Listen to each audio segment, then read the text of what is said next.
love Israel? Israel number one. No politics here. Why you no love Israel?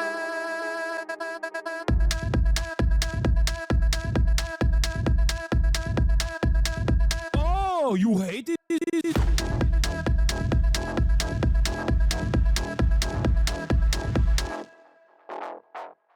I'm Israel high. I'm Israel high. I'm Israel high. I'm Israel high. I'm Israel high. I'm Israel high. I'm Israel high. I'm Israel high. You have forgotten to say I'm Israel high? Do you love Israel? You must love Hamas. You are Hamas. I'm Israel high. I'm Israel high. I'm Israel high. I'm Israel high. I'm Israel high. I'm Israel high. I'm Israel high. I'm Israel high. Oh, Israel not number one for you. Oh, anti-Semitism. Israel, small nation. Israel, tiny nation surrounded by scary Muslims. Ah, you are anti-Semitism. You are Hamas. You are Hamas. No politics here. Say Israel number one. Tweet Israel number one. No politics here. No politics here. No politics here. No politics here. No politics here. No politics here. No politics here. No politics here. Say you condemn Hamas. Say I'm Israel high. Say you condemn October 7. You are Hamas. No politics here. No politics here. No politics here. No politics here. No politics here. No politics here. No politics here. No politics here. What's going on, everybody? I hope everyone's having a fantastic evening, afternoon, pre-noon, no matter where you are in the world. I'm Hasan Piker, and this is the Hasanabi broadcast coming to you live from gloomy California, Los Angeles, folks. We're live and alive, and I hope all the boys, girls, and MBs are having a fantastic one because today's a beautiful day. Today's a wonderful day. Today is a hump day, ladies and gentlemen. That's right. I got a haircut. I got a cut. I know many of you. Why is it that on the camera it shows that it's like yellow and green, but on my, when I look at it here, it just shows it's green. That's weird. Anyway, it's hump day, ladies and gentlemen. They fucked your shit up, King. Stop cutting your hair, please. I think it's really funny that like 34-year-old man, because it consistently gets the exact same haircut for years and years and years. And then every single time I do get it, there's like a bunch of children in my chat being like, I don't like the way you got a haircut. It's like, okay, well, you're not my mom and I'm not a child. Okay. Let's be real. In any case, ladies and gentlemen, this is the part of the broadcast where I tell you about my personal news. It's obviously hump day. It's Wednesday, 7/23, 2023. And it's July 23rd, or 2025. Did I say 2023? I wish it was 2023. It's 2025, which is, of course, 2 days out from my 31st birthday. But yeah, I'm live. I'm alive. And this is the part of the broadcast where I tell you about my personal news. I'm still 33 years old as of this moment, but I'm about to be 34.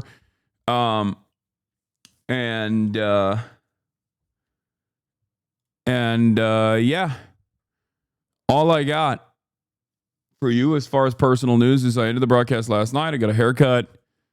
And why is your beard ginger? It's always been that way. I have a tendency to turn red. Sometimes that's why I get freckles. And I'm officially entering my mid-30s, like 34. It means like I'm about to be mid-30s.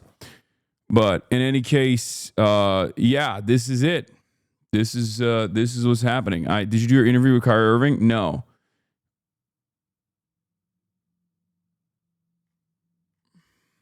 No, I did not.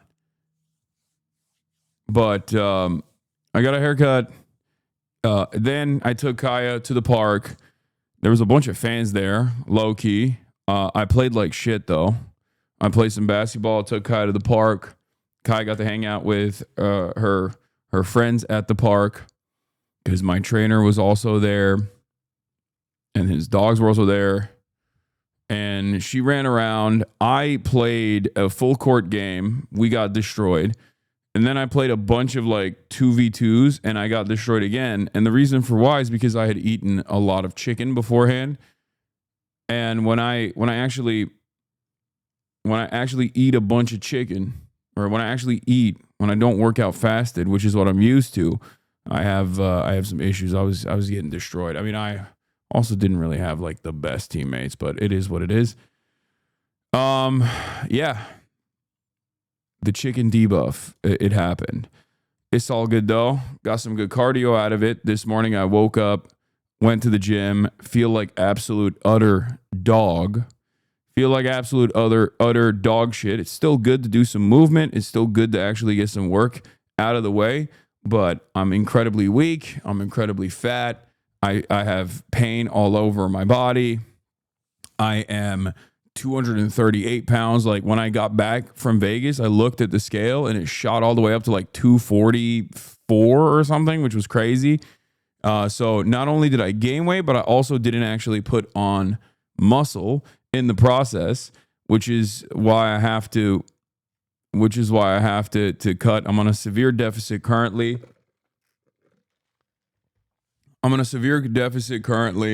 Fasted for like almost 48 hours after.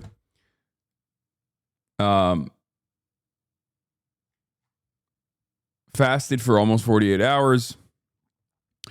And now I'm on a severe restricted deficit where I'm not even getting enough protein, which is the reason why my recovery is not great. And if you don't eat enough protein, you put yourself at risk of injury as well. So you're going to get Stone Lock for sure today? Probably not. Tulsi is live right now on Fox News. Conspiracy maxing? Sure, we'll take a look at that. What's the deficit for a 245 6'4" man? For a normal 245 6'4" man, a deficit would probably be anywhere from like 3,000 calories to 3,200 calories, something like that. But for me, my deficit is like incredibly severe. I'm not even going to talk about it. It sounds like a horrible diet approach. No, I have to do it. I had to restart my lock-in diet. Because my dad's been here, gained too much fucking weight. I've just been munching. I've been eating like crazy. But my metabolism is incredibly slow, which is why I have to have a severe deficit. Anyway, we just got to reorient the system, lock in, get it twisted. Don't get it twisted. You already know what it is, you know? But yeah,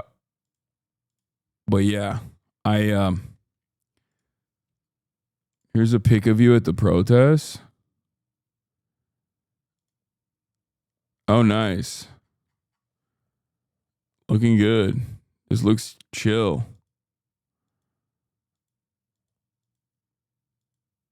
Hell yeah. Let's go.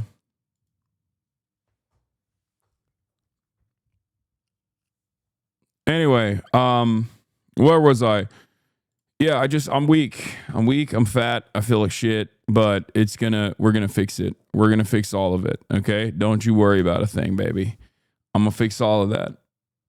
You're eating at 3K calories and that's a deficit. That's crazy. No, I'm not. My deficit is, in order for me to sit at a comfortable deficit, I have to eat 2,000 calories a day. But right now I'm even eating less than that, like 1,500 calories a day currently. But it's all good. We just need to shock the system a little bit, you know, kick it in the high gear. Oh my God, Oliver. Okay, I'm gonna fucking play the goddamn Chinese Wukong copy. Okay, holy shit, you're crazy. You just keep spamming it in the chat. You're like Megaphonics, but for the From Software clones. I got it, man. I got it. Yes. I will test this game out. I came to learn, not to thirst, Lamau. Okay. Random as hell. Have you heard about the stuff going on with V Shoujo? I haven't really paid close attention to what's going on with V Shoujo, but I think they just like are scammers, right? They scammed Iron Mouse. Anyway, that's it. That's it. That's all I got. Let's blast off. Let's do it. We got so much to cover today.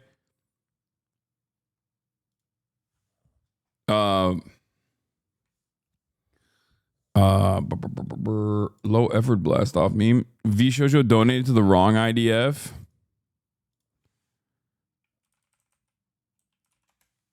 Maybe they embezzled $500K in charity donations. That's pretty ruthless.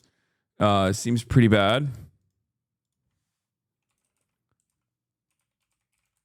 That's not good. That's not good at all.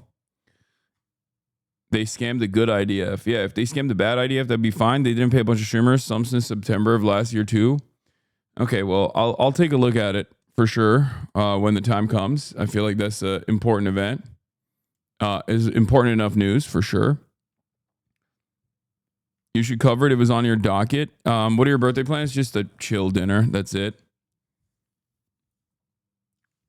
They committed charity fraud for $500K and have withheld pay for employees for months. Yeah, New York Times wrote a not a genocide article. I know. New York Times does more genocide denial as Israel continues starving Gaza.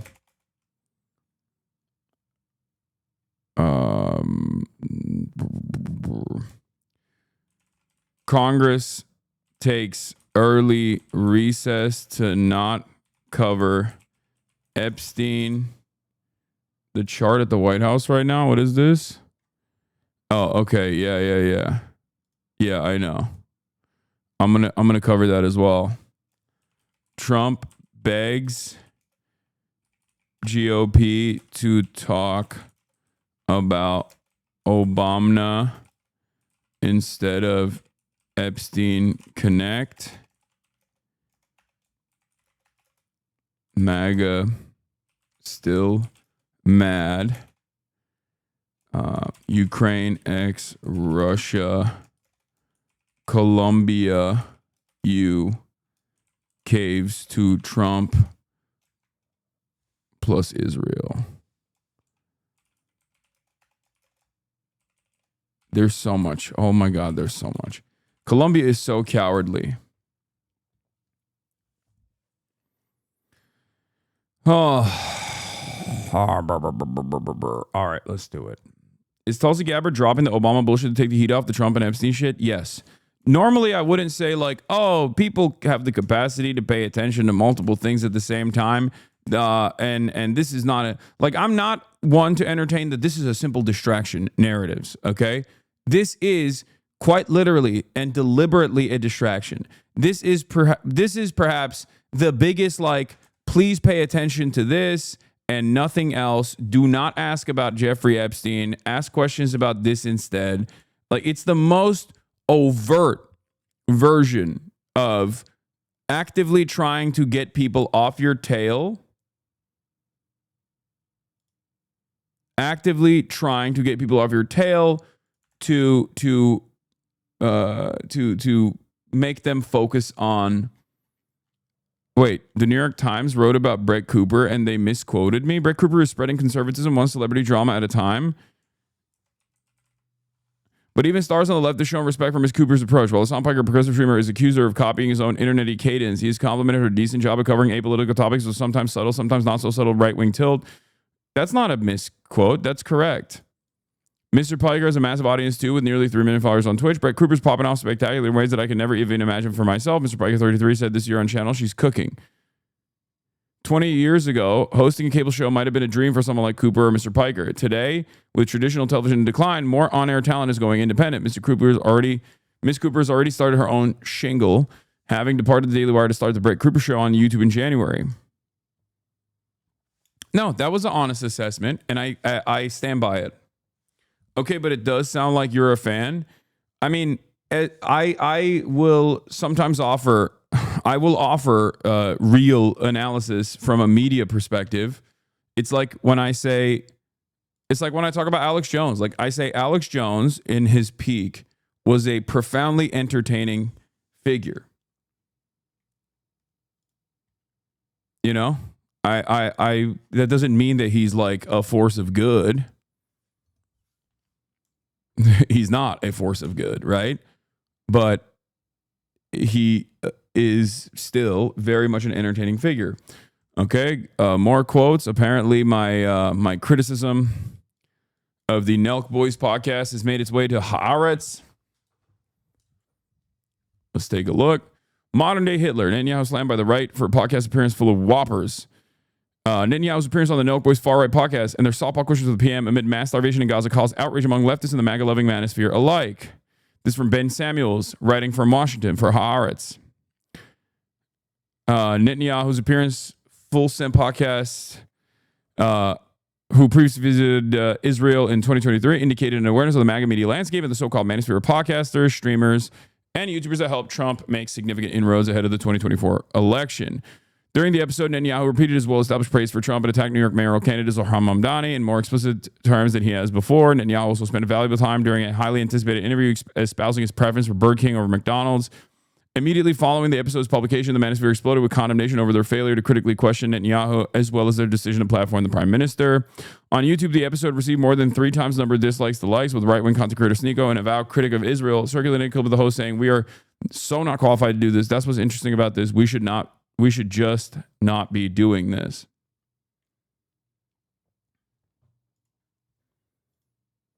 When you're right, you're right. Maybe stick to sports betting. Promoting alcohol and gambling, says Nico, who has previously faced bans from YouTube and Twitch comments deemed anti-Semitic. Nick Fuentes, prominent white nationalist and popular live streamer, joined in attacking the Nelk Boys with a trivial questioning of Netanyahu. You're talking about fucking Whoppers? Fuentes said on his podcast, referring to Burger King's signature burger that Netanyahu expressed his love for. You're genociding 2 million people. The host, meanwhile, explicitly acknowledged the backlash while live streaming later in the day. It's a good point. Someone said having Netanyahu on is like having modern-day Hitler on, which honestly, it's a good point. We're here to fucking learn. Be honest. Forgar said. The Nelk Boys then invited some of the critics on their stream directly to address the controversy, including both Sneeko and Fuentes. He's going to come on your show and try to get all the young conservative frat guys back in the pocket of Israel. They see you as PR for Israel doing damage control for Netanyahu, Fuentes said to the nodding host. It seems pretty unpopular and transparent that Netanyahu took the interview for that purpose. Sneeko then told the Nelk Boys that Netanyahu was worse than Hitler. Oh, damn. They linked my actual fucking clip. They linked my Haaretz linked my actual. This is like a jailable offense, dude. In Israel, I feel like linking a terrorist broadcaster like myself and her YouTube page.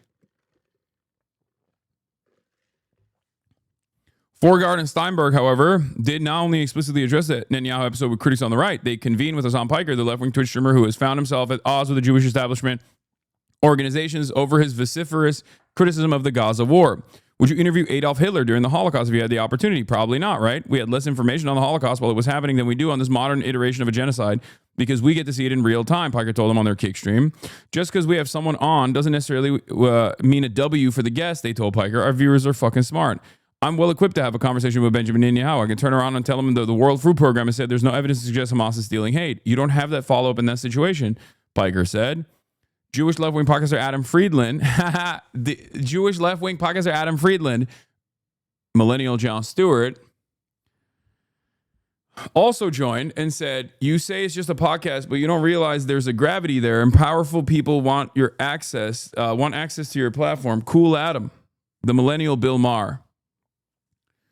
Powerful people want access to your platform and have a fucking agenda. The Palestinians were dispossessed. Everywhere they go, they get killed. And if we can't see ourselves in that, it's a shanda, Friedland added, using the Yiddish term for shame to reject Steinberg's invocation of his own Judaism during the podcast. Damn, this is like pretty fucking solid assessment. Shouts out to Haaretz once again, the only Israeli outlet that has given me decent takes. Instead of roundly condemning me as a fucking vicious anti-Semite like Times of Israel did, putting me up there next to people like fucking Sneeko and Nick Fuentes. When the host tried defending it by insisting they disagree with Netanyahu, Friedland retorted, you collaborated with him. Piker, meanwhile, called Netanyahu infinitely worse than Hamas while insisting the Israeli military's conduct is a million times worse than anything Hamas could have ever done. A recent Pew survey published in April found that the 53% of Americans now hold an unfavorable opinion on Israel, an 11-point increase from March 2022. The Nelk Boys, meanwhile, said they will give the other side the opportunity to respond to Netanyahu in their next episode without specifying who it'll be. That's just the way we roll, bro. Someone has to do it. What a refreshing change of pace to see a news outlet actually fucking just, cover the things that I did say rather than adding on additional unnecessary qualifiers, making it seem as though I've said things that I haven't said or acting as though I have some sort of cynical underlying purpose. We live now in an unprecedented time where if someone is anti-Semitic, they don't need to shelter the world from their anti-Semitism. They can just openly say that they're anti-Semitic. And it's really interesting to me that my critics still try to hold on to this old hat method of being like, actually Hasan is anti-Semitic. I promise. It's like, bro, what are you talking about? It's like when someone tries to tell me I'm transphobic. When someone on the right, or even someone who's like an apolitical centrist, who's not exactly fond of trans people, will be like, Hasan's transphobic. I'm like, bitch, what do you mean? If I was transphobic, I'd be getting clout off of that. Like, is literally, it's clouded. It's popular position, especially on the internet, to be transphobic. And honestly, it's increasingly becoming the popular position to be anti-Semitic too.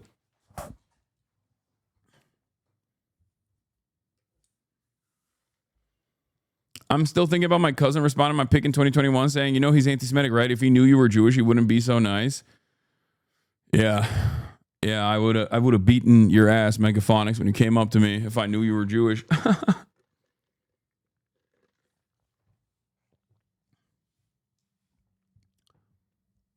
It just doesn't make any sense. It just truly does not make any sense whatsoever. When these guys will be like, this guy's anti-Semitic, he's just hiding it. It's like, why would I do that? If it's something that I believed, especially in this day and age, look at fucking Nick Fuentes, look at Sneeko, look at Myron Gaines. These guys all have these guys are literally growing their platforms by being openly anti-Semitic, okay?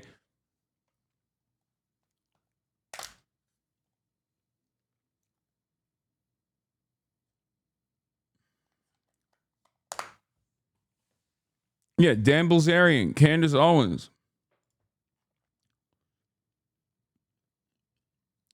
It just doesn't make any sense when they say these like stupid things. But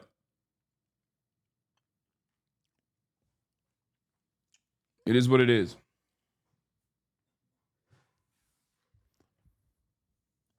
Yeah, you got motherfuckers on Jubilee being out and about open Nazis, People saying that they're like openly fascist. It's crazy to me.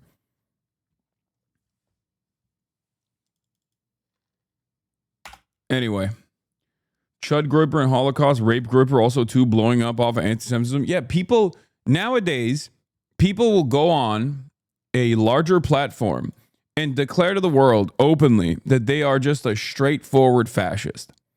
Okay? And in that process, if they suffer any repercussions whatsoever, they can just turn around and literally farm donos off of that from other fascists. Like that one fat fascist who went on the Mehdi Hasan thing and was like, I'm a fascist, ha ha ha, do you have a problem with that? And then he claimed to get fired, which apparently is also a lie, turns out. Turns out he had already been laid off months prior, apparently. And he'll just be like, oh no, I got fired from my job for being a fascist. Can you please give me money? And then he can make 30 grand off that. And it's like, it's just, that's the time and place that we're in now. That's the meta. Like there was that one woman who called the black child the N-word and then straight up made like hundreds of thousands of dollars off that. There was that. There's that other guy who was yelled at by Dave Portnoy. There was the other guy who got yelled at by Dave Portnoy because he had like his buddies went and got the his buddies went and got like bought a thing at one of Dave Portnoy's bars just to like kill all Jews or something, like the bar thing that they did. And then that dude also raised $100,000. It's just crazy. It's just completely crazy.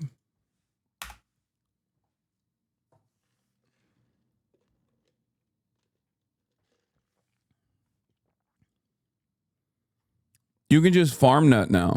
That's just being a bad person literally pays at this point. Like, not even a joke. And speaking of bad people and being a bad person, getting paid to be a bad person, let's take a look at the White House. Caroline Leavitt is currently doing a press conference, briefing the members of the media, July 23rd, 2025. Forward with interviewing Miss Maxwell. A lot of the people are asking questions about how Congress went into recess a day early because they didn't want to put up a Jeffrey Epstein vote, and what that really is about. What's going on? Why Trump is just running away from this Jeffrey Epstein stuff. Meanwhile, Donald Trump has tried numerous different ways of throwing like a smoke grenade or a flashbang in this direction to get the trail off of this Jeffrey Epstein stuff, because his own base of support is just kind of collapsing in and of itself, because they're like, why won't you give us information on Jeffrey Epstein? Like, did you have sex with Jeffrey Epstein? What's actually happening? And basically they've tried everything at this point. First Trump was like, it's a hoax, it's a Democrat hoax, it's whatever, don't talk about this, please, it's boring, why are you still talking about this, don't talk about this any further. Or the Clintons actually did this, and then they weirdly put their own name in the pile for some reason. And now they've done like a string of different like dispersion techniques, distraction techniques, like trying to make people focus all of their attention on other stuff. They released like all of the MLK files, I guess, the other day. Then they launched an investigation into Barack Obama, which Donald Trump has explicitly stated he is using as a mechanism of distraction away from the Epstein stuff. So we shall see where this goes. The Obama stuff might actually work because, like, Republicans do hate him a lot. And they're looking into potentially prosecuting Barack Obama, which is the funniest way to try and move away from the Jeffrey Epstein stuff, is just like relitigating Barack Obama's attempts at throwing the election in favor of Hillary Clinton in 2016, which failed, okay? It failed. Trump literally became president. You won, dog. What do you mean? What is this sore loser shit? Like, you haven't figured out a new meta since 2016? Yeah, he's also blocking a stadium agreement if the Commanders don't change their name back to the Indians. I guess like that's like another thing, but I don't think that has a lot of motion, is what I mean.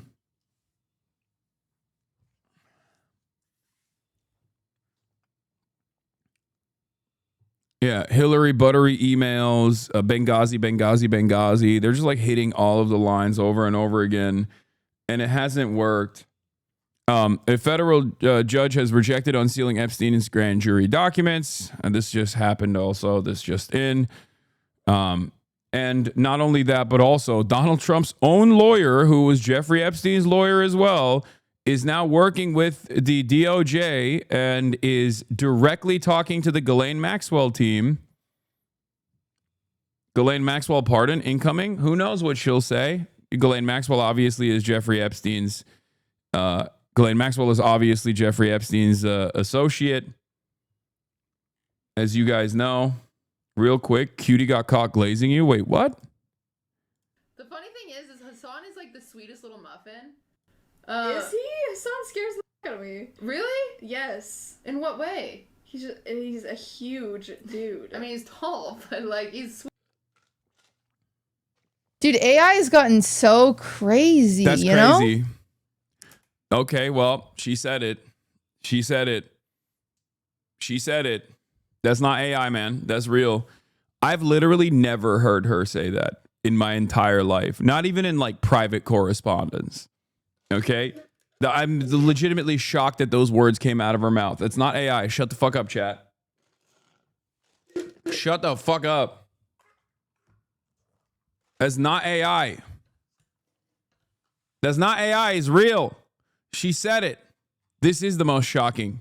A lot of you are saying this is AI because you want the attention to move away from the Jeffrey Epstein stuff. Okay, that's what it is. This makes no sense. Okay, I'm short circuiting a little bit.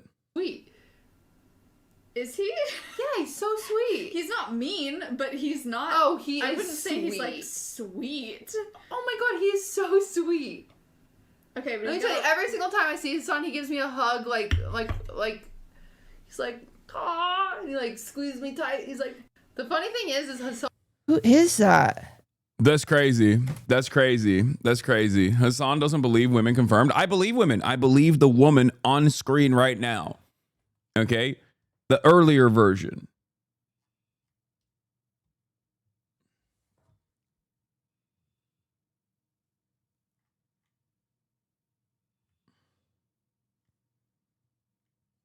What is that?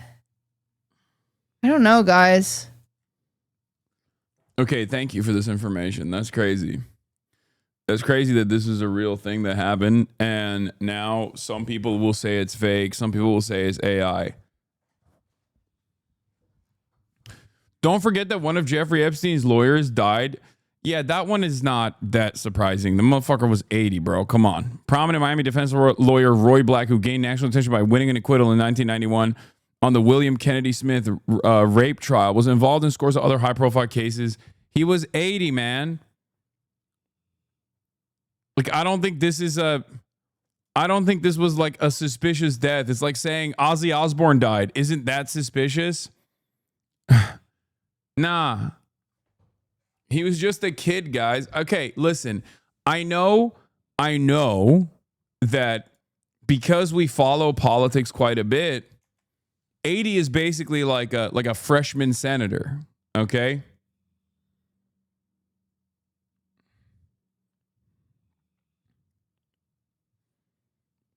'80 is like the youngest congressperson. So clearly you guys think, well, there's so many sexy, young, virile congresspersons at the early age of 80, so it's just like strange that this young man would pass away like this. But I don't think it's that suspicious that a 80-year-old died. It's just I don't think that that's the case. Yeah, speaking of young virile congresspersons, here's another one. Rhodes Scholar John Kennedy, also at the young age of 73. He had a little short circuit moment. Let's take a look. I'm sure Jesus loves them, but everybody else thinks everybody else.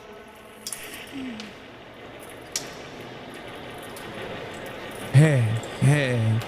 So I guess we had some more technical problems. Dude, it's so funny because they're both old as fuck, dude. Like, you got an old ass alcoholic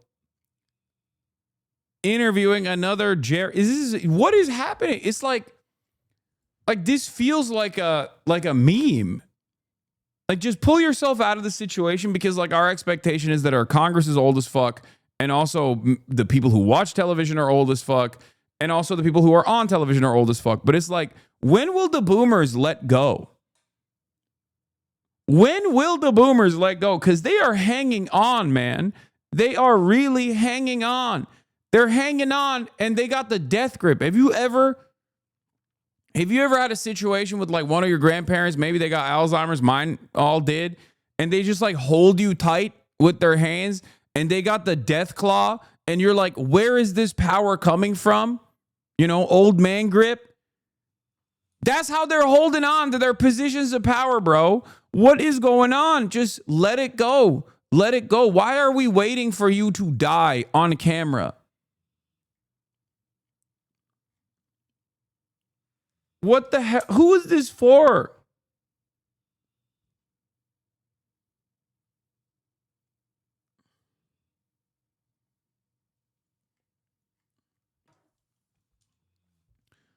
When they are in hell, they will petition Satan for leadership. It's just so strange, man. It's strange. It's a strange situation. Careful, you're going to get striked again. Wait, what? What did I say? I didn't say anything bad. Oh, yeah. I mean, look. I'm sure Jesus loves them, but everybody else thinks. Everybody else.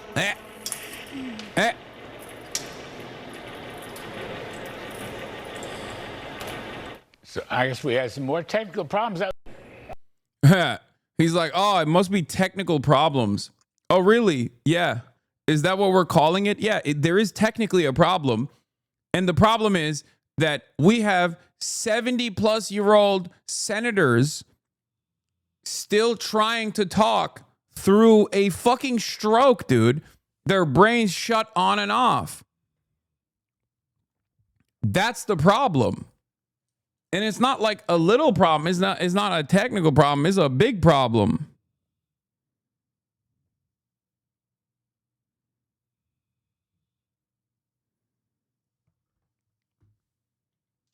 Is the host claiming that the audio is breaking and the senator can't hear Fox? Yeah, he's just trying to run cover. Kennedy's trying to talk through IRL toolkit. Old man Exa stopped working. I mean, when was it working really? It's just so busted. It's not a technical difficulty. It's a biological difficulty. And it's not even a difficulty. It's nature running its course. That's what it is. Simply put, it is nature running its course. Okay? Like, this is expected.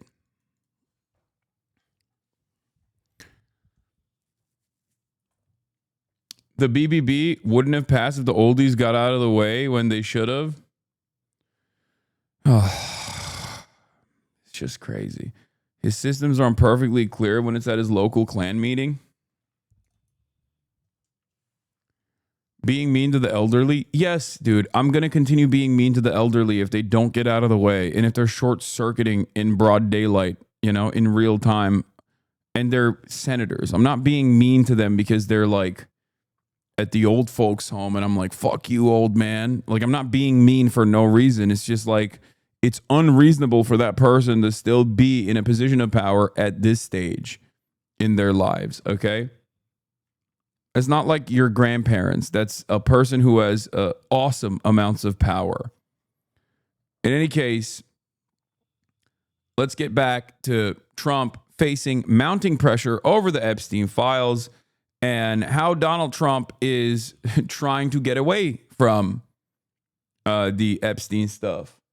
And he has done some very funny things in the process. Let's take a look. This morning, as the Jeffrey Epstein saga rages on, Deputy Attorney General Todd Blanche, who until recently was President Trump's personal lawyer, is preparing to meet with Epstein's former companion, Ghislaine Maxwell, who is serving a 20-year prison sentence for conspiring with Epstein to traffic underage girls. President Trump says talking with Maxwell wasn't his idea, but he's fine with it.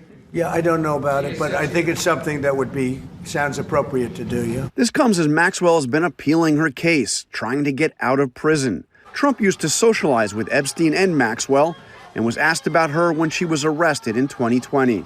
Do you feel that she's going to turn in powerful men? How do you see that working out? I don't know. I haven't really been following it too much. I just wish her well, frankly. In an interview with Axios shortly after that, he wished her well yet again. Mr. President, Ghislaine Maxwell has been arrested on allegations of child sex trafficking. Why would you wish such a person well? I don't know that, but I do know that she has. She's been arrested for that. You know that. I'm glad that this is getting recirculated because, again, I've pointed to this clip so much. It lives in my mind. It occupies a space in my brain because of the way he defends Ghislaine Maxwell here. And dare I say, the way he defends Jeffrey Epstein here as well. He's like, a man who was falsely maligned, good friend of mine, Jeffrey Epstein. Financier, didn't do anything else, folks. They're saying he was sex trafficking. I don't know anything about it. And his beautiful girlfriend, Ghislaine Maxwell, I wish her well. I wish her well.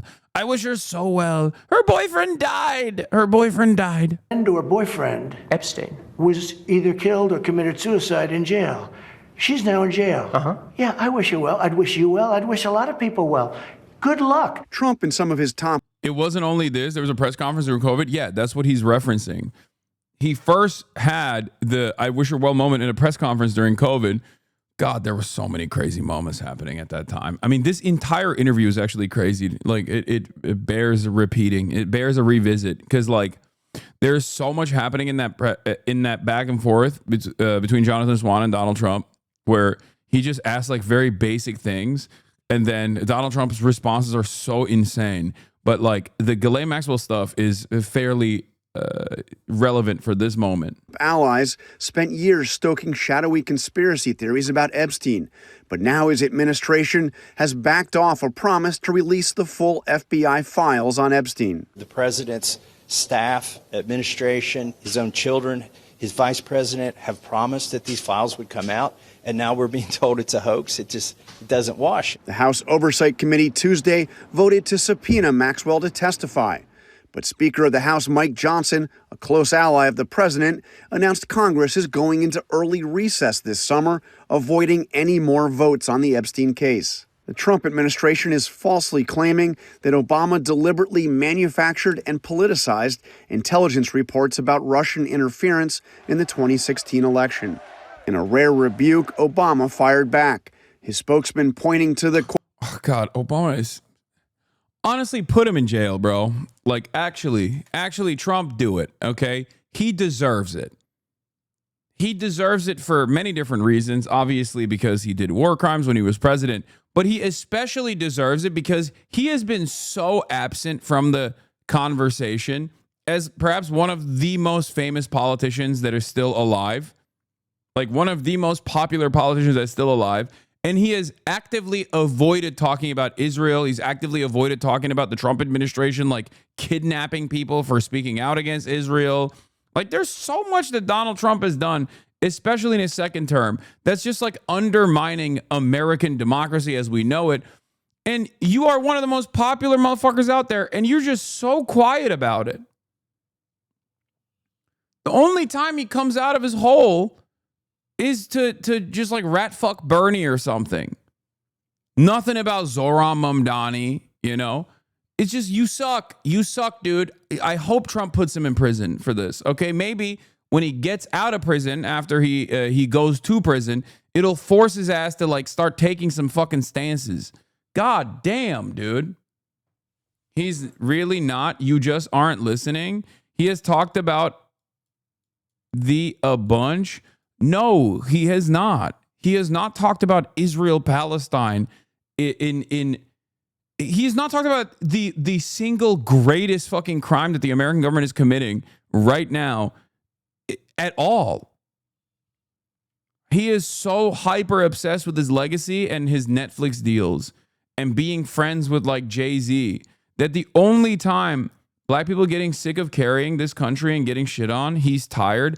Dude, shut the fuck up. Barack Obama isn't just a black person, okay? That argument is already idiotic to begin with, and I do not entertain it. Please shut the fuck up. But Barack Obama is the former president, okay? What are you talking about?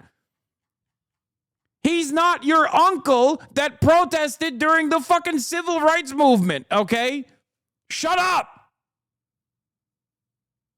He was the former fucking president, man. He is black. Bro, this... Oh.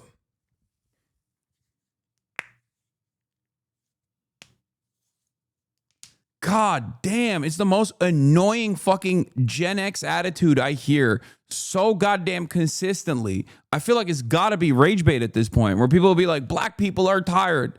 Black people are tired. Black people are tired. Dude, what are you saying? It doesn't matter. These same forces that are coming after like Hispanic people are going to fuck over black people. They already started fucking over black people. What do you mean black people are tired? Okay, step out of the conversation. You're not a white woman, okay? You're black. You're not a white woman. You can't stay out of this conversation. It doesn't work like that. Shut the fuck up. Jesus Christ. There's never been a fucking singular political movement in this goddamn country that hasn't centered fucking over black people. What do you mean black people are tired? We're gonna step out of this. Okay, step out of it. Just because you stepped out of it doesn't fucking mean that the government is not going to come after you. They already are, and they will continue to do so. You don't magically become a fucking wine mom living in the countryside by saying, oh, I stepped out of it. What is this?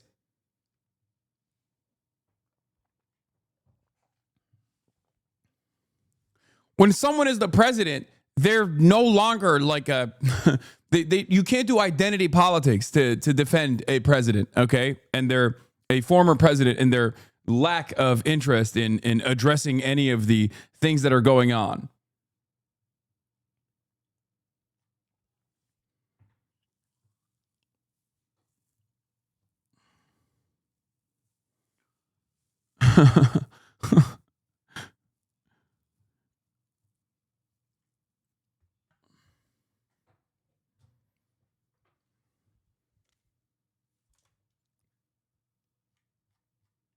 Anyway.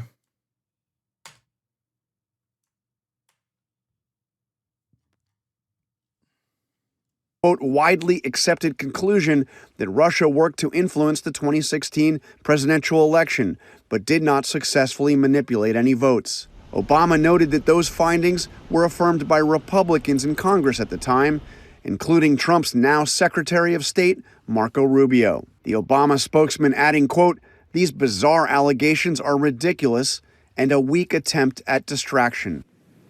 The Justice Department won't say when Deputy Attorney General Todd Blanche will meet with Maxwell or where. She's currently serving her sentence in a federal prison in Florida. Maxwell's attorney tells ABC News they are in discussions with the government, saying in a statement, quote, Ghislaine will always testify truthfully. Michael? All right, John, thank you so much for that. And everybody will be paying attention for sure. My next guest, as promised, is Maria Farmer. While I agree he's been quiet and should be speaking out more, do you not think that the first black president that really let Obama do what he wanted while he was in office, who was really running the show? What do you mean? Every president, including Donald Trump, is still beholden to the same capital forces that dominate American society and dominate the entire planet. Okay? It's the people that run the show have not changed. And Barack Obama literally was a servant to those same masters in the same exact way that Donald Trump is. If you're wondering why Donald Trump has not released the Epstein files, then you'll understand why Barack Obama, who was, besties with Rashid Khalidi and Edward Said, was also noticeably absent with the exception of the Iran denuclearization agreement from the Israel conversation. And even though he was branded the #1 Jew hater by Israel and the advocacy groups, he still, on his way out, gave a $40 million comprehensive defense package to Israel, a decade-long $40 billion, sorry, not million, what am I saying? $40 billion with a B, defense package to Israel.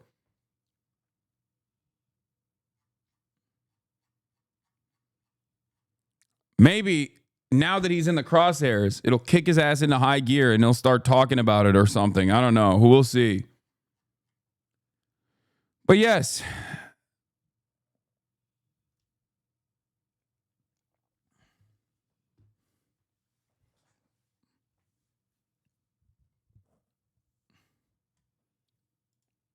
Can you attack Bush just like how you did Obama?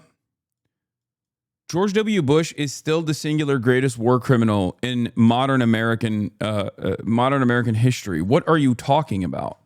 Guys, okay, let me explain something to you.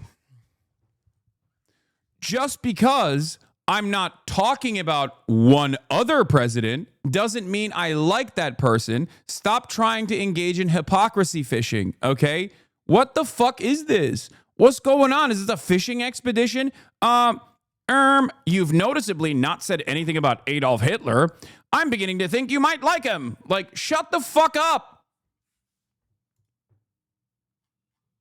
I start criticizing Barack Obama, and motherfuckers go, what about Bush? Why aren't you saying anything about Bush? Okay, I'm going to criticize Bush. You're going to be like, why aren't you saying anything about Bill Clinton? I start criticizing Bill Clinton. What about George H.W. Bush? I say something about George H.W. Bush. What about Ronald Reagan? Shut the fuck up, dude. Holy shit. Do we have to work our way all the way back to George Washington? What is happening? God damn, this kind of attitude is so stupid. Okay, Radlibs, shut your bitch ass mouths up, okay? Sit down.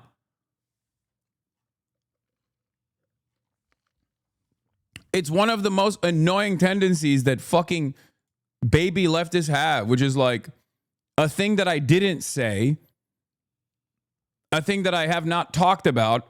It must mean that I'm actually in favor of that thing and I'm actually being hypocritical for some other secretive alternative reason, you know?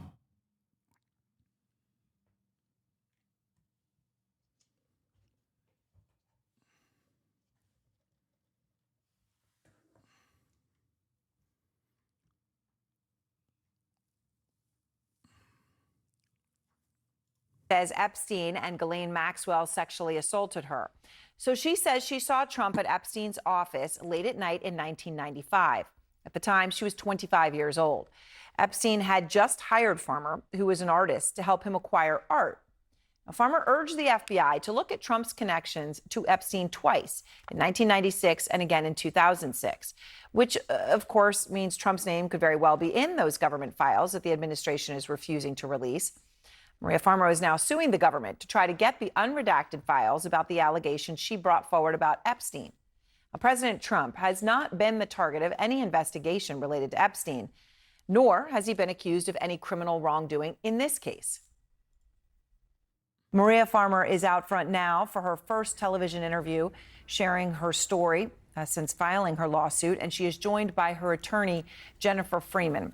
So thanks very much to both of you. And Maria, I want to give everyone a chance to understand exactly what happened here. I mean, you said that Jeffrey Epstein calls you to come to his office and you go, and then you're sitting there waiting and Donald Trump walks in. What happened? Yes. Well, first of all, I'd like to thank you for having me on, Aaron. I really appreciate it because I need to say up front that I've waited 3 decades to be able to even be heard about this because the government has not held any of the people I reported accountable. And so basically the night before I went in, before I began working for Epstein, he called me at very late in the evening and asked me to come up to the Helmsley Palace offices. And I didn't even have money for a subway token. It's kind of embarrassing. So I had to go running up there. And so I told Epstein, I'll be up there. It'll probably take me until like 9. He's like, okay. So I get there and I'm waiting. It's dark. Like there's no light on in the offices. And I thought that was really weird. So I'm seated against the wall in the main part of the offices and just waiting for Epstein. And he says, I'll be out in a minute, you know, and he's got the door closed. And then a few minutes later, this man walks in a business suit, kind of tall, imposing. And I immediately was like, that's Donald Trump. What's he doing here? I'm supposed to be working for Epstein and interviewing with him. Why is Donald Trump here? And he walked up about, you know, a few feet from me and just stood over me in a very imposing way and looked at me like he was in on some secret or something. It was really weird, like smirking kind of. And I felt threatened, so I made an ugly face. And when I made that ugly face, Epstein walked out from the offices on this side, Trump standing here, I'm here. And he walks out of his office and he goes, oh, no, no, no. He was laughing at me. And he goes, she's not here for you. Follow me, right? And he escorts him in to this other room. And I always wondered, who was she in there? Was someone in there, right? And I have no way of knowing, nothing.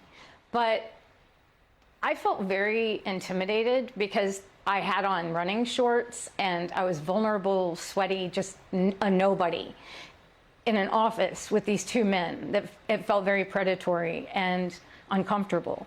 I have to say that when I made that ugly face, he backed off. It wasn't like he was aggressive after that, but he made a really vulgar comment following. And I don't know if it was like, you know, like locker room talk in the 90s, the way men were, but he made a joke to Epstein, oh, I thought she was 16. And I thought that was so strange because at the time my sister she was 15 actually. And I didn't think it was funny, even though it was just a little bit inappropriate. But I thought, I don't know what it was. But anyway, and then they entered that room. So Epstein says she's not for you. And then when did Trump make the comment about your age? Again, you were 25 at the time, right? So, I mean, you were a 25-year-old woman. Yeah. Yeah, I was But I was was a it woman, after Epstein right. said that comment But- that he made the comment about age, or? Yes. So he first said, no, she's not here for you, which immediately made me feel weird. Like, was there someone there, right, in that other room? And so I... Oh my God, stop. I don't care. As a fan of yours, you got to chill when black people say they're tired. Yes, we've always been in this fight. We always will be. You can't be upset. We're saying we're tired. I'm from STL, went to school with Lavinia Johnson, involved in Ferguson. I'm 38. It just gets tiring yelling the rooftops about what this country is and other groups pretending shit's not happening until this is in their doorstep. Love you though, my G. Please, no. I don't care. I know it frustrates people. I know people will go, oh my God, you're being racist. It's fine if you think I'm racist for saying this. You know this better than anybody else, that politics is not something you can just avoid, okay? You're not a white lady. You're not a white person. You're a black person.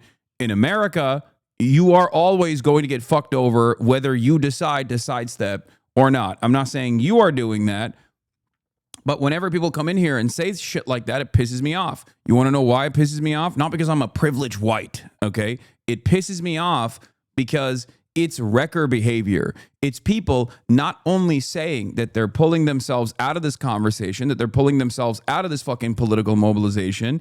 It's anti-solidarity. And on top of that, not only is it anti-solidarity, but it's also like a person looking for recognition for their lack of interest, in being a part of the political conversation. Okay? A person that wants to sit there and be like, I'm done. I'm not doing anything anymore. I'm fatigued. I'm tired. It's not just an acknowledgement. Like, these people are not looking for an acknowledgement of like all of the fucking horrible experiences that they've gone through as a consequence of like being born black in the United States of America, an objectively white supremacist nation. It's more so that they want permission for their lack of interest in further being a part of the political mobilization at all. And it's fucking stupid.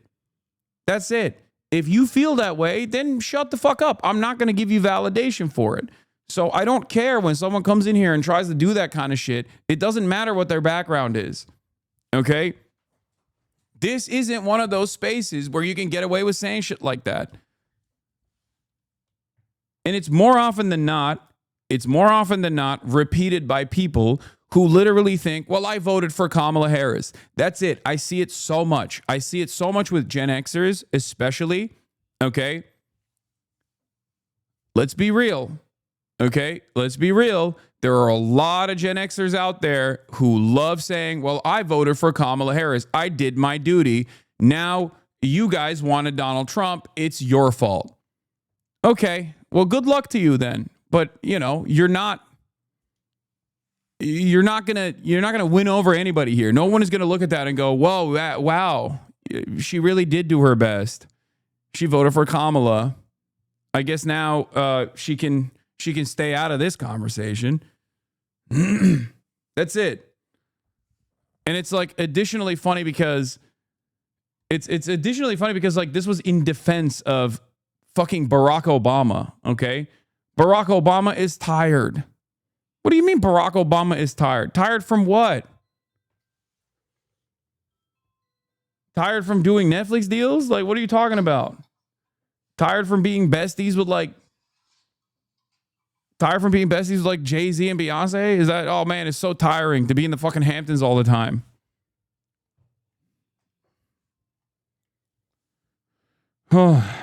That's another reason I was nervous. And so as soon as he said that, laughed, I made the face, all that stuff, they started to walk away into that other room where he's escorting him. He goes, come with me. And he takes Trump into this other room in the offices at 9 o'clock at night. And there's no one else in, that I know of in these offices. but was someone in that room. So I always wondered what that was about. And anyway, that comment was made under his breath as they were entering that room. As they were in that room. I thought it was rude. I thought it was rude. I don't care what age I was. Like, it's rude to say. Which, Jennifer, I guess, brings... Bro, just say you don't understand what it's like to be black and move on. No need to shame folks or want to take a break from the insanity for a bit. Here you go, 34 most subscriber. Here is the attention that you ordered. Suck my dick. There is no standpoint theory here when we're talking about fucking intersectionality and solidarity. I don't care. I don't care. I don't care that you're black. I cannot stress this enough. Nobody asked, okay? Nobody asked. Shut the fuck up. You are not special, okay? You are not fucking special. You're coming here to a community where I do understand to the best of my ability. Of course, I will never fully understand it. I'm not black. But if you're coming in here to be like, just say you don't understand what the black experience is and move on. No, I'm not doing that. I'm not fucking doing that. I'm not going to be like, yes, sir, you're absolutely correct, sir. I'm so sorry. You can actually come in here and talk about how fucking tired you are and how it's perfectly permissible for you to just like step out of the conversation. You can't. The conversation is going to find you anyway. Okay? I don't care. God damn, dude. Liberals are so fucking annoying. Holy shit. What do you mean? People unironically want me to behave like, I saw a tweet the other day from the Will Smith slap incident. You guys remember the Will Smith slap incident? There was like a lady who tweeted, oh my God, white people were tweeting up a fucking storm on both ends of that conversation. Some people were like, Will Smith could have killed him. That was incredible aggression. We have to literally assassinate Will Smith. And on the other hand, there were white people that were tweeting stuff like, you know, at first I wanted to make a take about Will Smith. And then I looked down and I noticed I had white hands and Will Smith had black hands. And then Chris Rock was also black. So I just decided to sit my white ass down and listen. Like, you can be fucking normal. That is my expectation of all of you. Okay. You don't need to otherize black people. And I'm also not going to allow black people to come in and be like, I'm done. I'm tired. I'm tired from doing activism. We're done. Okay. Jesus Christ. What the fuck? It's also, why do chatters keep asking you why you aren't constantly walking on eggshells? Yeah, I know. I've never done that, and I will never do that. That's part of the reason why I draw so much fucking animosity from a lot of groups online, because they see me in this like pop-off moment, and they see a clip and they go, wow, this guy surely must be fucking racist. But it's like, no, I've never played this fucking game of being like, oh, I guess like, let's do some standpoint theory. Please stop. Also, you're not like participating in activism. You're watching a fucking Twitch stream, okay? Shut the fuck up. What do you mean? What is this? You just want to be heard. You want to be heard about how fucking tired you are. I get it, okay?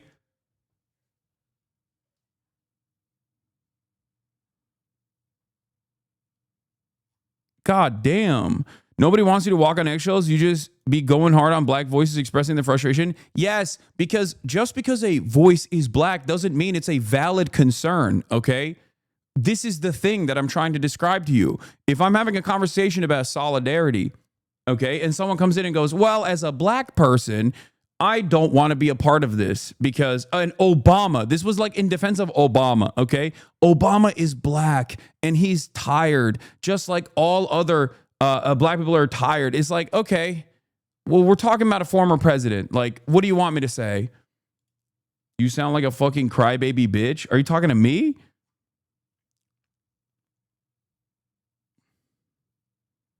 Oh.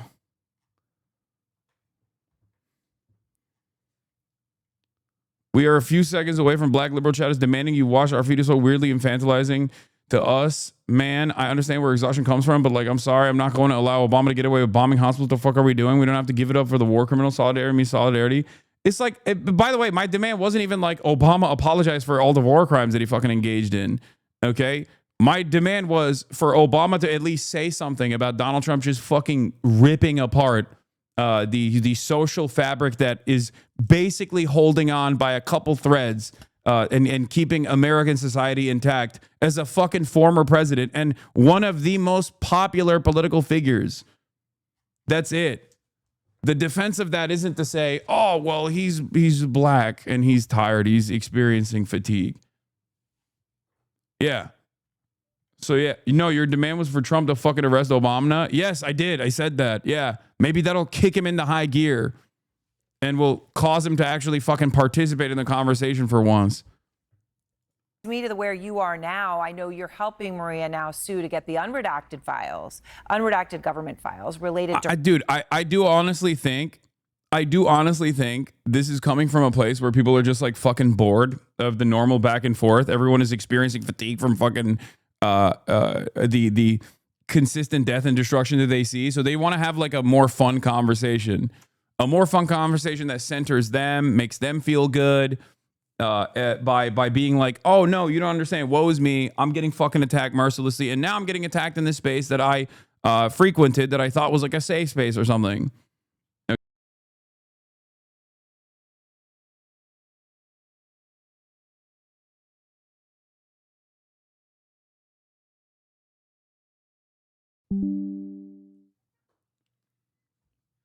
What is happening? Are we good?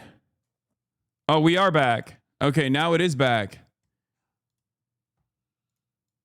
Fuck me, dude. Holy shit. What the fuck was that? Just casual major drop off on my... This was ISP side issue. This was ISP related issue. Have they been getting worse? Dude, I don't know. It happens like fucking once a day. Yesterday, there was a fucking outage. There was a ISP related outage. I got informed on the ISP related outage. Today, God, I fucking hate this shit. I hate it so much. LA internet sucks so much ass. Her story. I gotta go pee. Fuck what this. Do you expect these will show? Fuck this shit. What we would really like Jenny to, said, yes, excuse me, we'd really like to understand what's in those files and because we really have never had access to them. We've been making FOIA requests, and we had to bring a lawsuit to get access to the files, as well as to hold the government accountable, which is what this suit is really about. So, Maria, when you talk about the closeness of the relationship, when you were working for Epstein, you say that he was present very regularly. How close were they, as far as you were able to tell? Well, like Epstein said, he inherited him in the divorce. He said, basically, you're going to see us together all the time. We're fixtures, because in the divorce, I inherited Trump and Ghislaine inherited Ivana. So he said, you're not going to see him at the house the way you see Ivana, and you're not going to see her at the offices the way you see Trump. And, it was just, it was a known thing, like among the staff and everyone, that they were best friends. And Epstein bragged about it. And I gave up 30 years to report this. And it's a very serious thing to fight the government. It's been unbelievable. I've been fighting 2 cancers because of it. Maria, when we reached out to the White House for a comment, they responded, and I'll just read for you what they said. Okay. Quote, the president was never in Epstein's office, and in fact, the president kicked him out of his club for being a creep. They then say that Trump, they're clear there. They say he was never in Epstein's office, which, of course, from the original. Guys, this happens literally every day. There are a million different reasons why it happens. Some of it is because my ISP is dog shit. California and specifically Los Angeles infrastructure is dog shit. In other cases, it happens because the service that I use to eliminate redundancy has been getting absolutely destroyed by ransomware getting DDoSed. Okay. There were a litany of different issues.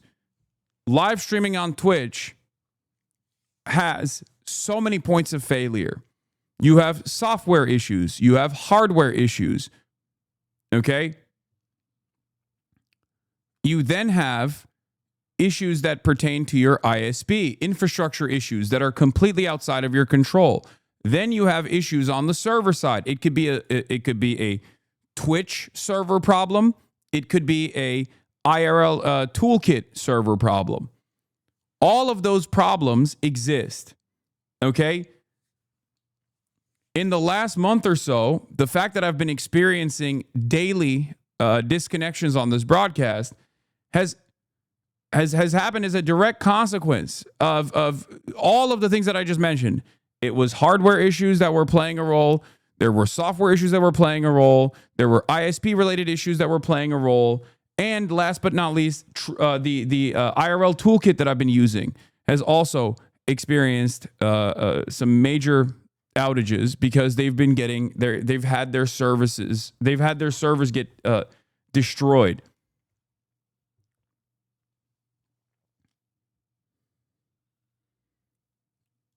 Anyway, breaking news, the exclusive from the Wall Street Journal, the Department of Justice has told Trump in May that his name is among many in the Epstein files. Now we know, I mean, we knew this already, and now we know why he's like being this scared.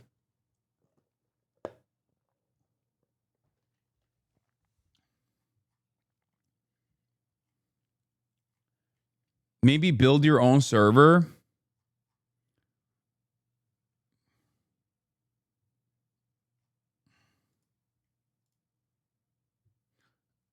You're right. I should build my own internet service provider. I should build my own server. I should build all of it. I should build my own nation state. I should create my own Micronesia so that I can have fiber optic cables that I personally lay down on the bottom of the ocean myself. I should just build my own infrastructure. You're right.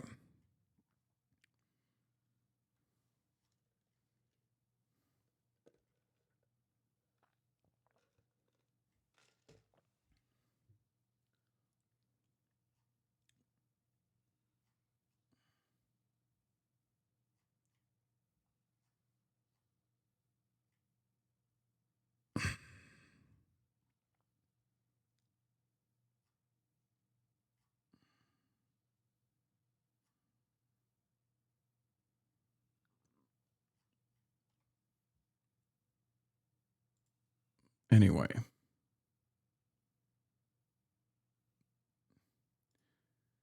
California backs down to Trump admin, won't force ISPs to offer $15 broadband.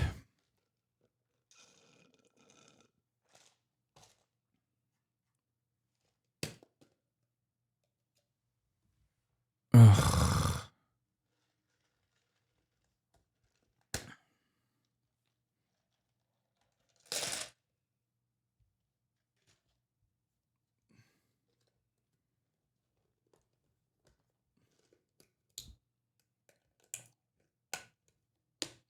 I just literally, I mean, the one alternative is to just like pay straight up $250,000 to lay fiber optic cables in my fucking neighborhood. That's it. That's the only other option that I have here, which is psychotic. So I'm not going to do that. Or just move.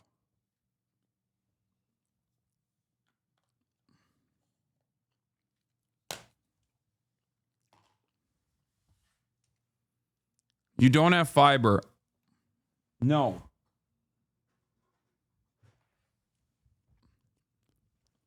The question I have for you is, do you think if fiber was readily available, I, as a professional broadcaster, would not take that option?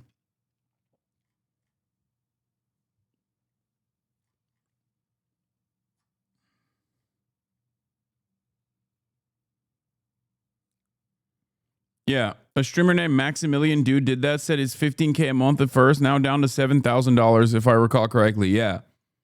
it's not even just like $250,000. It's then like $10,000 a month after that, every single month, for the record. That's like, you have to one, pay for the infrastructure yourself out of pocket. Isn't that fucking insane?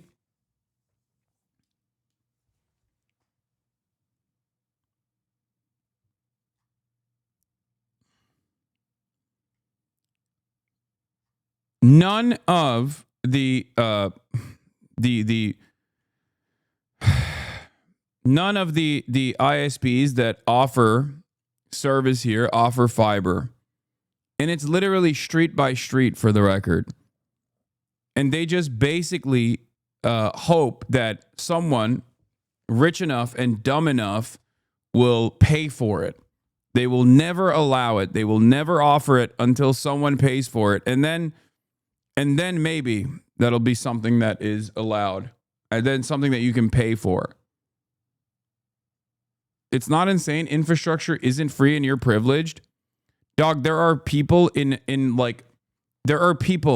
rural parts of France, like a chatter was just talking about, that has this service. We live in 2025. Okay? What the fuck are you talking about? Your privilege and infrastructure isn't free? What are you fucking calling in from Ghana? Like, what do you mean? There are places in bumfuck Ohio that have fiber optic cables already laid out.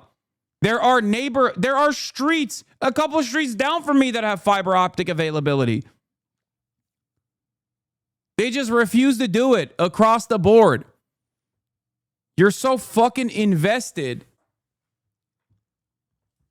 You're so goddamn invested in like trying to be like, oh, streamer, you're privileged, that you, I guess, are defending the multi-billion-dollar corporation here and their ineptitude. Because the reason why they won't lay fiber optic cables, even though they have gotten billions of tax credits to specifically build fiber optic fucking cables, they just refuse to do so because no one holds them the task. So all you're doing is basically defending the multi-billion-dollar corporation because you think a Twitch streamer is more powerful and more privileged than a fucking multi-billion-dollar corporation. It's karma for being obese and hating on tired black people. It's because you are obese. What is happening today?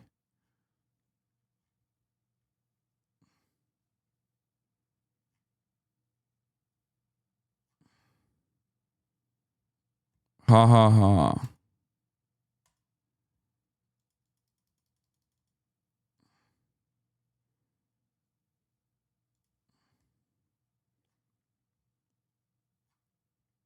What?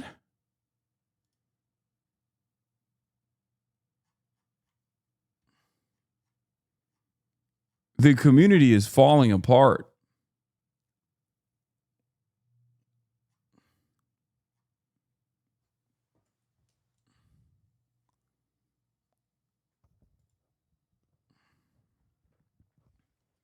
Here's the Wall Street Journal article with a paywall bypass. Thank you. Original incident that you're talking about is where Yeah, you read one Obama comment and everyone comes out and fucking knives, three guests dude. on this show who either knew Epstein or knew Trump have all used the exact same words to describe Trump and Epstein's relationship over the past week as we've been talking to them and you've heard them. And they have done this totally unprompted. So here is a former Trump business executive, one of Epstein's former girlfriends, and an Epstein accuser who says she had a troubling incident with Trump.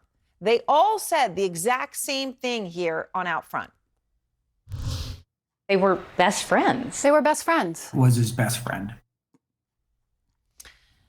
You heard them, and right there, Jack O'Donnell, Trump's former business associate, talking about what Epstein meant to Trump. These are people, right, who each met Epstein and Trump at different times, in different places, and just to state the obvious, in totally different capacities. And yet they all concur on this crucial thing. They say that when they knew them, Trump and Epstein were best friends. So in just a That joke about trying to get Medicare for all from Trump to forget about Epstein came up on The Daily Show. Wait, they did? They put that in there? moment, I'm going to speak to Mark Epstein. He is the brother of Jeffrey Epstein about all of this.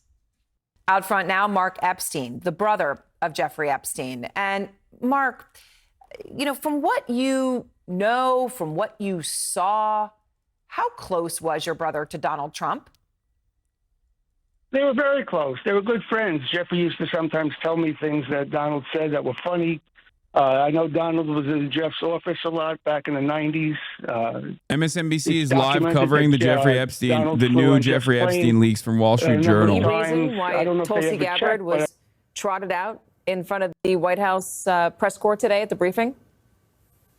It's entirely possible. But again, you know, this really seems to me to be a departure from, like, I feel like Trump has had a pretty good handle on his supporters, on the media, on how to conduct this sort of, you know, this, you know, symphony of attention, right? He's usually pretty good at programming these things.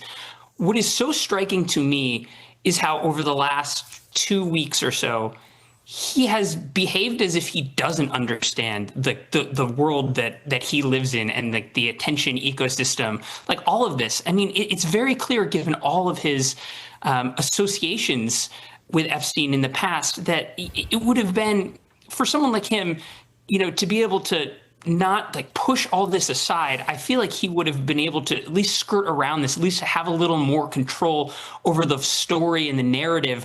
But this idea that, you know, you can basically change the news cycle by doing something else, it's worked for him in the past, but his story just doesn't behave the same way. It's just so very sticky. This is why you don't play with fire. You know, I mean, when you're telling a bunch of people, your supporters, Tim, that there is a pedophile ring of powerful lawmakers and officials and rich people who are controlling the government, and they're drinking the blood of kids and they're sexually abusing them. You are feeding a fringe theory, and you're giving it oxygen, you're giving it life, and you're saying to them, like if you're Kash Patel or J.D. Vance or any of these officials, I will unveil this when I get into office. I will uncover this horrible ring. I will make your life better, because what's stopping you from succeeding in this world is this cabal, this evil cabal. Don't worry, I'm going to get in there.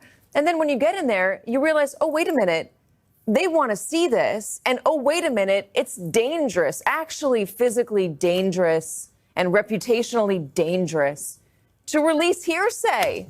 Well, he's also back to do this.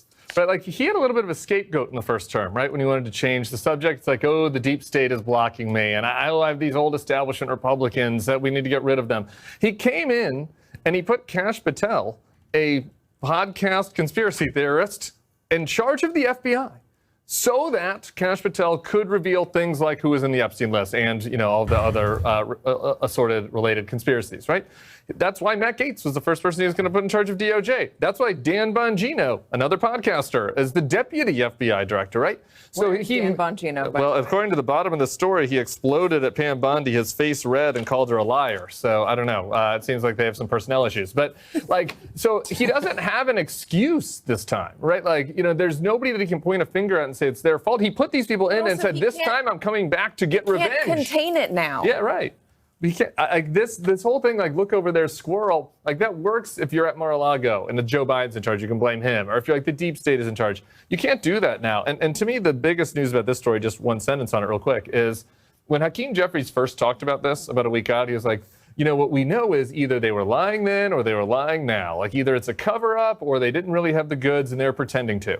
Like this pretty much makes clear that this is a cover up, which is a very different story and much harder to contain. Because now if the Democrats ever get back in power, all these people are going to be subpoenaed. It's not a 5-week story for Mike Johnson. It's a 2-year story. In 2027 now, they're all going to have to discuss this meeting.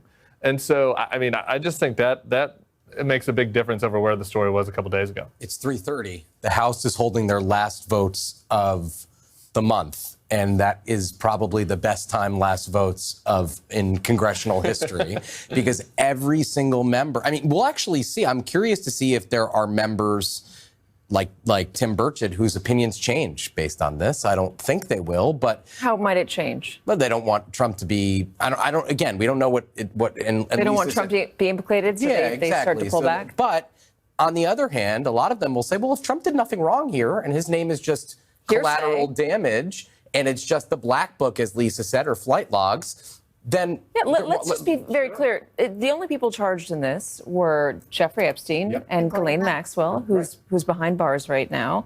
Nobody else who might be contained in this material has been charged. A lot of it, as this story mentions, is hearsay, which includes other names. It's part of the reason. I mean, we've had Chuck Rosenberg on explaining this very simply and clearly and calmly. The reason why you don't release notes is because you can very seriously damage someone's reputation, put somebody in danger based on what can just be hearsay. And that's why you don't drum up this sort of furor. Right. But can I add one other thing? Because I always read things like a lawyer. The most important sentence to me in this entire story is the one that starts in a statement to the Journal on Friday. Bondi and the Deputy Attorney General, Todd Blanche, said nothing in the files warranted further investigation or prosecution. Quote, as part of our routine briefing, we made the president aware of the findings, end quote, they said.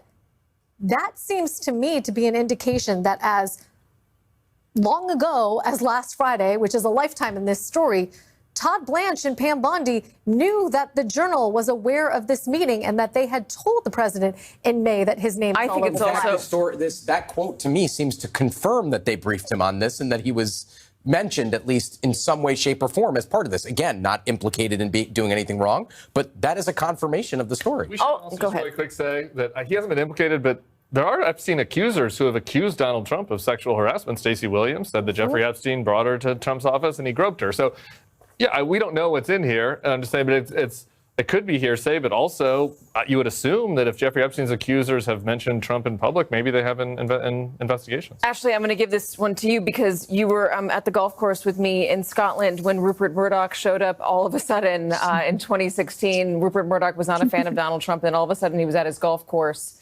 And Donald Trump actually came up to me off camera and was so excited and wanted to tell me that Rupert Murdoch was there to have dinner with him because clearly it was like, his white whale. Murdoch is here. Murdoch is the one overseeing the Wall Street Journal. He's the one, he's got Fox News, but he also has the Journal, and the Journal is the one that is becoming a sharper thorn. I like that we've just completely cast aside any sort of like editorial independence of these journalistic outlets, and we just openly talk about them as like, vehicles for billionaires and their own personal interests. I mean, at least there's a sense of honesty here. I don't like that they are covering it honestly, but then also simultaneously not talking about how fucking crazy it is that like our expectation is that these papers are supposed to represent the interests of their billionaire masters, their billionaire owners, which is crazy. Maybe it would be nice to also say how fucking ridiculous that is. But then again, this is MSNBC, so of course they are also defending corporate interests to a certain degree. Trump, that to his supporters, if he says it's time to move on, there's nothing to see here, they should move on. In a sense from him that someone like Rupert Murdoch is an ally who was involved in trying to convince him who to choose for VP, that should be a relationship where if Trump says it's time to move on, the Journal moves on. It doesn't drop another explosive scoop the following week. So that gives you a sense that this story is getting legs and he is losing control of the narrative and his supporters in a way that is frankly quite rare for him. Tina Brown has said it's clear Rupert Murdoch doesn't give a flip about Donald Trump. Here's another statement, by the way, from the White House. It does not specifically address the information reported about the president being briefed that his name appears, but here's what Stephen Chung is saying right now. The fact is that the president kicked him, Jeffrey Epstein, out of his club for being a creep. This is nothing more than a continuation of the fake news stories concocted by the Democrats and the liberal media, just like the Obama Russiagate scandal, which President Trump was right about. This is adding a lot of the distraction stuff that we've been talking about, which was not included, in the initial statement to the Journal on Friday. They've updated their materials since Friday. All right, I'm going to take a really quick break. On the other end, we have some more breaking news out of Congress. All right, getting back to this. This is Mark Epstein talking, Jeffrey Epstein's brother. I'm actually going to skip this. I don't really care that much. We'll of course talk about Tulsi Gabbard dropping a bombshell, ironically not really a bombshell at all, about Barack Obama and how Barack Obama tried to steal the election from Donald Trump in 2016 and all this like crazy shit in an effort to deflect the attention away. I have the article here. Don't worry.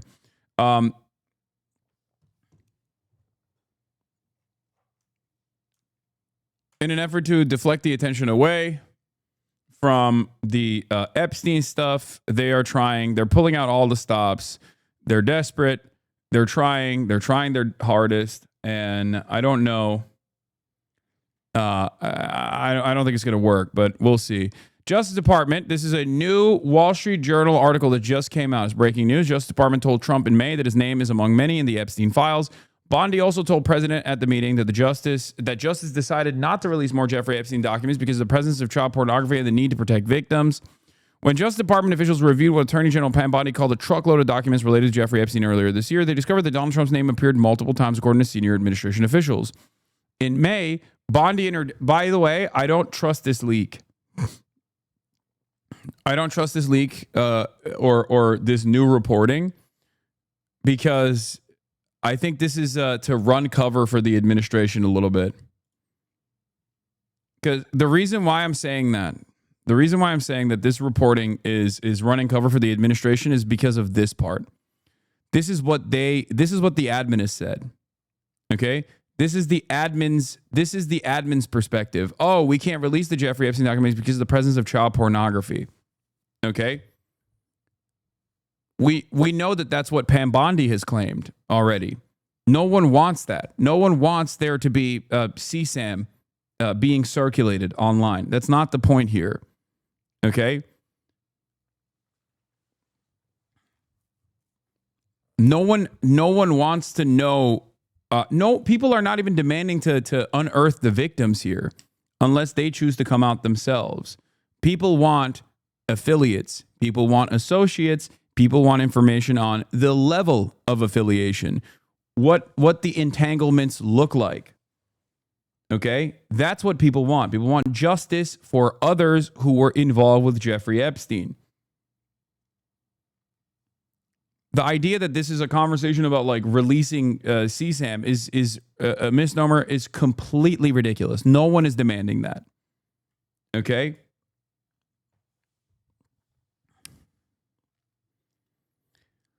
The other reason why I think this is suspicious, this news article is suspicious in some ways, is because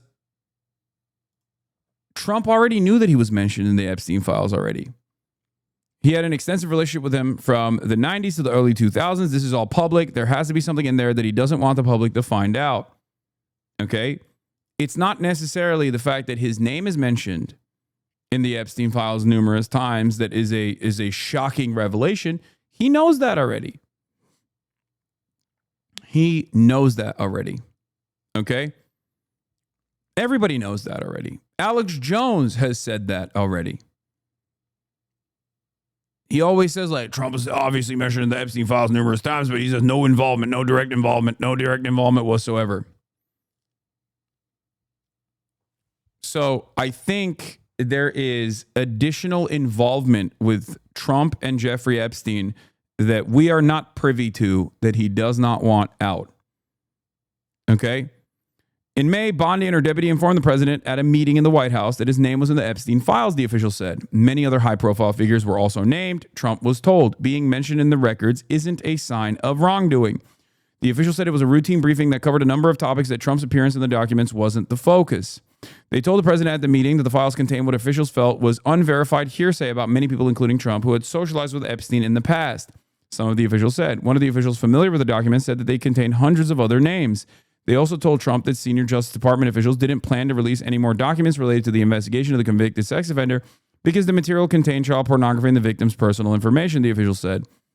Trump said at the meeting he would defer to the Justice Department's decision not to release any further files. The meeting set the stage for high-profile review to come to an end. Bondi had said in February that Epstein's client list was sitting on her desk to review. Trump said last week in response to a journalist's question that Bondi hadn't told him that his name was in the files. The administration didn't publicly announce the decision until weeks later on July 7th, when the Justice Department posted a memo on its website. The statement, which was unsigned, stated that a thorough review had turned up no list of Epstein clients, no evidence that would lead to an investigation of uncharged third parties, and no additional documents that merited public discourse or public disclosure. It said that much of the material would have been sealed in a trial to protect victims and to block dissemination of child pornography.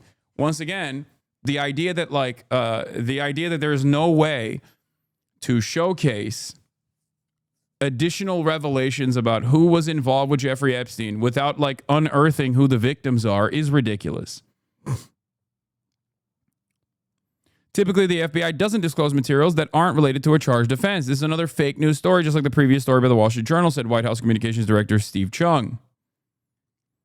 In a statement to the Journal on Friday, Bondi and the Deputy Attorney General Todd Blanche said nothing in the files warranted further investigation or prosecution. As a part of our routine briefing, we made the president aware of the findings. On Tuesday, Blanche said on X that the Justice Department was seeking to arrange a meeting with Ghislaine Maxwell in the coming days to discuss any possible information about anyone who has committed crimes with Epstein.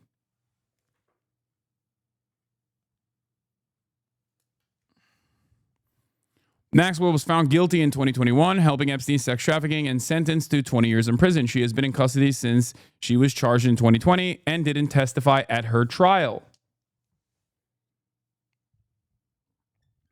So, once again, the retort from the Attorney General here is, oh, you guys want to see CSAM, I guess, you pesky little freaks. And it's fucking ridiculous, okay?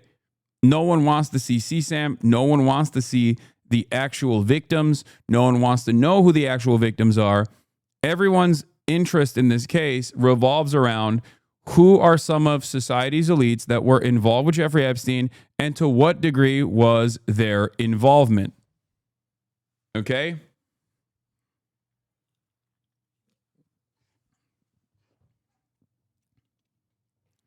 That's it.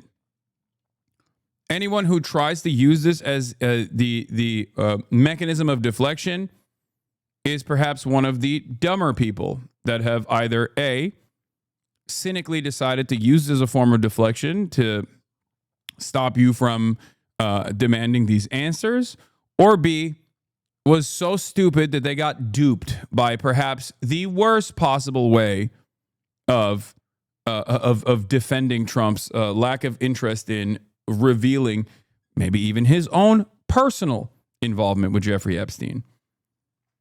More than what we know so far, more than what has been made public over the years.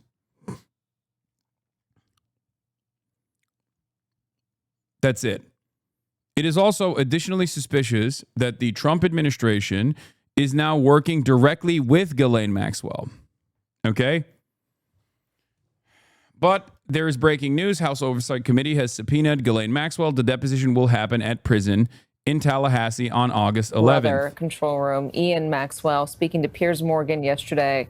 I think it's relevant because, you know, it's him pleading, basically, you know, buttering up Donald Trump on the subject of his sister. It's going to take us a minute to upload it, so we're going to put that on hold for a second. But in the meantime, Ashley, I want to ask you the question that I asked Tim, which is, if this stuff ends up dirtying up Donald Trump or implicating Donald Trump or embarrassing him or just his name being in the files and it getting out there, how many supporters does he lose? Does he actually risk the MAGA base? Do they believe this conspiracy more than they believe in him? I mean, again, part of that is unknowable. The MAGA base normally stays with him, but this is an area where we've seen real dissension, not just from some of the voters who want to get to the bottom of this, but even members of his own party who have, you know, put out statements and said publicly, look, you promised us that you were going to get to the bottom of the deep state, that you were going to get rid of all these. What do I think is going to come from this Ghislaine testimony? I think it's going to be protection for Trump and other high-profile clients of Jeffrey Epstein. That's what I think.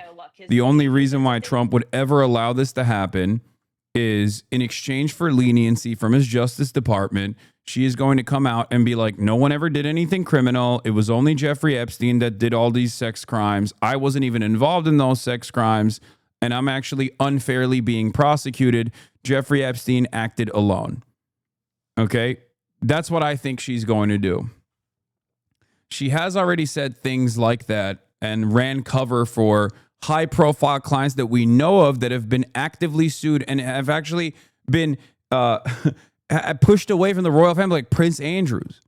So if she's already doing that for Prince Andrew's, and if Jeffrey Epstein's close personal best friend / attorney, Alan Dershowitz, is also demanding that Ghislaine Maxwell come out and release her public testimony in broad daylight, then I'm, of course, going to be very suspicious about what that testimony is going to look like. I think that there is not going to be any truth in this testimony. I think it's going to be in exchange for leniency. 40-month sentence, right? It's 16 more years, right? Highly unlikely that the Supreme Court is going to take her case. The one question that she gave to them to review is, was she entitled to claim protection under that sweetheart deal that then U.S. Attorney Alex Acosta cut with Jeffrey Epstein? That's a deal that was supposed to extend to his co-conspirators. By the way, Donald Trump's labor secretary, Correct. Alex Acosta, ended up having to resign because of the Epstein drama back in 2017 or 18 or... No, not 2017, 2019. Ghislaine Maxwell, because Ghislaine Maxwell is awful, and she was mobbed up with all of these people. Like, she was mobbed up with Prince Andrew. There are pictures of her, obviously, with Trump and Bill Clinton, right? So if the Trump base wants these elites, captured, right? Like, he can't make a deal with Ghislaine Maxwell, who is orchestrating the elite child trafficking. I mean, he can, and again, he'll have a core base of people to go along with him for everything. But like that other part of the world that cares about Epstein that he brought into his coalition, the Rogan crowd, giving a sweetheart deal to Ghislaine Maxwell is not the answer here for Donald Trump. Can I play devil's advocate here? Please. Because what the Trump base is going, what I assume a big chunk of the Trump base is going to do is say these are documents that have been created by Democrats, by Obama, by Biden, by Eric Cole. Oh, just take your pick. Of they're course, not. None of that is true. They're not doing that. Right. They're not saying that, and they're not doing that. Same witch hunt that we've had since The people who care about this stuff are not saying that.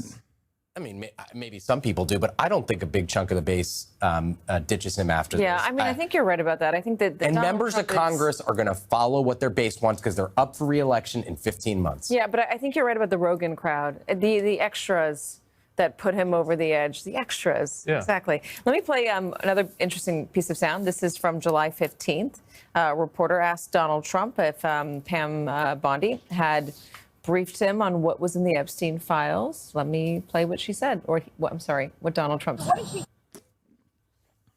What did she tell you about the review? And specifically, did she tell you at all that your name appeared in the file? No, she's given us just a very quick briefing, and in terms of the credibility of the different things that they've seen.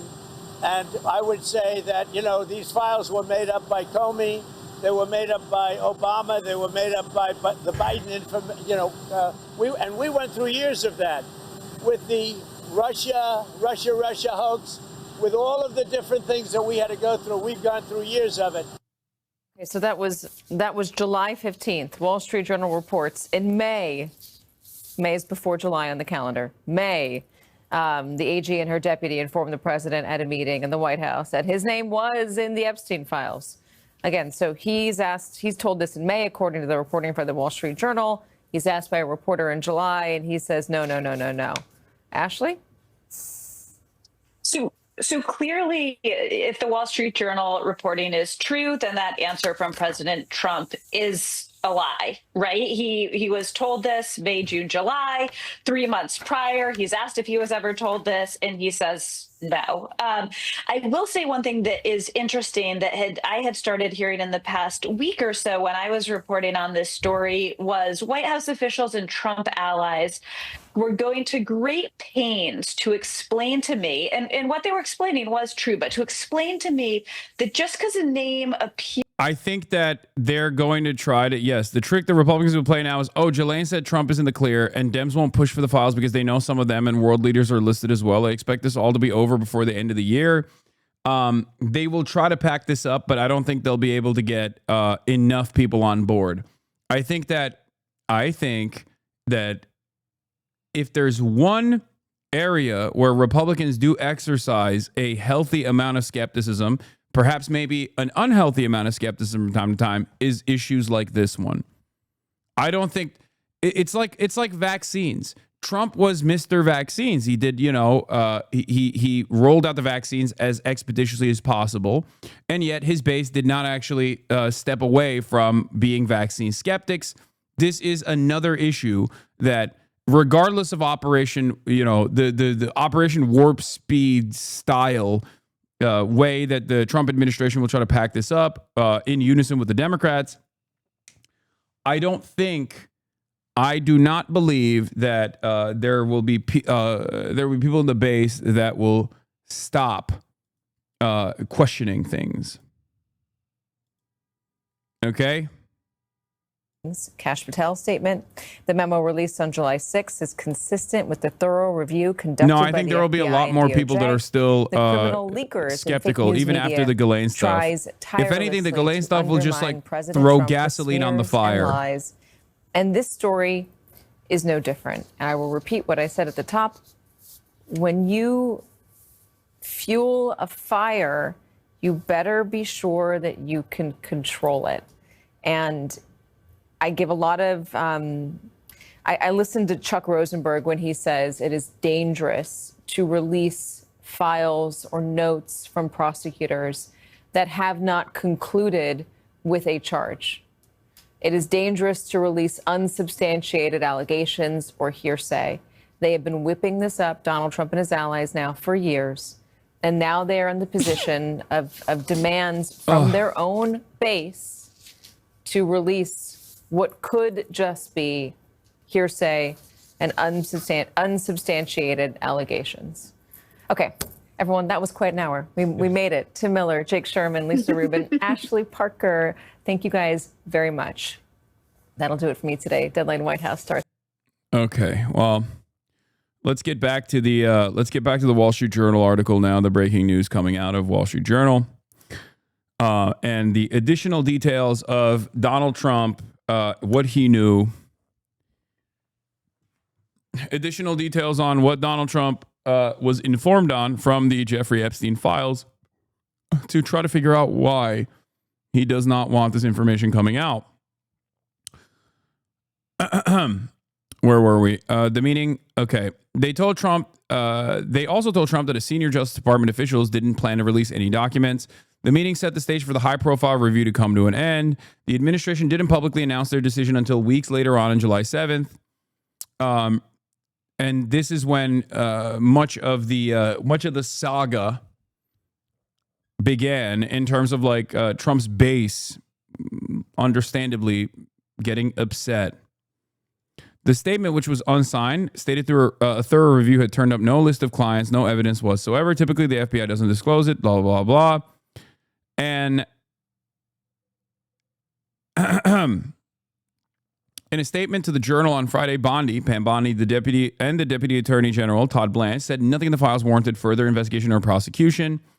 As a part of our routine briefing, we made the president aware of the findings. On Tuesday, Blanche said on X that the Justice Department was seeking to arrange a meeting with Ghislaine Maxwell in the coming days to discuss any possible information. Maxwell was found guilty in 2021 of helping Epstein sex trafficking and sentenced to 20 years in prison. She has been in custody since she was charged in 2020 and didn't testify at her trial. One of Maxwell's lawyers, David Oscar Marcus, confirmed the discussions and said, "We are grateful to the President Trump for his commitment to uncovering the truth in this case. Maxwell has been seeking to have her conviction overturned, contending she didn't receive a fair trial." Now, this is a crazy thing to say because they're making it obviously this is Ghislaine Maxwell's attorney saying this, but it's wild that they're making it seem like Ghislaine Maxwell is also an innocent party to this conspiracy, that she did not play a formative role, that she did not actively play a role in identifying and trafficking minors and even harming them personally beyond that, as the court documents clearly showed. That's why she's serving a lengthy prison sentence. She was also engaged in the act of sexual violence against these minors as well. She was, again, convicted for this. She wasn't just charged. This wasn't just like an investigation. She was convicted of these crimes, convicted beyond reasonable doubt by a jury of her peers. Remember, make no mistake. So for her attorney to make it seem as though they are collaborating with the administration to declare her innocence, to find her innocence, is crazy. Both Epstein and Trump said years ago they had a falling out. Trump has said their friendship ended before the financier was indicted for soliciting prostitution in 2006. Epstein later pleaded guilty to procuring a minor for prostitution in 2008, served time in a Florida jail, and registered as a sex offender. When Epstein was arrested again in 2019, Trump said he hadn't talked to Epstein for about 15 years. Epstein died in jail that year while awaiting trial on federal charges of sex trafficking. FBI Director Kash Patel has privately told other government officials that Trump's name appeared in the files, according to people close to the administration. Patel declined to answer an inquiry from the Journal about the Epstein case. By the way, this is most likely people like Elon Musk that is being reported on here. Because remember when Elon Musk was talking about how Trump is not releasing the Epstein files because his name is mentioned on it numerous times. And everyone was like shocked by this revelation. Yeah, I think it was directly coming from Kash Patel. Kash Patel most likely told Elon Musk when they thought that there was an allegiance there.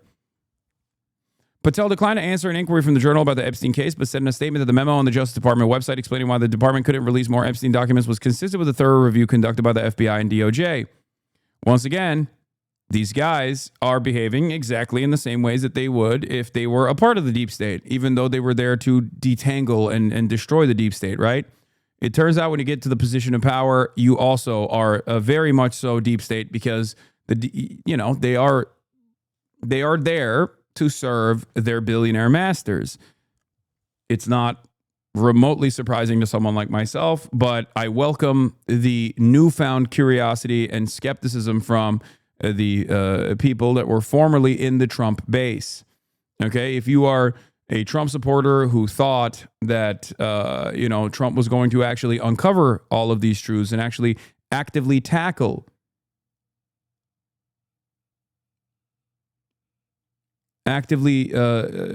the deep state or something like that, instead of playing a role in protecting the interests of all these elite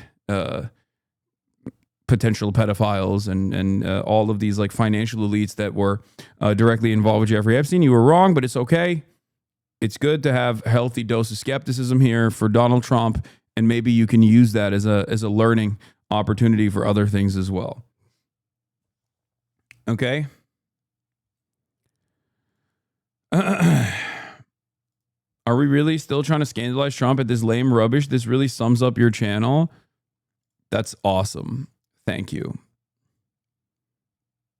Are we still trying to scandalize Trump at this lame rubbish? This really sums up your channel.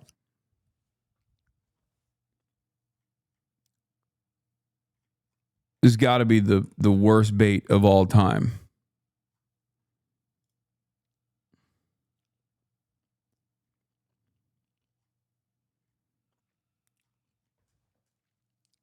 It's crazy because as a British person, you should still be interested in this, considering Ghislaine Maxwell's ties. You got to grow up, man. This whole thing is wrong. Yeah, grow up, dude.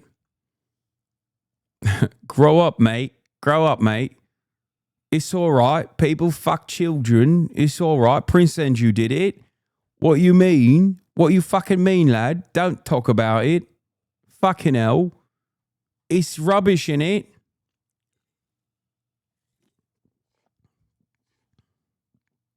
This is boring. It's boring that the administration is defending pedophiles. It's boring. After the fucking House of Commons and the Lords in it have done a bit of a scandal, yeah? I'm from England. This is normal. I'm from fucking England, yeah? A little bit of nonsense is normal, mate. Why do you fucking care?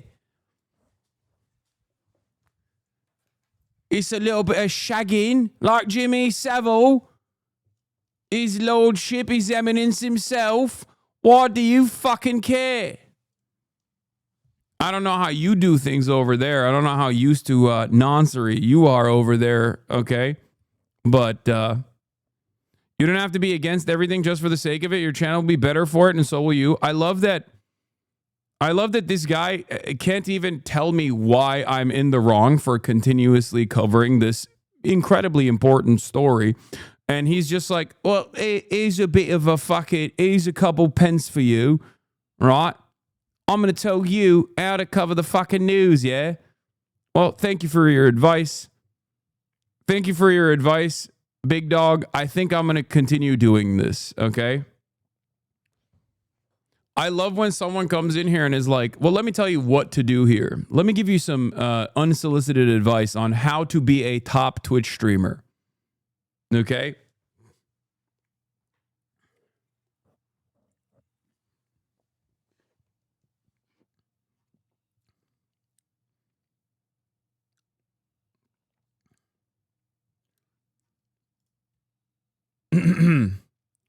It is pretty funny to take this stance on this issue, which is such a, it's an issue that unites pretty much everybody across the political spectrum around the globe. It's like the worst thing. Check logs, same guy from a couple days ago. Oh, is it one of the pets that I didn't actually clap?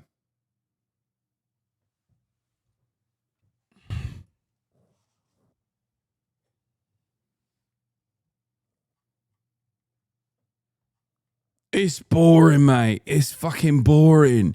What are you talking about? What are you talking about? Don't fucking do it. James Gunn is a hack who makes B movies. You know your channel topic. Trump says people interested in Epstein are bad people is about as close to the truth that you can get. Wait, what?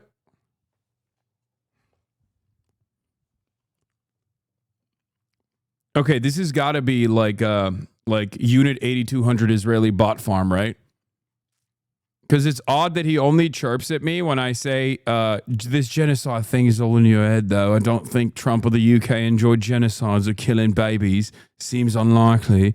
And then the only thing the only time he comes in here is either to say Israel's not doing a genocide because America and the UK would never do that, or to defend Jeffrey Epstein.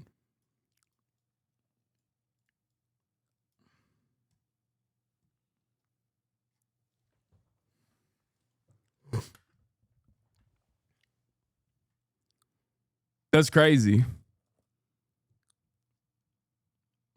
Bot account for sure, obviously. July 15th is when it was created and following since July 15th. I wonder why this freshly created account is only coming in here to say Israel's not doing a genocide and that people should stop talking about Jeffrey Epstein. Very suspicious. Very interesting.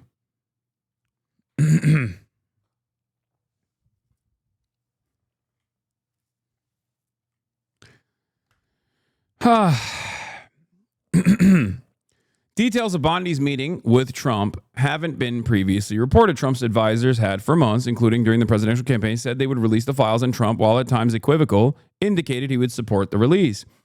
Trump's supporters, including some now serving in senior roles in the administration, claimed that the documents would expose global elites and powerful Democrats who spent time with the disgraced financier. The decision not to release the files has triggered the most serious backlash from Trump's political base since he launched his bid for the White House a decade ago, with a vocal group of the president's allies seeing the move as a massive betrayal. Trump has told administration officials in recent weeks that he wanted the growing public attention on Epstein to go away. On Tuesday, House Speaker Mike Johnson cut short the legislative session as some lawmakers demanded votes on more releases related to the Epstein files. Again, lots of weird things happening in this story, and yet people still go, it's nothing, mate. Why do you care? Why do you fucking care about this? Don't fucking talk about it. Don't you dare talk about it. Interesting. Grand jury testimony. Last Thursday, Wall Street Journal published an article about a letter bearing Trump's name. We already talked about this. It was a body drawing of a naked woman with Donald Trump's signature as the pubes of the lady. A spokesman for Dow Jones said, we have full confidence in the rigor and accuracy of our reporting and will vigorously defend against any lawsuit. Donald Trump also said he was launching a lawsuit against the Wall Street Journal for this. On Thursday, Trump said he had directed Bondi to produce any and all pertinent grand jury testimony subject to court approval. On Friday, Bondi and Blanche asked a federal court to do so, saying it was a matter of public interest. The grand jury testimony makes up only a portion of the more than 300 gigs of Epstein-related material the FBI compiled as a part of the recent review. Among other material, the FBI confiscated digital and documentary evidence from Epstein's properties in the U.S. Virgin Islands and in New York in 2019 when he was arrested. Grand jury testimony is subject to secrecy protections and faces potential high hurdles for public release. Administration officials privately acknowledged that the court is unlikely to release the testimony, which is precisely the reason why Donald Trump was comfortable enough saying, yeah, they should release the testimony as long as federal courts allow it, knowing full well that they wouldn't. And they haven't, for the record. A federal judge declared that the files will be kept sealed. On July 15th, an ABC News journalist asked Trump as he took questions from reporters of the White House what Bondi told him about the Epstein files. Specifically, did she tell you at all that your name appeared in the files? And he said, no, she's given us a very quick briefing, Trump responded. He also said Bondi had really done a very good job on the Epstein review, except that was a lie. Pam Bondi had actually informed him that his name appeared in the Epstein files, as this Wall Street Journal article indicates. There's also a Bondi-Bongino clash, a Bondino clash, if you will. The decision to not release the files and the harsh fallout among the public has roiled some of Trump's senior staff who have staked their reputations on exposing the ties between Epstein and money deletes. Patel, the FBI director, and his deputy Dan Bongino had been in favor of releasing more documents, people familiar with the effort said. Bongino has told colleagues that his association with the administration's decision to keep the files private has eroded his credibility among the base of support that fueled his rise as a successful podcaster and media personality on the right, according to a senior administration official. Bongino did not respond to requests for comment. Bongino has also been noticeably absent from the conversation, as has Kash Patel. I think they're trying to basically hide in the shadows as this back and forth continues, so people forget their direct involvement. On July 9th, after ABC News reached out to the White House about Bondi's briefing to the president, Bongino and Bondi clashed in a meeting with in which Bondi alleged that Bongino secretly provided information to the media to damage her reputation, people familiar with the meeting said. Bongino in turn exploded about Bondi, his face red, and called her a liar, a senior administration official said. If I was Pam Bondi, I would not be testing a man like Dan Bongino because he does take steroids allegedly, and he is prone to having roid rage. For that reason, I myself have actually experienced a little bit of his wrath in the past.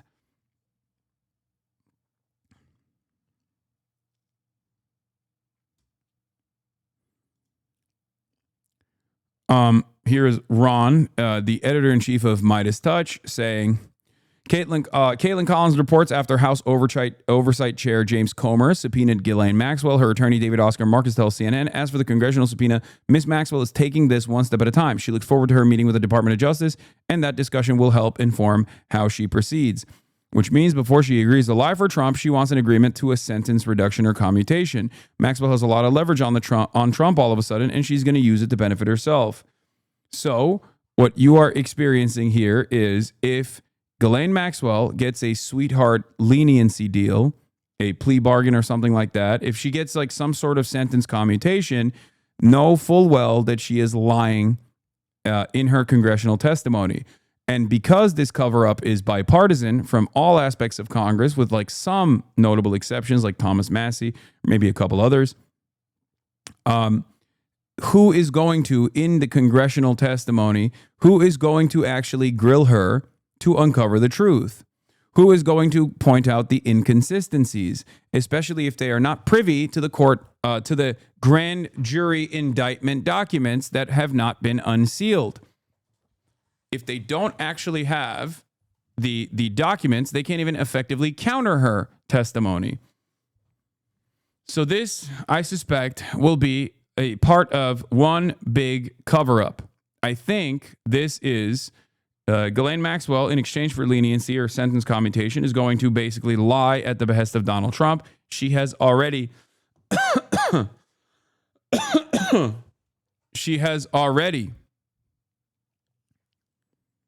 lied and said that there were other high-profile clientele that had nothing to do with Jeffrey Epstein, blah, blah, blah, all this stuff, including Prince Andrew, like the most high-profile clientele. So coalition that's is where we're Kash at. Patel. And I wonder, Andrew I gotta Weissman, how someone so instrumental in the investigation into Epstein and Maxwell is getting away with saying nothing. Well, this is what happens when you don't have any part of the government in the hands of an opposing party, whether you have complete Democratic hegemony or Republican hegemony, is that you don't have the ability to get answers other than sort of great reporting that we're seeing today from the Wall Street Journal. The FBI, you would think, would be very much defending a righteous prosecution, of Mr. Epstein and of Ghislaine Maxwell, who was convicted at trial of Jeffrey Epstein. Obviously, killed himself before he could go to trial. But you would think a normal FBI, so we're in Earth 1, not Earth 2, would have a lot to say about trying to have Ghislaine Maxwell strike some deal after what's commonly known as blowing trial. That's the kind of thing that you would not normally go down that road, and the FBI director would be standing behind the career people at the FBI who worked on this case. It's worth noting that at the prosecution side of this, Maureen Comey was one of the prosecutors. I'm telling you, dude, I don't think the Trump loyalists, or at least there's always the 30% base, right? I think that under normal circumstances, when Trump deflects, the 30% base goes along with him.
Increases in funding from the State Department in return for their support.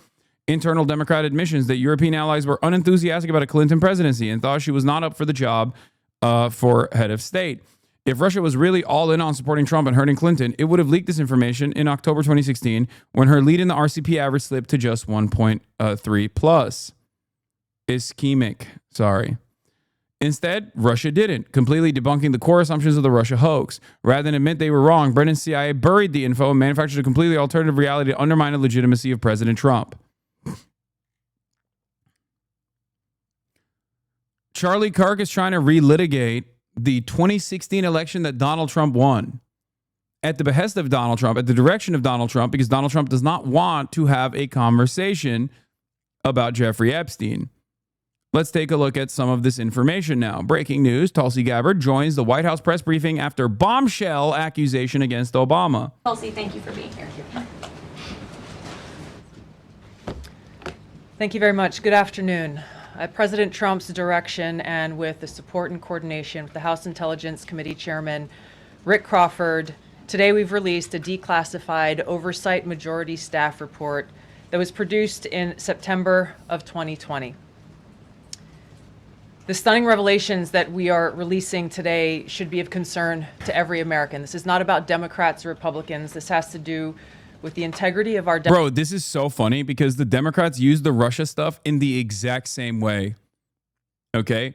They use the exact same tone and they use the exact same, like, this is so severe, guys. This is a bombshell accusation. And ironically enough, as someone who has been a vocal critic of the Russiagate conspiracies, especially to the extent that they ran on with like MSNBC tying everything back to Russia somehow, and significantly overestimating Russia's involvement, or rather the amount of the Russian capacity to influence elections. This is even dumber than the MSNBC-style Russiagate stuff. Was there... I'll do a rehash of what my assessment was early on. Okay? Was there enough evidence for the Obama DOJ to investigate the Trump campaign's involvement with Russia? Absolutely 100%. Okay? It is completely ridiculous. I would never say that there is no reason to investigate the Trump campaign and their close ties to Russia. Of course there was a reason. Of course. It's crazy. I mean, you had people openly talking to Russian agents. It's ridiculous. Having said that, do I believe that Russia was also invested in a Trump victory? Yes. Okay. I do. Having said that, however, the Democrats greatly overemphasized the influence and impact that Russia had on this election in an effort to take away the responsibility from the horrible Clinton campaign and the horrible ways in which the DNC refused to reckon with the reality that they had a deeply unpopular candidate that they were in the tank for because they were terrified of a Bernie Sanders emergence from the primaries. Okay, they were locked in on Hillary Clinton. It was her time, and they spent most of their effort attacking those who actually were excited to be involved in the process of voting for a candidate that they actually believed in. And instead of pointing out a litany of different complications, a litany of different issues within the DNC structure, they thought that this was a great out.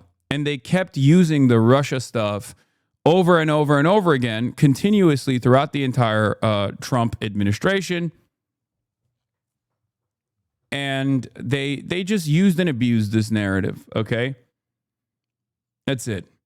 Was Russia involved in like messaging campaigns that tried to interfere with the American elections? Of course it did. Okay, every country does this. We do this to other countries. Russia is doing it to us. I'm sure China is doing it as well. It's a normal part of the process. The reality of the matter is you're supposed to overcome these issues by having strong candidates with messaging discipline and decent policies. You're not supposed to lose to someone like Donald Trump. especially not twice. Okay? That's it. So my gripe with the Russiagate stuff isn't necessarily whether or not Russia was involved in American politics in a meaningful fashion or in any capacity whatsoever. It's more so the extent and the power that Russia had, that Russian influence had over the election. Okay? But it is pretty funny that the Trump administration is now desperately trying to pull it back to Russia. Israel did it too in 2016. Literally, quote, senior Israeli officials, we wanted to interfere with the election. I know. A big part of the Russiagate stuff, ironically enough, amongst the Democrats was that when they actually dove deeper into the election interference campaign and influence campaign, they found out that a lot of these guys weren't necessarily Russian, but coming from another country that also is, I mean, I guess basically like little Russia. That country, of course, is Israel, America's greatest ally. But that's besides the point. And Israel still continues to interfere in American elections openly without even getting restricted by, FARA registration, like FARA violations anyway. But now that the Epstein files are not being released and people understandably are demanding more information from the Epstein stuff, Trump has gone back and his administration has gotten together and decided that the real way to shift people's priorities and attention away is by relitigating Russiagate, but this time saying that the Democrats cynically and falsely used the Russian investigation to try and steal the election from Donald Trump. Except that was 2 election cycles ago. And not only that, or 3 election cycles ago at this point, I guess, like technically. And not only that, but Trump has won twice since then, including the election that they're saying Obama tried to interfere in. Democratic Republic, and American voters having faith that the votes cast will count. There is irrefutable evidence that detail how President Obama and his national security team directed the creation of an intelligence community assessment that they knew was false. They knew it would promote this contrived narrative that Russia interfered in the 2016 election to help President Trump win, selling it to the American people as though it were true. It wasn't. The report that we released today shows in great detail how they carried this out. They manufactured findings from shoddy sources. They suppressed evidence and credible intelligence that disproved their false claims. They disobeyed traditional tradecraft intelligence community standards and withheld the truth from the American people.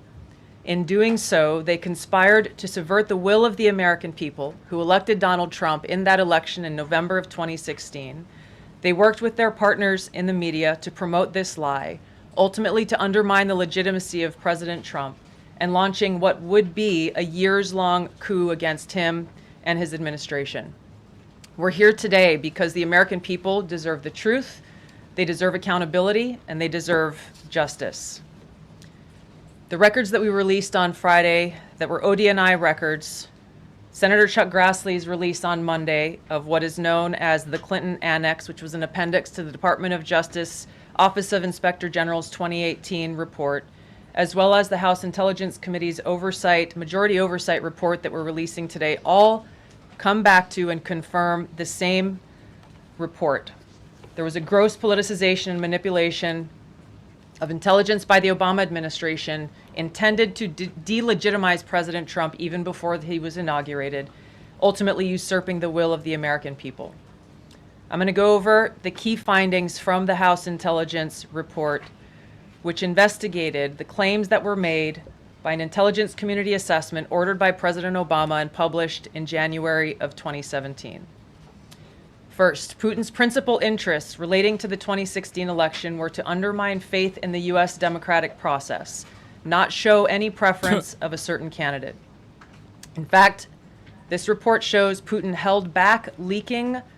Wait, this is so funny because like they're basically lending credence to why an investigation was conducted into Russian interference in the election with this admission. Okay? Their argument basically is it was valid to investigate Russia and its involvements with the Trump administration, because there was, Trump campaign at the time, because there was clearly like direct ties, right? Let's not forget, what was the name of the Greek guy who openly was telling some Australian embassy guys how he had direct talks with Papadopoulos, George Papadopoulos. I think that was what the guy was, right? He was like at a bar telling some Australian embassy folk that he just directly was talking to Russian agents, and they had big dirt on Hillary Clinton.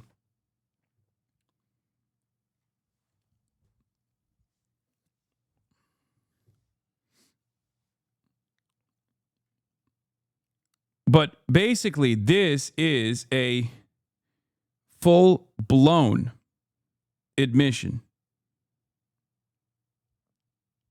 It is a full-blown admission that that investigation was totally appropriate to conduct. It's just that the Obama administration utilized the findings of the investigation that was valid to attack Donald Trump, is what they're saying. And through that, they omitted key parts of the investigation that showed that Russia even had more dirt on Hillary Clinton that they simply did not reveal.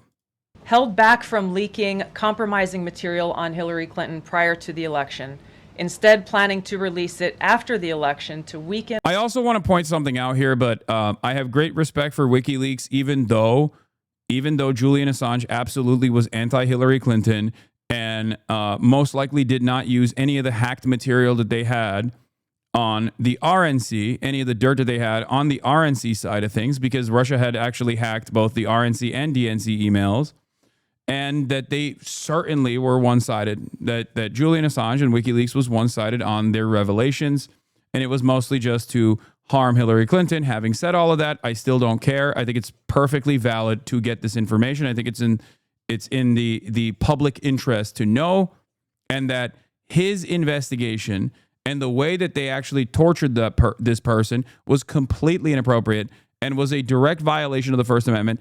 And it continued on through numerous administrations. Okay. Yeah. WikiLeaks and its crime was doing journalism. You can't complain that they're revealing hacked material from only one side and not both sides. Okay. That's ridiculous. What Moscow viewed as an inevitable Clinton presidency. In the January 2017 intelligence community assessment that President Obama ordered, John Brennan, who was CIA director at the time, and the intelligence community intentionally suppressed intelligence that showed Putin was saving the most damaging material that he had in his possession about Hillary Clinton until after her potential and likely victory. The report goes into great detail about the information that Russia and Putin had on Hillary Clinton, which included possible criminal acts like secret meetings with multiple named U.S. religious organizations in which State Department officials offered, in exchange for supporting Secretary Clinton's campaign for the presidency, significant increase. Yeah, I don't think this is going to have the same oomph and the same emphasis, especially in 2025, especially on the heels of this Epstein stuff. Ironically enough, if Trump actually wanted to harm Hillary Clinton now, he has a much better avenue through the Epstein files. You know? Like, what are we talking about? All of this is just like old shit that they're trying to desperately reheat. Okay, it's done. You won, dude. You won the election, and you didn't even lock her up. You coward. You did not even lock her up after doing chance of locking her up.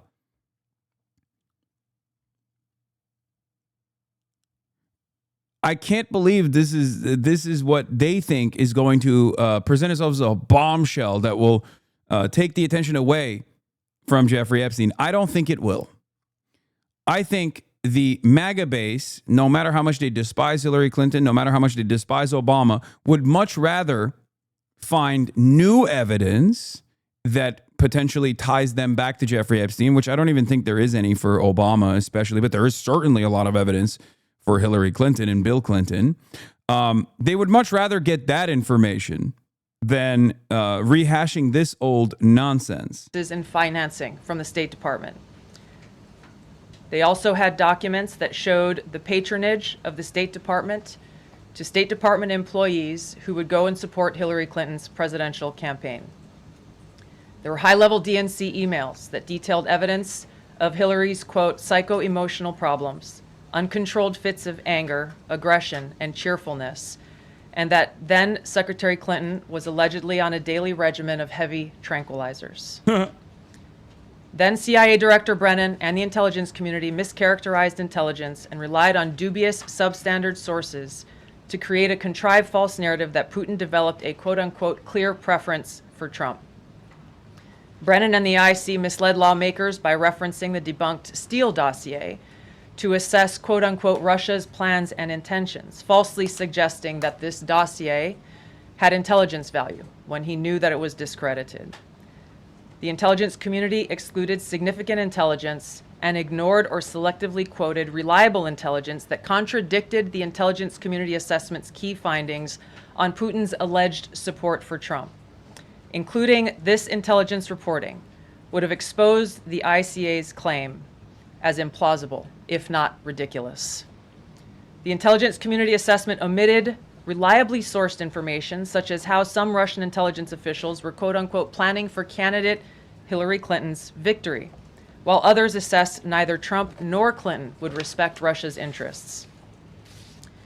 As was reflected in the ODNI documents that we released on Friday, multiple intelligence community assessments released in the months leading up to the November 2016 election concluded that Russia had neither the intent nor capability to impact the outcome of the U.S. election. On December 5th of 2016, the FBI and ODNI gave the House Intelligence Committee its first post-election classified briefing, in which there was no mention of Putin aspiring to elect Trump by either agency. The Presidential Daily Brief, drafted on December 8th of 2016, stated that no Russian or criminal actors impacted vote counts. This document was pulled just hours before it was to be published due to quote-unquote new guidance. If it had been published, it would have been briefed to both President Obama and President-elect Donald Trump. On December 9th, 2016, a National Security Council meeting was called to gather President Obama's senior national security officials, which included CIA Director Brennan, then Obama DNI James Clapper, Susan Rice, and others. Following that secret meeting, DNI Clapper's assistant sent an email to the intelligence community with the subject line, POTUS tasking on Russia election meddling, tasking ODNI leaders to create a new assessment per the president's request. The House Intelligence Committee Oversight Report that we released today reveals that, quote, unlike routine intelligence community analysis, the intelligence community assessment was a high-profile product ordered by the president, President Obama. Not only is this 10 years old, but like this would have been more relevant to drop in, 2017, 2018, 2016, at any other point but now. It's so old, and it's literally things that we knew already that they are trying to reheat as though it's like new information. It's not. It's way past the point of mattering. And it's so funny to be like, and Obama is responsible for this. Like, Obama being invoked here is just because he has name recognition. It's just because he has name recognition and like people still hate him a lot, like in the Trump base. Directed senior intelligence community agency heads and created an intelligence community assessment limited to just 5 analysts using one principal drafter. This is not something that occurs in the normal path of producing an intelligence community assessment that reflects the views across the intelligence community.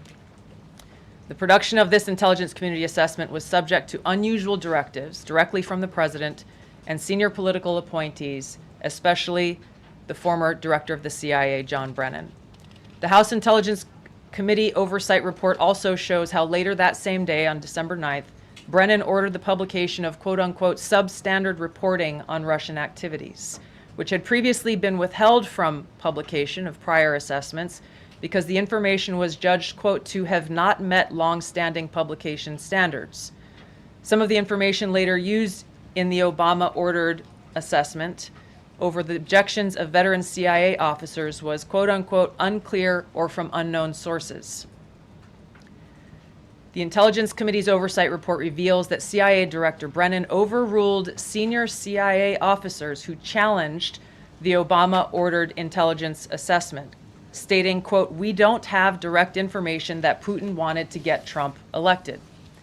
Yet, the Obama-directed assessment was published on January 6, 2017, which explicitly stated, quote, we assess Putin and the Russian government aspired to help President-elect Trump's election chances. Let's talk about what Donald Trump has to do next. Because, like, I don't think this is going to have the heat. I don't think this is going to draw attention away.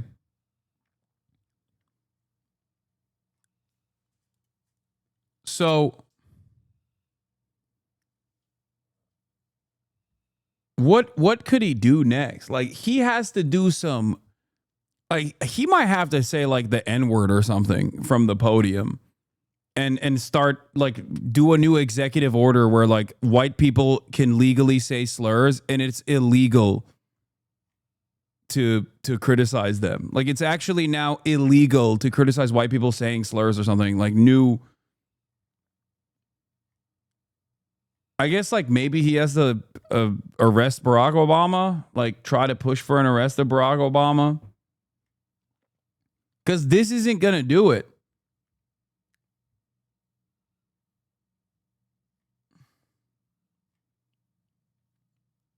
Yeah, go to Fifth Avenue and actually shoot someone and kill them. Create a new slur that we haven't heard of before. Like, unearth a new slur from the ancient tomes of racism. Just dust it off. Because aliens is not gonna do it.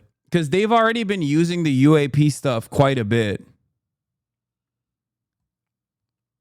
Congressman Frost is claiming that the White House is preparing to release a concrete evidence of extraterrestrial life.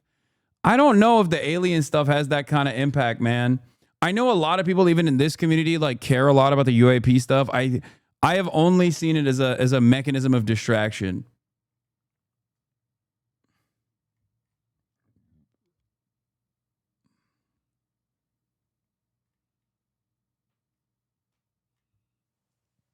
I don't think the aliens is gonna cut it. I feel like the American population, even the MAGA base, is so goddamn locked in. Regarding the interest, here is Russia versus Epstein. I mean, it peaked on July 18th. It went down a little bit, but it's going up again. Every new drop. And that's like with Russia actively. That's with Russia actively bombing Ukraine. You know what I mean?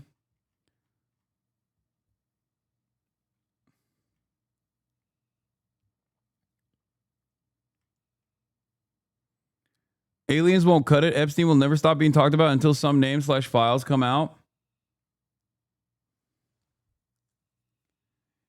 Here's the thing. People are saying, oh, well, he has to, like, bomb Iran or something. It can't be something. Trump can't do something that is like that is worse overall than his refusal to release the Epstein files. Like, that defeats the purpose. That's why I'm saying it has to be something that's, like, within his power. Because, like, when people say, oh, don't you think he's, like, bombing Iran as a distraction away from, like, the ICE raids? It's like, no, because bombing Iran is a severe escalation. A severe escalation that goes beyond, like, even the ICE raids in terms of foreign policy, at least. So I don't think he's going to, like, bomb Iran to get the attention away from the Epstein stuff. because that's an issue in and of itself. That's a major problem in and of itself. It's a fairly significant problem. And you also can't really bomb Iran out of nowhere. What you can do, however, is tariff Israel. What you can do, however, is sanction Israel. What you can do is force Israel to actually engage in a real ceasefire, a commitment to a real, long-standing, permanent ceasefire. I'm just saying, I know there's there's got to be at least a couple Trump people in here right now listening in. Great opportunity. Make one boss call, become a hero, become legend, okay? Although I do suspect that half of the reason why the Trump cabinet is so scared of revealing Epstein stuff is maybe even somehow related to Israel. So I doubt that they would do that. The Republican Party is very / somewhat conservative, 80%. 11% say moderate. Very somewhat liberal say 9%.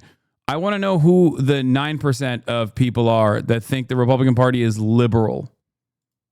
When possible, by discrediting Secretary Clinton and publicly contrasting her unfavorably to him. End of quote. The CIA and FBI, then led by John Brennan and James Comey, expressed high confidence in this judgment, while the NSA expressed moderate confidence. Yeah, the 9% of the people who were on the Jubilee, the 9% of people were all of the Jubilee people. Yet, as the report we released today shows, the ICA, the Intelligence Community Assessment, did not cite any report where Putin indicated helping Trump win was an objective. The opposite is true. With regards to the Steele dossier, we now know that one of the source documents that the Obama administration used in the creation of this intelligence assessment in January of 2017 was none other than the discredited, unverified Steele dossier. The House Intel report states, quote, contradicting public claims by then CIA Director Brennan that the dossier was not in any way incorporated into this intelligence assessment. The dossier was referenced in the intelligence assessment's main body text and further detailed in a 2-page assessment annex. John Brennan lied, and he denied using this dossier in this intelligence assessment that President Obama ordered because he knew it was discredited. It was a politically motivated, manufactured document. He directed senior CIA officials to use it anyway. CIA officer told the House Intelligence Committee staff as they investigated this, quote, the director of the CIA, John Brennan, refused to remove it. And when confronted with the dossier's many flaws, responded, quote, yes, but doesn't it ring true? Even the bipartisan Senate Select Committee on Intelligence report published in 2020 criticized the FBI's handling of the Steele. Am I wrong, or is it just super sauceless? It is unimaginably sauceless. It is the most sauceless the Trump administration has been until they somehow get even more sauceless tomorrow. Straight up.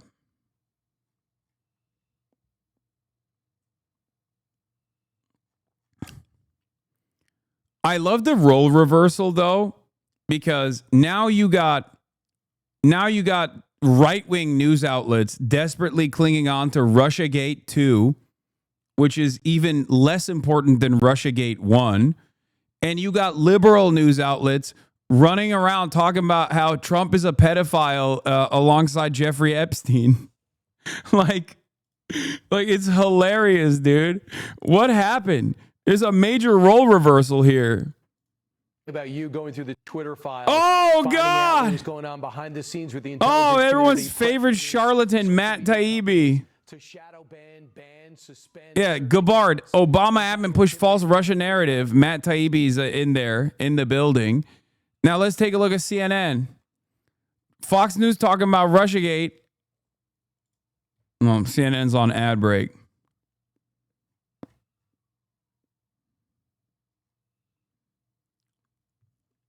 Matt Taibbi, what a fucking fall from grace, dude. Trump is going to speak at a major AI summit soon, by the way. So there's that. The Will Cain Show.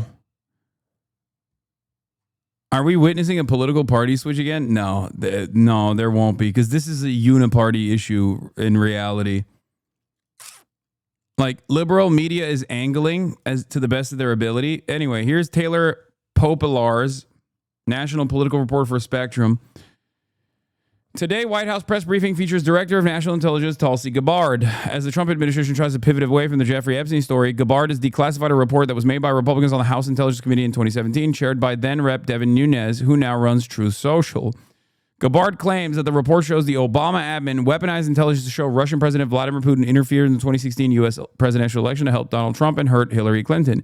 Gabbard alleges it amounts to a coup and treasonous conspiracy. The report contradicts a bipartisan Senate investigation, one that then Senator Marco Rubio, who is now Trump's Secretary of State, supported as a senior member of the Senate Intel Committee, that found Putin sought to meddle in the 2016 election to hurt Hillary Clinton.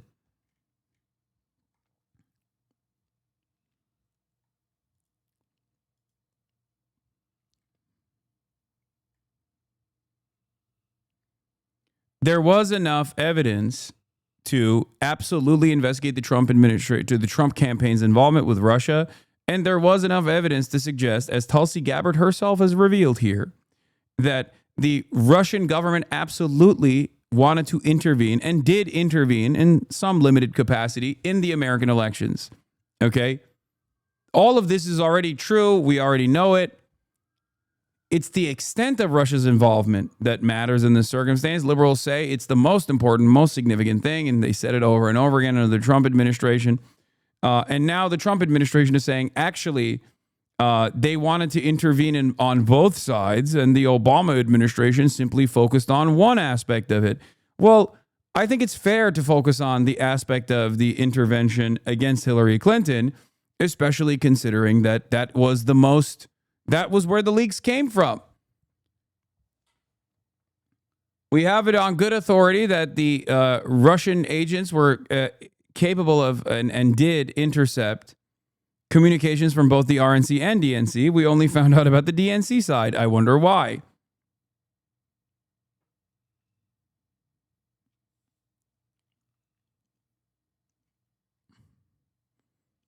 Perhaps they saw Trump as a more malleable person than Hillary Clinton.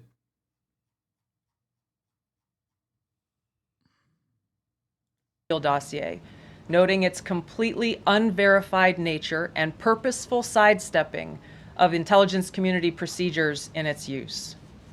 Now, President Obama, Hillary Clinton, John Brennan, James Clapper, James Comey, and others, including their mouthpieces in the media, knowingly lied as they repeated the contrived narrative that was created in this January 2017 intelligence community assessment with high confidence as though it were fact. The Steele dossier was completely validated, by the way. I don't know about that.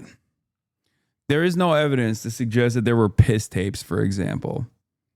Like,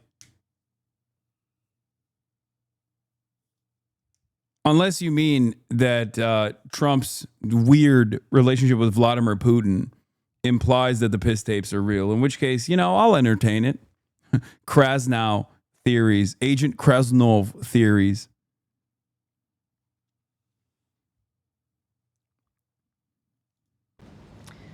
John Brennan, as CIA director, stated in a memo to his agency staff in December of 2016, saying, quote, "There is strong consensus among us on the scope, nature, and intent of Russian interference in our presidential election." This was reported by NBC News, confirming that Brennan, along with James Clapper and James Comey, agreed with the CIA's assessment that Russia intervened to help Trump win the presidency. As Obama's director of national intelligence, James Clapper was tasked with overseeing the creation of this assessment in January of 2017 by President Obama, and he expressed confidence in its findings. In a 2018 interview with the Harvard Gazette, he talked about how he provided Trump with the same classified assessment that President Obama received, which included the high confidence judgment that Putin directly ordered the hacking and election interference. Clapper then went on to add, "I think the Russians, actually influenced the outcome." This is a brief summary of the details that you'll find within the House Majority Staff's report in their investigation into the Obama-directed January 2017 intelligence. Bro, she's bored. Like, put some emphasis behind it. Like, this is your bombshell that Russia did try to intervene, try to interfere by hacking American emails, like American politician emails, like that the conspiracy is real. But then, like, what? Obama exaggerated the involvement that they had with Donald Trump or something. Like, this is not, like, how is this considered in any way, shape, or form in the post-Trump universe an indictable act? Donald Trump every other day does something that is a million times more consequential and unceremonious and uncharacteristic of the the way that the office, the power that the office has, than what they're suggesting Obama did. Like, they're calling this a coup. Like, even in the maximalist position with maximum charity, maximum charitability to the bombshell revelations here, Obama didn't even do anything. Obama didn't do anything that is like remotely as bad as like what Trump does on a regular basis with, and we expect him to do this.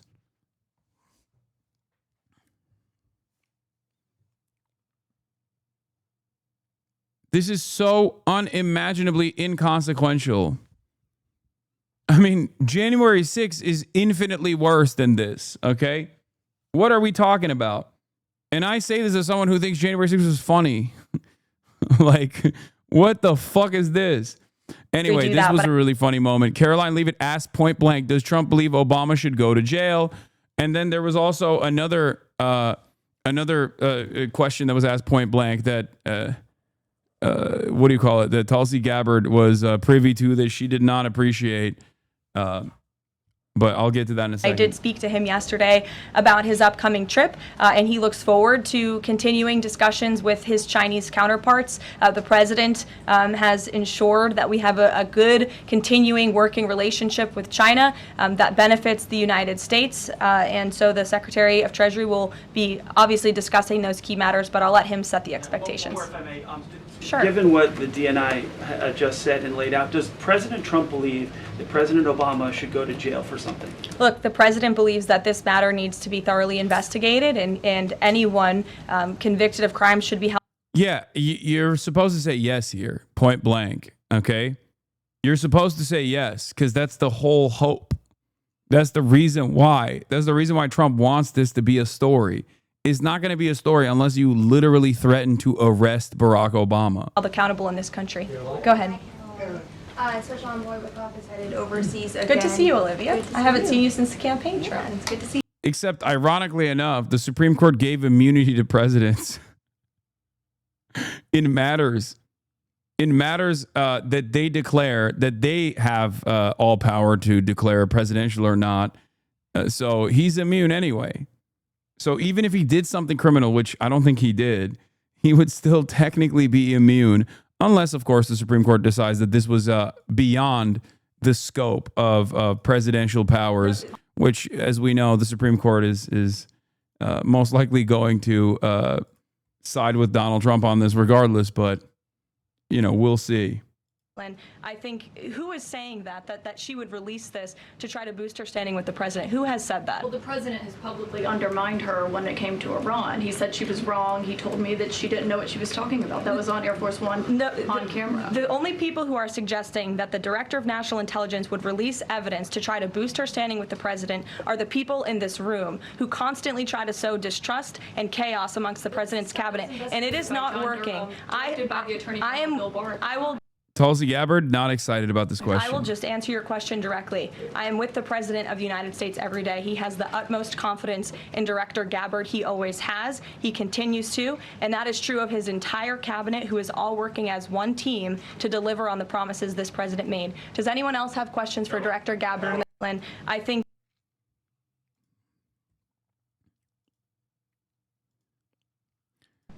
Reporter, President Obama cannot be charged based on that immunity, except this, people misunderstand this. Okay? People misunderstand what the Supreme Court did by offering Trump additional immunity. Okay? People think this means it's a blanket immunity that works across the board. It's not the case. Okay? It's not. It's immunity until the Supreme Court decides this is not a presidential act. It just basically adds an additional hurdle, a really, really, really high hurdle that the Supreme Court will, of course, always clear for the Republicans, considering that they have a Republican supermajority. Okay? It's up to the Supreme Court to decide whether or not this is an official presidential act or not. So if you think that the Supreme Court would give Obama presidential immunity, I think you're wrong. Yeah, you're misunderstanding. A non-presidential act, when a left-leaning president does something? Exactly. Appropriate idea. Kelly. What is the accountability that you would like to see if this current president is the one who brought the case to the Supreme Court and Chief Justice Roberts made clear in his opinion that a sitting president's responsibilities in office cannot lead to prosecution, immunity?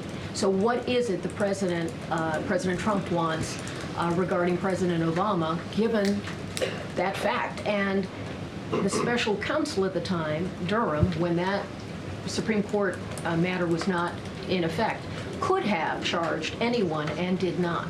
So on those 2 points, how do you respond? Look, the president has made it clear that he wanted these documents to be declassified. He wanted the American people to see the truth, and now he wants those who perpetuated these lies and this scandal to be held accountable. As for what accountability looks like, as the director said, it's in the Department of Justice's. Yeah. Yeah, we have the Harvard stuff as well. The Trump administration is like actively trying to fight Harvard. But let's see what Trump's remarks are going to look like at this AI event, and if he'll talk about Epstein or not. I suspect he won't. His name was in the Epstein. He's going to be like, "Why are you bringing up Epstein? It's disgraceful. We're at this big, beautiful AI event. How dare you?" Just a very quick briefing, and in terms of the credibility of the different things that they've seen. Not really a denial there. According to the Wall Street Journal report, she briefed him that his name was in the files in May. We should note, just to remind you, it was on June 5th that Elon Musk, in the midst of his breakup with President Trump, posted on X that Trump is in the Epstein files, which is the real reason they have not been made public, according to Elon Musk, in a tweet that he has now since deleted. Also breaking right now, relatedly, a judge in Florida has rejected the Trump administration's request to unseal pertinent parts of the grand jury testimony in the investigations into Epstein and his partner, Ghislaine Maxwell. This as Republican House Oversight Committee Chairman James Comer this afternoon announced that he has subpoenaed Ghislaine Maxwell for a deposition on August 11th. This while House Republican leaders truncated congressional business, at least partly, to avoid a vote, to dodge a vote, forcing the release of the Epstein files. The president, clearly exasperated by this issue, last night at a House Republican reception, gave his troops these marching orders. Remember this, Obama This was the best cheated part. on the election. And we have it cold. Whenever someone asks you about Epstein, say blue, Obama. And it's getting even more so because the stuff that's coming in is not even believable. So, and you should mention that every time they give you a question that's not appropriate. Just say, oh, by the way, Obama cheated on the election. You'll watch the camera turn off instantly. Operation Change the Subject seems right now focused on, as you heard from the president there, Director of National Intelligence Tulsi Gabbard's report, making all sorts of assertions about President Obama's activities in 2016. Gabbard was deployed to the White House press briefing earlier today to offer details of allegedly, quote, treasonous behavior by Obama and aides in allegedly manipulating intelligence to support the theory that Russia sought to swing the 2016 election in favor of Trump. This report from Gabbard, we should note, goes against a 2020 bipartisan Senate Intelligence Committee assessment, including an endorsement from then Senator, now Secretary of State Marco Rubio, that Russia did attempt to interfere in the election. Obama, in response to this Gabbard report and President Trump's attacks, issued a rare statement denying all of this as bizarre and ridiculous allegations and, in his view, a weak attempt at distraction. And we should note there are two conservative journalists who have been critical of Obama in the past who today where Obama, why don't you drop some Epstein bars, man? The Free Press, who I regularly read, says, quote, as someone who was an early critic of the Russiagate narrative, I can report that Gabbard did not get the goods. And he quotes Andrew McCarthy of the National Review, who told Lake, quote, there is nothing new in what, quote, Gabbard is hyping as a bombshell. So back to the Epstein story. Let's bring in CNN senior justice correspondent Evan Pettis and CNN's Jeff Zeleny at the White House. So, Jeff, this Wall Street Journal story saying that Pam Bondi, the attorney general, told Trump in May that his name appeared in the Epstein files multiple times as hearsay with hundreds of other names, we should note. And this is not proof that Trump did anything illegal or untoward, but this can't be welcome news for the Trump administration. Jake, it's not welcome news in the sense of it keeps the questions alive. Are you really that shocked that Jake Tapper admitted that he regularly reads the Free Press? The White House, though, not surprised by this. And a White House official, he regularly talks like he's writing for the Free Press. We are disputing the president did anything wrong. And that is still the unanswered question here. That is why there is so much juice here into this overall topic. There still are unanswered questions about what the president may or may not have done, what his relationship exactly was, what he knew about his long relationship with Jeffrey Epstein, et cetera. So the reason this is not welcome news by the White House is they've been trying to change the subject, as you just pointed out, all day long. And this, of course, returns it back to the original point here, the Epstein file. So the president is going to be speaking, as you said, coming up at this hour, a speech that's expected to be on artificial intelligence. Who knows if this will come up or not. But again, it just sort of shines a light on the fact that for all of the attempts to change the subject and deflect, even through familiar channels of retribution, that still has not worked because there are unanswered questions that the Trump base and many of his officials have been fueling for years. Now, Evan Pettis, let me ask you. So the Trump administration had asked this judge in Florida to unseal pertinent parts of the grand jury testimony for the Epstein case and also Ghislaine Maxwell case. It was unlikely that we were going to learn much new, if anything, from it. But the judge rejected that. So what now? Well, this is a judge in Florida, Jake. So there are still two pending requests in the Southern District of New York. This is where Epstein was charged in 2019 before he committed suicide. Also where Ghislaine Maxwell was charged and where she was convicted and is now serving 20 years. This is a request that went to a Florida judge who oversaw federal grand juries in 2005 and 2007. Now, you'll remember that this investigation sort of got put on the shelf when Alex Acosta, the U.S. attorney down there, agreed to let Epstein essentially plead to a sweetheart deal with the state prosecutor down there in Palm Beach County. So these documents it was always a long shot that they were going to be able to get these, but these two pending requests in New York, there's still a chance that the Justice Department might be able to get what it wants there. Keep in mind, the judge in Florida said, look, under our rules that govern us over 11th Circuit, we cannot release this. We can't also send it to New York, but New York can release their documents. Yeah, I mean, the rules are pretty clear that it's only in the rarest of circumstances. And you point out the right thing, which is that we're talking about a fraction of the number of documents. Oh, yeah. Pam Bondi still is sitting on the vast majority of documents. Yeah, there's a lot of stuff that they could release right this moment. It's also a ton of stuff in the Treasury Department of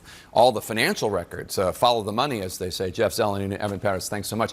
On Capitol Hill, the pressure from House Republicans on their leadership over the Epstein files is not letting up. Oversight Committee Chairman. Super boring stuff, guys, which is why Trump is just consistently saying super boring. Stop talking about this. Talk about, I don't know, Barack Obama instead. Could vote soon on a subpoena for the Justice Department to release the Epstein files. Let's get right to CNN's chief congressional correspondent, Manu Raju. And Manu, Trump wants everyone to stop talking about Epstein, but the truth is some of the loudest voices, actually the loudest voices, are coming from his own party.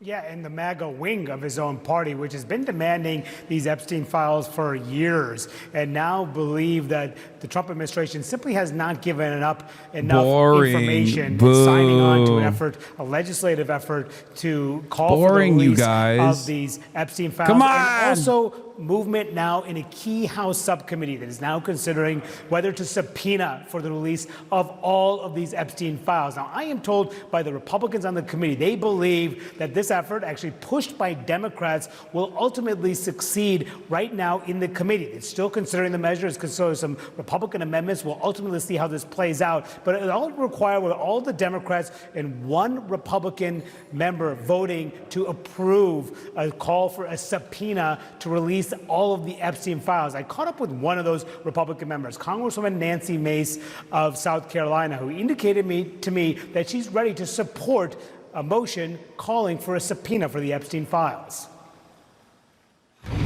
You'll be supporting the motion. For sure. Yeah, and I'm going to amend the motion to protect the identity of the victims. What do you think of the Speaker adjourning the House early to avoid this whole fight over Epstein? This fight's coming no matter, I mean, this is here, and I've made it part of my life's mission to protect women and kids, and I think that, I'm ready to take this vote. I think we should take this vote and move forward, move this country forward, and the victims deserve justice, and people deserve transparency is what they want.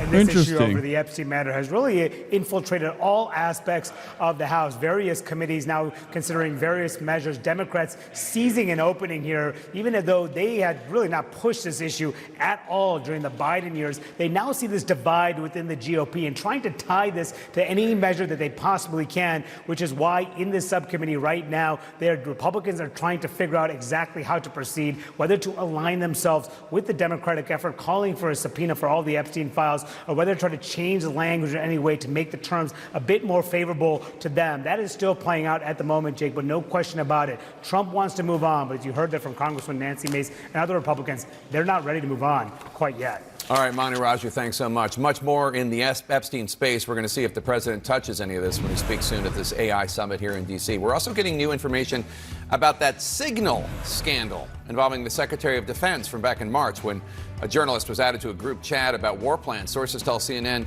that a Pentagon watchdog has been given evidence that messages from Hegseth. Okay, we knew that already. All right. Where is it? Yeah, Nancy Pelosi now has moved on from calling the Epstein files a distraction to finally coming on board with releasing the Epstein files, where she has tweeted out, "Release the files." So I guess she's also on board. We won Nancy over. Thank God. Let's take a look at Holy Toledo, Harry Enton, looking at Trump's incredibly underwater approval ratings, underwater on all the major issues. Let's take a look. So the president says things are great. What do the voters say? Once again, this is why you pay me the big bucks at the Piker Broadcasting Service. PBS is sponsored by you, the viewers, for $6 a month or a free one in the form of a Twitch Prime by connecting your Amazon Prime account to your Twitch account. You give me the big bucks so you know the news ahead of time. As I told you, all of these things that are happening currently, not the Epstein stuff, obviously. I didn't say that I didn't predict that there would be a major fissure between Trump's base because Trump's refusal to deliver on the Epstein stuff. But I told you that he was going to be underwater once people came to the recognition that the policies that he campaigned on were actually horrible. Okay? Hero of Zro, thank you for the 5 gifted. Gulwan, thank you for the 5 gifted as well. You can also gift subs for others in the Piker Broadcasting Service. No, I think is the answer. 6 months in, the rules of political gravity absolutely apply to Donald Trump, and the USS Donald Trump is taking on a lot of water. What are we talking about? Trump's net approval rating. Look, he started off back in January +6. My other prediction was, and I said this also time and time again, is that all of the hanger-ons that basically joined the Trump train because of the clout that it offered them are going to slowly start dropping like flies. They're gonna run out of the ship. Okay, the little rats will jump ship. because it is a sinking ship, and you will see all of the fake friends that want to maintain an audience, that care more about their audience online and were simply getting on the Trump train in an effort to grift, in an effort to win prominence, in an effort to win clout, will slowly but surely turn around and say, oh man, we were duped, or oh man, I don't know about all this, guys. Epstein is a big turning point for a lot of people. It's a big exit ramp. Woke is back. Just you fucking wait. Points on the net approval rating. -3 in March, -7 in May, and now he's at a term too low at -11 points. His net approval rating has dropped nearly 20 points in the aggregate since the beginning of his presidency. The American people do not like what they're seeing, and Donald Trump's administration is in a ton of trouble at this point. It's funny, the number of people backtracking on hating you now that Israel's genocide is mainstream. No, they still try to find a way to do it. They'll still try to find a way to do it, but it's to an increasingly smaller and smaller audience. That's why I just fucking let that shit wash over me over and over again for months and months, because I knew full well that inevitably there is a slant towards justice. There's a slant that people still are interested in the truth. And eventually, I knew that people would abso-fucking-lutely. Woke is not back. Both are shit. No, woke is definitely back, big dog. Woke is back in a big way. There is the annoying type of woke, though, that is not back and will never be back, like rad-lib standpoint theory type shit.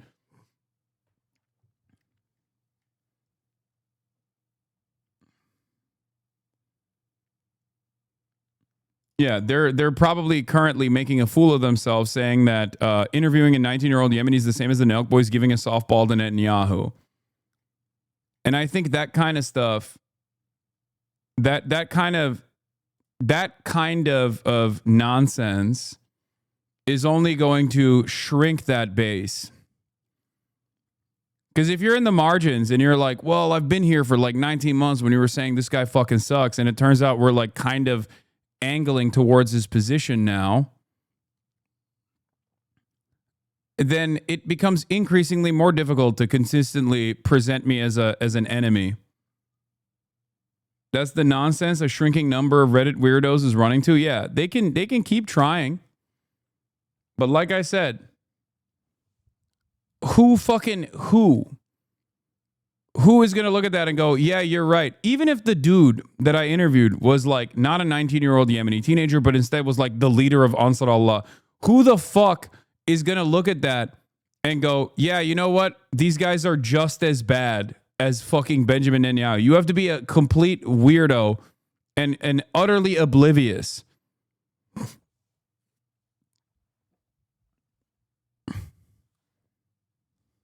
You're wrong if you think people think that much? Okay, well, you thought probably that I was wrong, that people will inevitably come to terms with Israel's cruelty as well.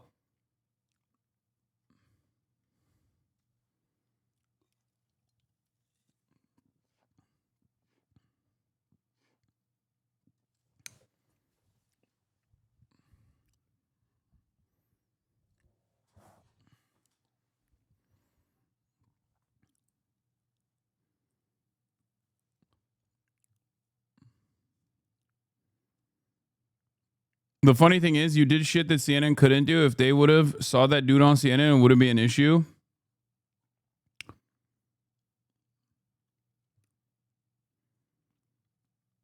When you get the chance, pro-Hamas crazies try to disrupt another event this morning with a bunch of nutcases. I'm proud as ever to stand for America and our ally Israel. Yeah, Josh Hawley is so fucking compromised. It's crazy.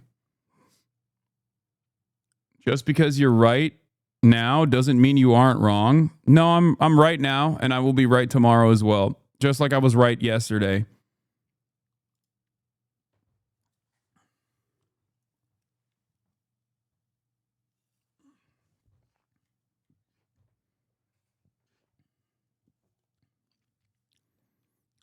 That's it.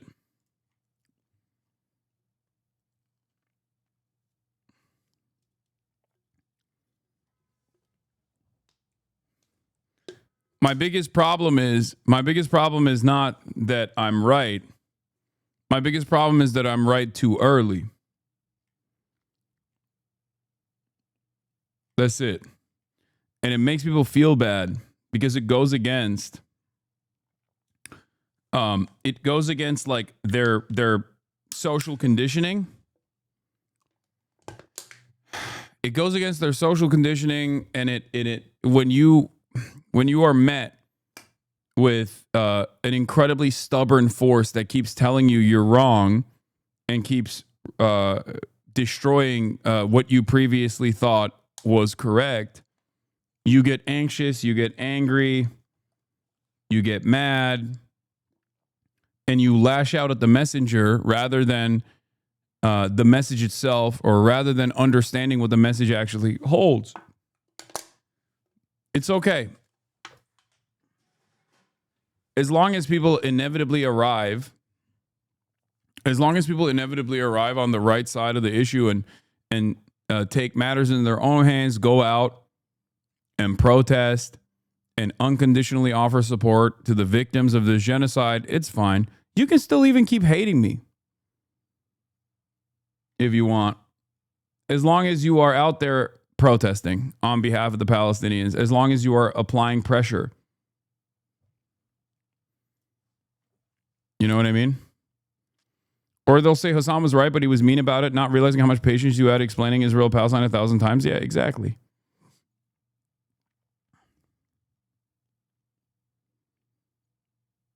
The minds of the American voters. Well, on what issues do the American voters seem to disapprove of him? They disapprove of him on all of the issues. He's underwater on all the major issues of the day. Trump's net approval rating on all the major issues, -5 points on immigration, his best issue. He's underwater. How about the economy? That was what he was elected for. -14 points. How about foreign policy? -14 points. How about trade and those tariff wars? Every single aspect of this I covered. I told you.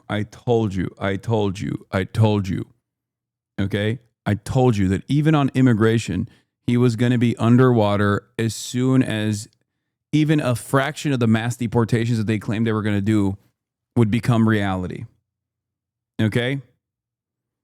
I told you.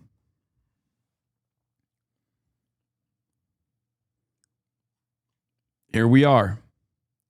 This is precisely the reason why I was so critical on the Democrats throughout the election cycle. This is precisely the reason why I was so mad at the Democrats for not making a bigger fuss about immigration, for getting people to understand ahead of time before the mass deportations policies start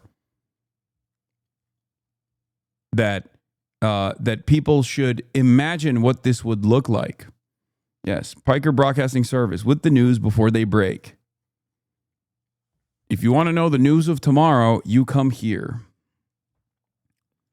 -15 points. And of course, the Epstein case, the lowest of the bunch, -37 points, 37 points below water. My goodness gracious. On every single issue, Donald Trump is below water on all the major ones. They're all dragging him down. No matter, it seems, what Donald Trump does, the American people do not like it. And that is why at this particular point, he's at a term 2 low. It's interesting because this is the issue that may be on the top of many people's minds as members of Congress head home for this extended summer recess. And it's his worst one. I'm not sure that House members will be excited to see that number as they leave Washington today. So where does his overall approval rating stand compared to other presidents? Okay, I do have one piece of good news for Donald Trump, and that there is one other presidency that has a lower net approval rating at this point than this one.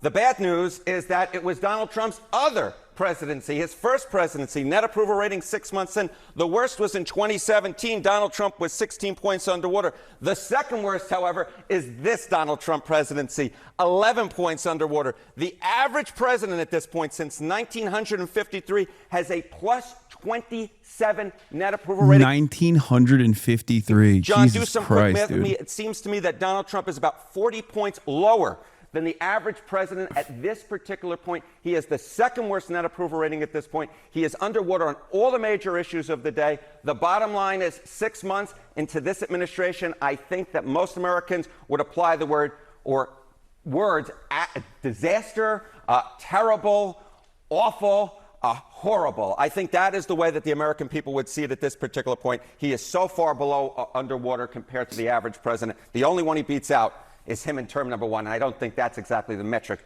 he wants. Well, he got reelected anyway. Doesn't that mean something is actually a really good question? Yeah, but he got reelected anyways. So isn't that a little irrelevant? No, I think that's actually the most relevant part of the story, which is that despite the fact that his approval was in the shitter, he got reelected. One must ask the question, why? One must ask the question, how? And that question will lead you to an answer that the Democrats don't want you considering, which is the Democratic Party's incompetence and its overall inability to address the issues that pertain to the average American existence. Back in the day, we used to have 2 terms for presidents. That cycle is now shortened to 1 term. It's because I think people's material problems have worsened. So now they have even less interest in seeing through a presidential election through the 8 years, because neither party addresses their immediate issues. They throw a bunch of fucking nonsense their way, and then people go, "All right, well, fuck this. I have a shorter fuse for this now." So then they swap back with the hopes that the other party will do something right by them. They don't do that, and then they get mad at the Democrats when Democrats are in charge because of their ineptitude, and then they go back and revert back to the Republican Party.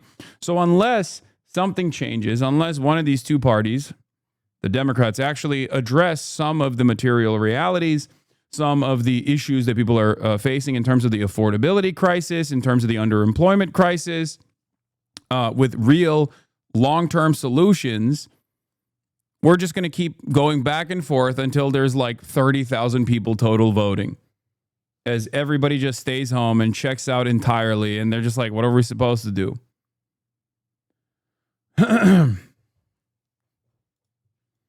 Yeah, he lost the election right after these approval numbers, actually. And then the Dem Party did such a bad job reminding people they could do better that the dislike just wore off. Yep. From Trump, and then they went, well, I'm not getting shit from the Dems, might as well give him another shot. That's exactly what happened. Wants to be applying himself. Interesting to see which direction it will go next. Harriet, and thank you very much.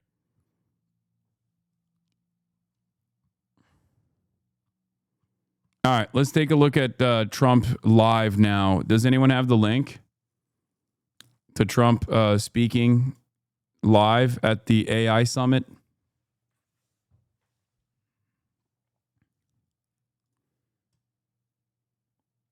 No, don't give me the foxnews.com video link. Give me a YouTube video link.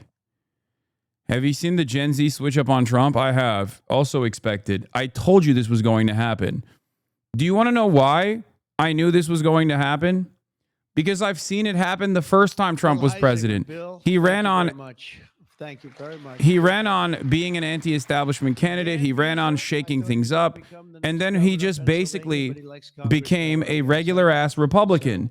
And many of the people who placed a lot of hope on him changing things in a way that would matter, realized slowly but surely that they were in power now, and their lives still weren't getting better. Okay? I told you people were going to vote for Donald Trump. People young enough not to remember the first Trump cycle especially would be way more readily available to vote for Donald Trump. And Donald Trump farmed those people pretty well. And that...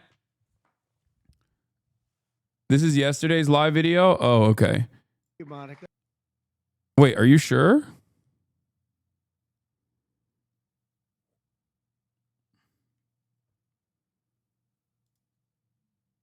Oh, you're right. Thank you. Millions and millions of votes, winning the popular vote. We won with the districts, as they would call them, to 505. And that's why the map is almost completely red, except for a couple of little... Where's the CCs? Side of it.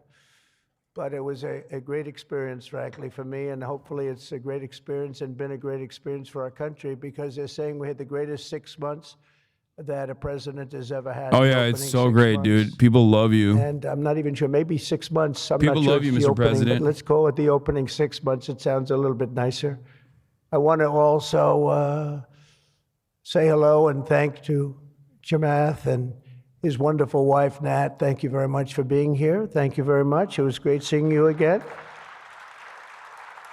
Great couple. David Friedberg and even, as we know, Jason Calacanis. I say even. Thank you, Jason. Even Jason Calacanis. Thank you, Jason. I appreciate that.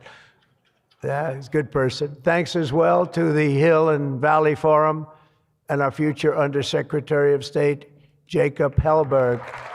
Good work. Good. Stand up, Jason. Good.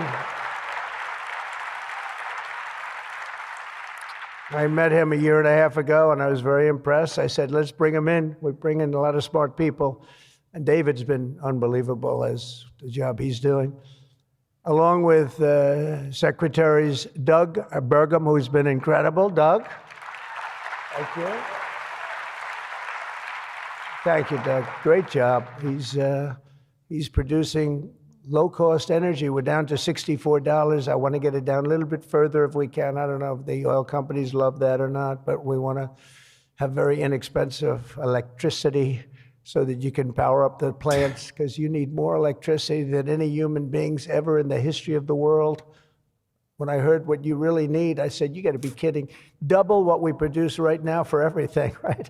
I don't know. You're going to, Jensen, you're going to have to explain that to me someday, why they need so damn much. Couldn't you do with a little bit less? My father always used to say, turn off the lights, son. But you guys are turning up the lights.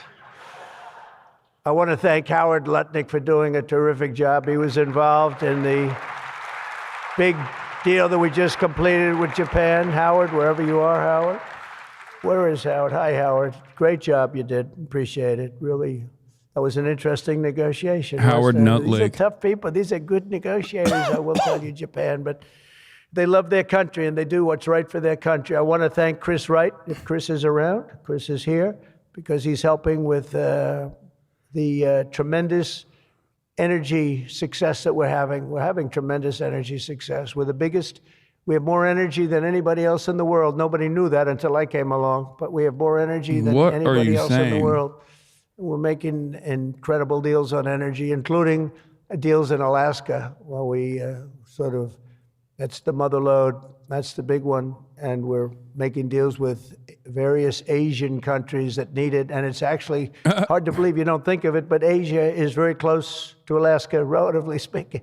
It's not the closest, but it is. This is why people love listening to him, chatters, who are asking, why do people listen to him? And we're making some incredible deals. And I want to thank Chris. Chris is fantastic, works in partnership really with this gentleman who's the head of all of, you've got the land and he's got the energy, right? But they formed a great partnership, Doug.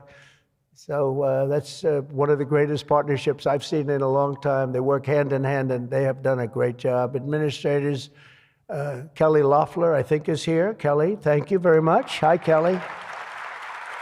Thank Kelly. And probably the most important man in the room, and I say it in all sincerity, more important than Doug and Chris and all that energy they're producing. He's a man that produces fast permits on the environmental impact statements. He gets them done.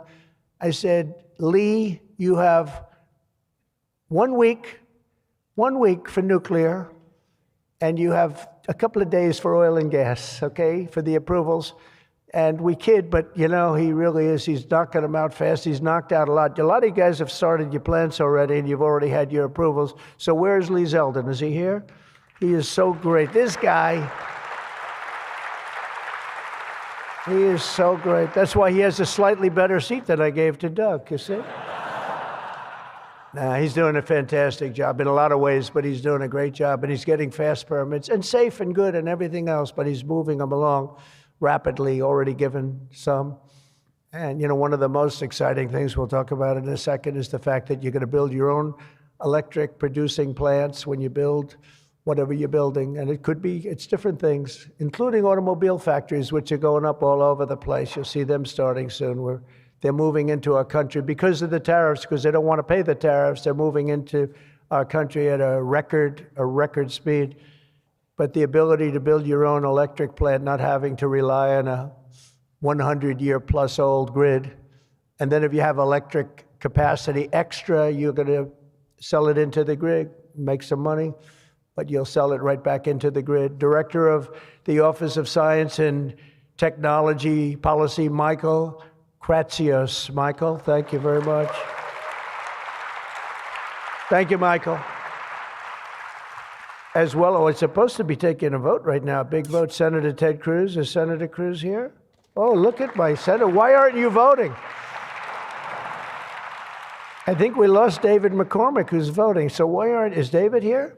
Because you're supposed to be voting, Ted. I don't know. Yeah, I wonder why. I'll tell you what, this man works hard. Ted works hard, and he works good. And a very special thanks to some of the top industry leaders here, including somebody that's amazing. I said, look, we'll break this guy up. This is before I learned the facts of life. I said, we'll break him up. They said, don't say, it's very hard. I said, why? I said, what percentages of the market does he have? Sir, he has 100%.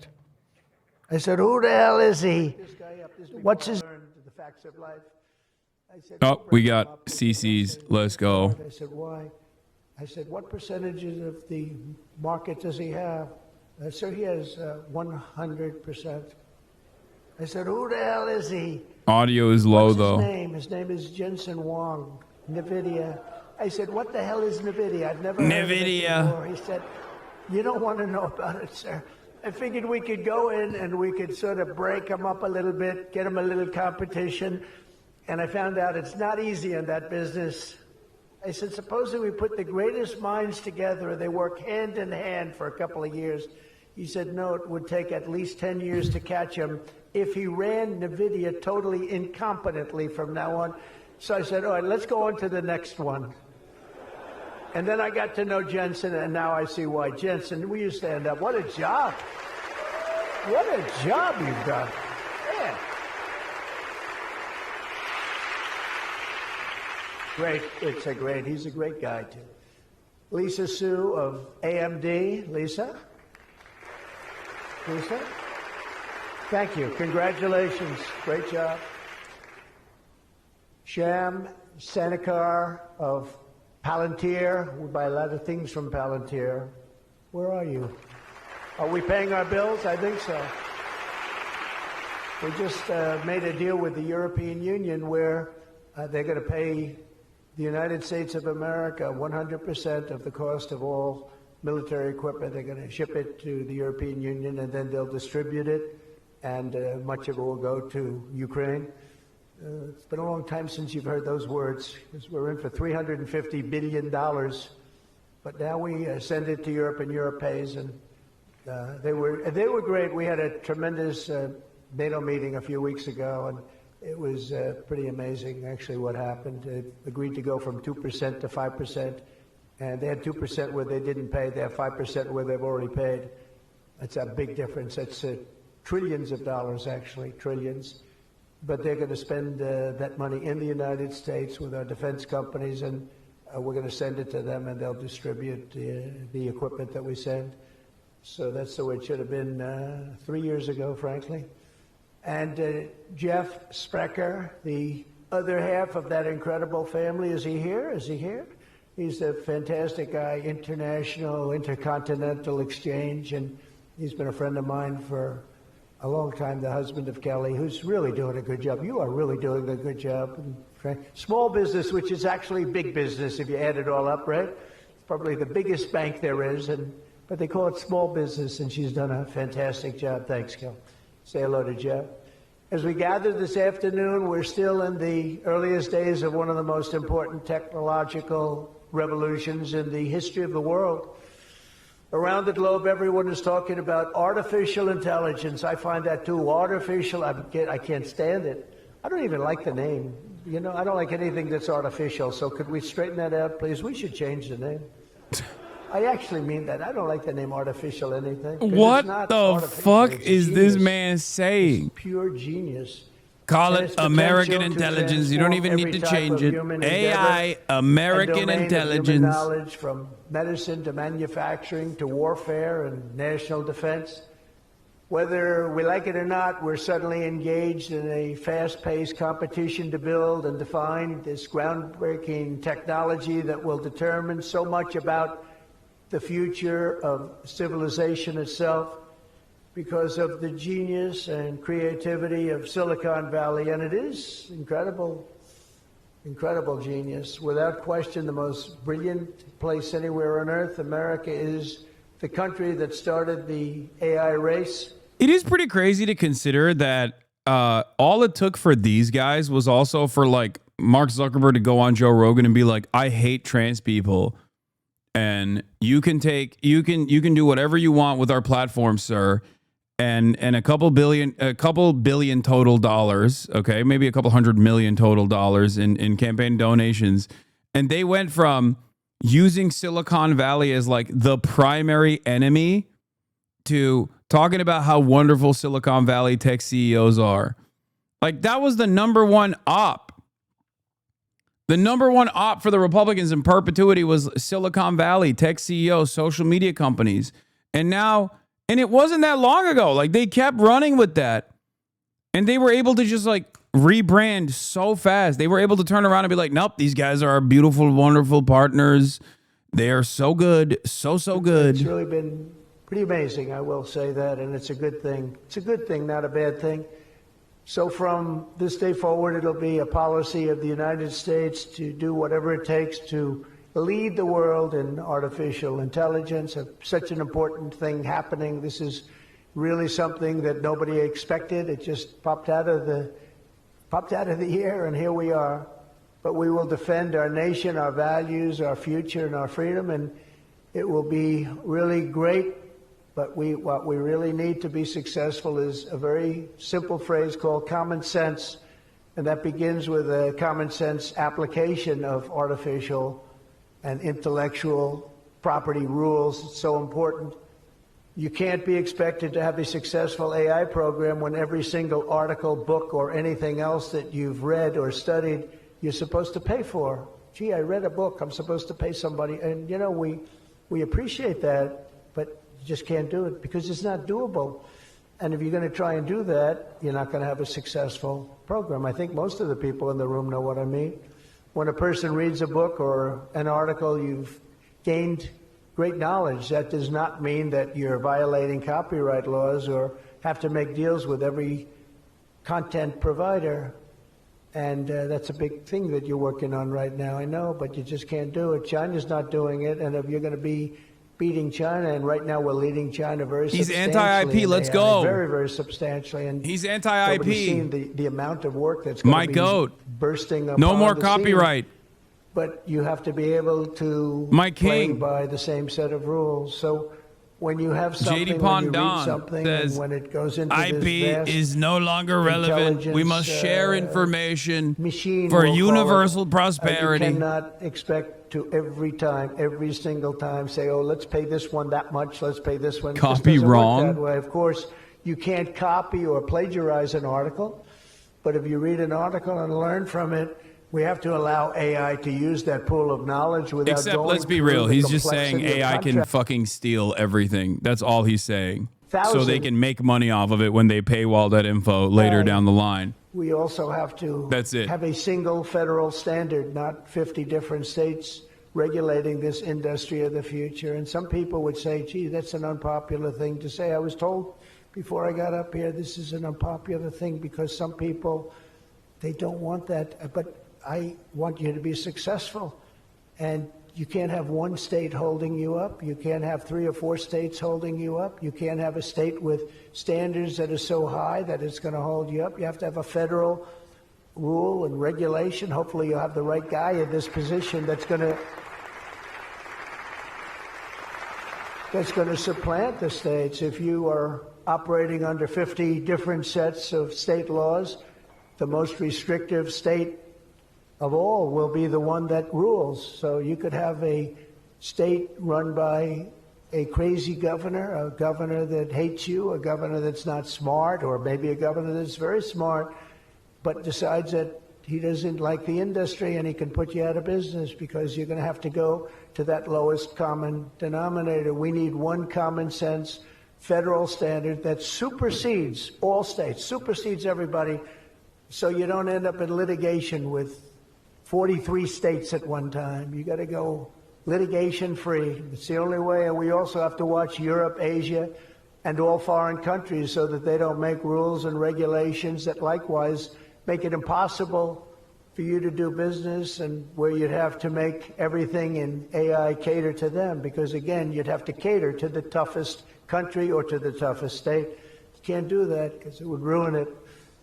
I just terminated all of the, as an example, California car emissions rules, which were a disaster. It cost them just billions of dollars as an industry, but thousands of dollars per car. The emission rule standard, because they were making the production of an automobile almost impossible and at a tremendously higher cost. It's much so more fucking expensive stupid than it should cost, for very little gain, for actually, in my opinion, negative gain. The automobile was worse. Under this administration, our innovation will be unmatched and our capabilities will be unrivaled. And with the help of many of the people in this room, America's ultimate triumph will be absolutely unstoppable. We will be unstoppable as a nation. Again, we're way ahead and we want to stay that way. We can't let individual smaller units stop it, because that's the only thing that can stop it and can really mess it up. As with any such breakthrough, this technology brings the potential for bad as well as for good, for peril as well as for progress. But the daunting power of AI is it's not going to be a reason for retreat from this new frontier. On the contrary, it is the more reason we must ensure it is pioneered first and best. We have to have the best, the first pioneer. We are the best and the first pioneers, and we're going to be really putting a nation that we love, America, we're going to be putting it first. I have an expression, America first, make America great again. A lot of great expressions, but they're all so true. To make America great again, we're going to make this industry absolutely the top, because right now it's a beautiful baby that's born. We have to grow that baby and let that baby thrive. What the fuck? We can't stop it. We can't stop it with politics. We can't stop it with foolish rules and even stupid rules. At the same time, we want to have rules, but they have to be smart. They have to be brilliant. They have to be more brilliant than even the technology itself. Surely there will be challenges on the path ahead, but together we will meet them and transcend them all. We are Americans, and we are Americans first. I have a couple of people I know that don't happen to be from here, but I wish you a lot of luck anyway. I was looking at 3 people that are not Americans, but they're very good people. Please treat them nicely. But we do not shrink from the future or cower in the face of uncertainty. We dominate the future. We conquer new frontiers, and we control our own fate, and we determine by doing that our own destiny. Winning this competition will be a test of our capacities unlike anything since the dawn of the space age. I believe that. It's hard to believe as the president, the amount of enthusiasm for this one industry. I mean, I can talk about cars where we're doing incredibly well. We have car companies moving in all the time, but I talk about other industries. Everybody's saying this is going to dominate the world. It's going to dominate every industry that ever conceived. I don't know if that's true.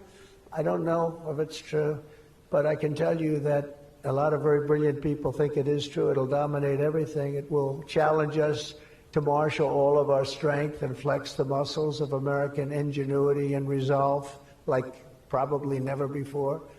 It will require us to blast through obsolete systems, cut through thickets of regulation. We've got to get rid of some of the regulation, but we want good regulation and rebuild the industrial bedrock of our country.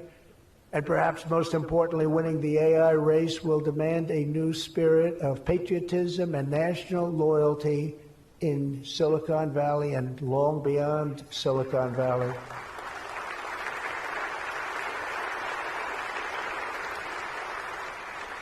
For too long, much of our tech industry pursued a radical globalism that left millions of Americans feeling distrustful and betrayed.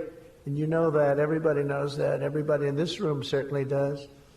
Many of our largest tech companies have reaped the blessings of American freedom while building their factories in China, hiring workers in India, and slashing profits in Ireland. You know that? All the while dismissing and even censoring their fellow citizens right here at home. Under President Trump, those days are over. We need U.S. technology companies to be all in for America. We want you to put America first. You have to do that. That's all we ask. That's all we ask. To partner with our tech geniuses in achieving this vision, today we're releasing the White House AI Action Plan.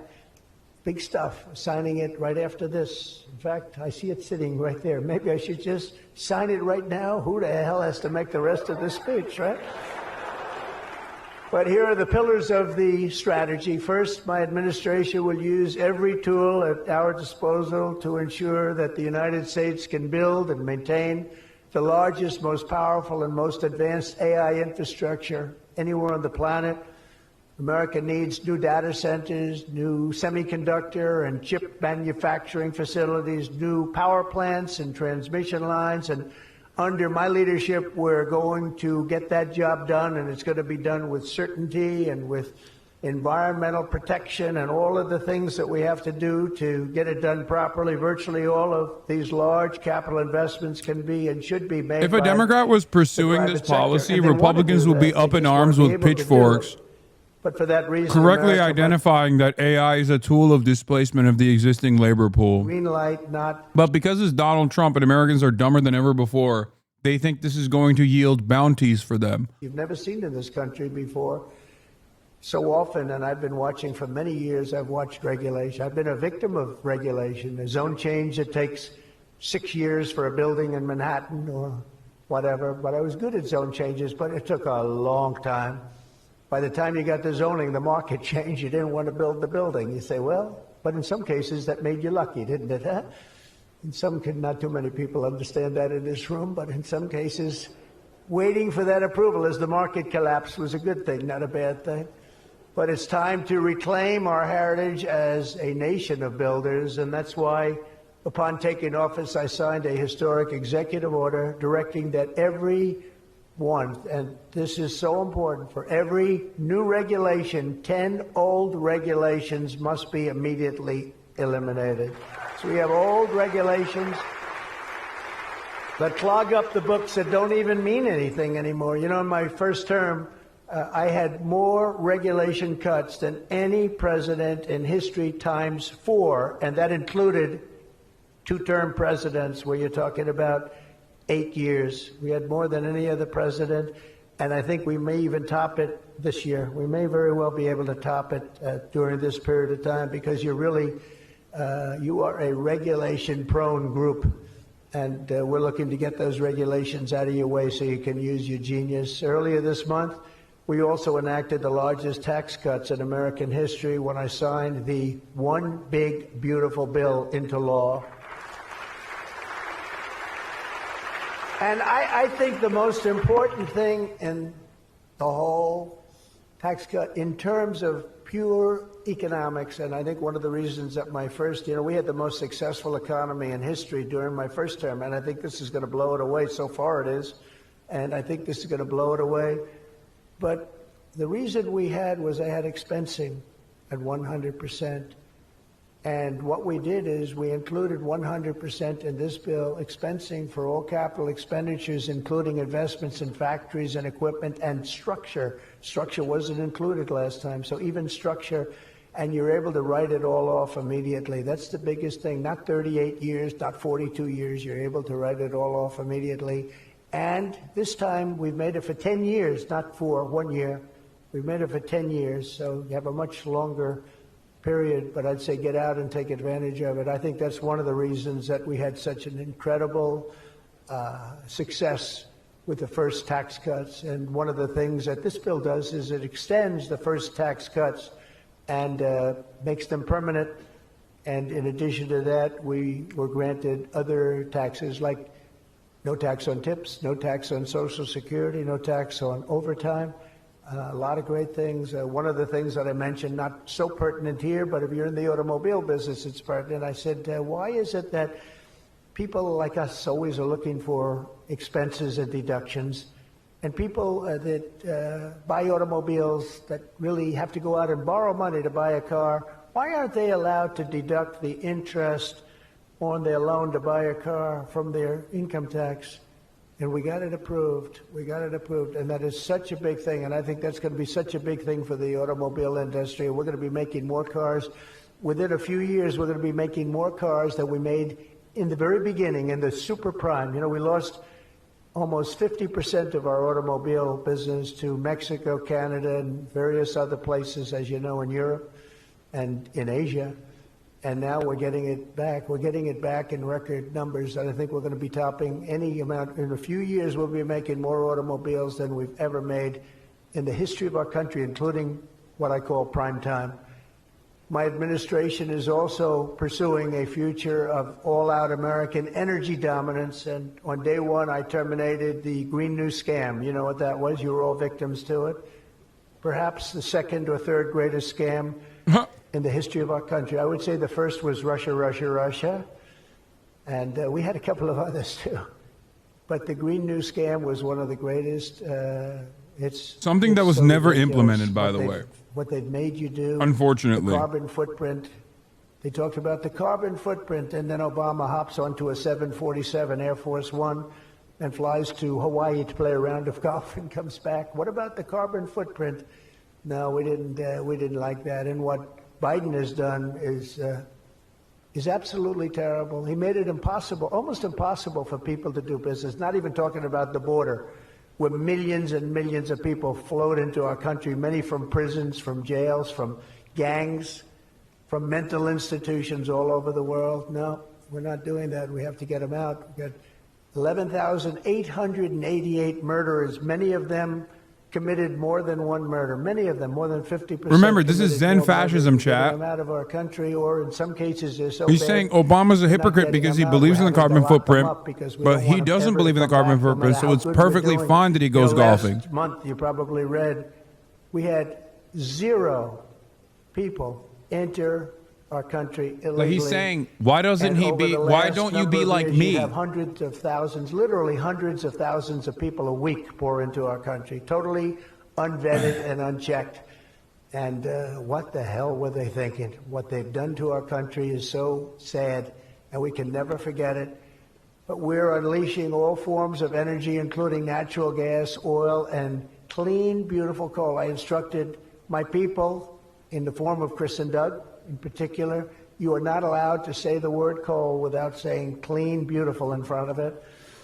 You can only say clean, beautiful coal. It's a little embarrassing because we had somebody making a speech the other day, right? And he mentioned the word coal about 30 times because that was the subject. And he kept going clean, beautiful. I wanted to say, okay, just take it easy. You could just, got a little bit crazy, right, Doug?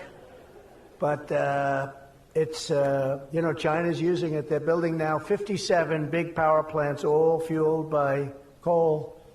And we have to compete. We have to win. And we're going to have clean, beautiful coal. But we have more coal than any. We have more anything in terms of energy than anybody. Oil and gas. We also have more coal. In May, I also signed an executive order to rapidly begin construction of safe, reliable nuclear reactors. That's a big thing now. And many of you are going to be using nuclear. You know, I had problems with nuclear. I saw some of the things, but what they've done with nuclear is like what you've done with AI and other things. It's incredible, actually. It's long-term. It's inexpensive. It's safe. What they've done is really amazing. So we opened up the industry. Very strict rules, but we opened up the industry, and some of you are going to choose nuclear over oil and gas. Or I'm gonna keep it $1.50. I've always been like a little bit too fearful of nuclear energy, but the fact that Donald Trump is talking about nuclear in positive terms in a speech that is mostly dedicated to deregulation is fucking terrifying. Baby, build, and we will be adding at least as much electric capacity as China. We think we're going to catch them and maybe even have something a little bit extra. Right as I'm They're coming going very around the rapidly, nuclear but so are energy. we. And we'll be doing at least as much, and every company will be given the right to build their own power plant. So when you build, you can build your power plant with it, and you are essentially going to become your own utility. It's a utility to yourselves. And as I said, any excess energy you're going to sell back to the grid and make plenty of money doing it. As a result of these pro-American policies since my election, we're seeing trillions and trillions of dollars in new investments. So at this moment, we have almost $17 trillion coming into this country. There's never been a period of time like that. And that's in a period of a few months. A bigger meltdown than Chernobyl. In a few months, Meta, Amazon, Google, Microsoft are all investing $320 billion or more in data centers and AI infrastructure this year. Those companies are really, they're really going at it, and they're very smart people, very good people. I got to know They're a lot saying of them. no, I didn't like them so much nuclear when I was running. meltdown has been I as wouldn't say I big. was thrilled with them, but I've gotten to know them and like them. And I think they got to like me, but I think they got Biggest to like from my the policies standpoint maybe of much more than me. radiation.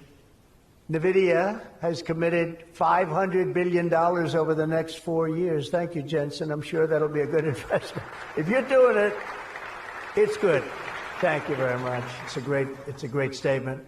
Last week, I was in Pennsylvania as 20 companies announced $92 billion with David McCormick, senator, great guy from Pennsylvania. $92 billion in energy and data center projects, including what will soon be the largest natural gas power plant anywhere in North America. They're going to town. It's already under construction, the largest in North America by far. For decades, we had leaders who spent their time focused on building up foreign nations. Under the Trump administration, we are going to have leaders who are going to build up our nation. This colossal investment in AI infrastructure and many other industries, for that matter, such as automobiles and so many other things, will also create thousands and thousands of great-paying jobs, the kind of jobs we want, including lots of blue-collar jobs. And, you know, our numbers are very good right now, but wait till you see these numbers in 2 years from now. It will mean higher wages and more opportunity for millions of energy workers, HVAC technicians, engineers, electricians, and the hardworking citizens who make our country run. These are great people that make our country actually run. To ensure America maintains the world-class infrastructure we need to win today, I will sign a sweeping executive order to fast-track federal permitting, streamline reviews, and do everything possible to expedite construction of all major AI infrastructure projects. And this will be done. You will get so good a service in so many ways, not only from Lee with the environment, but you need many other types of permits, and you're going to go so fast. You're going to say, well, wait a minute, this is too fast. I didn't expect to go this quickly. This is a problem. I may cause a problem in opposite.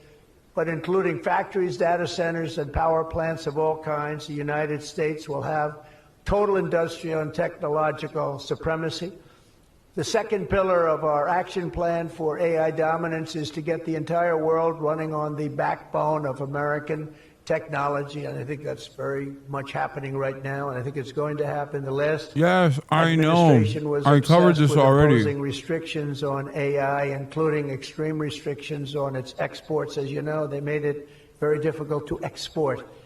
This alienated American partners and drove even our friends into the arms of China and other countries. That's why upon taking office, I repealed the so-called Biden diffusion rule. Can you imagine that? That crippled American AI exports. The Biden diffusion rule. I wonder who came up with that name, because he has no idea what it is. He had no idea what it was. He came up with a rule. I wonder who drew that one. I wonder, was that signed by the auto pen, I think, because they went to him and said, we're going to do a diffusion rule. Mr. President, what? What? It's okay. The auto pen will take care of it.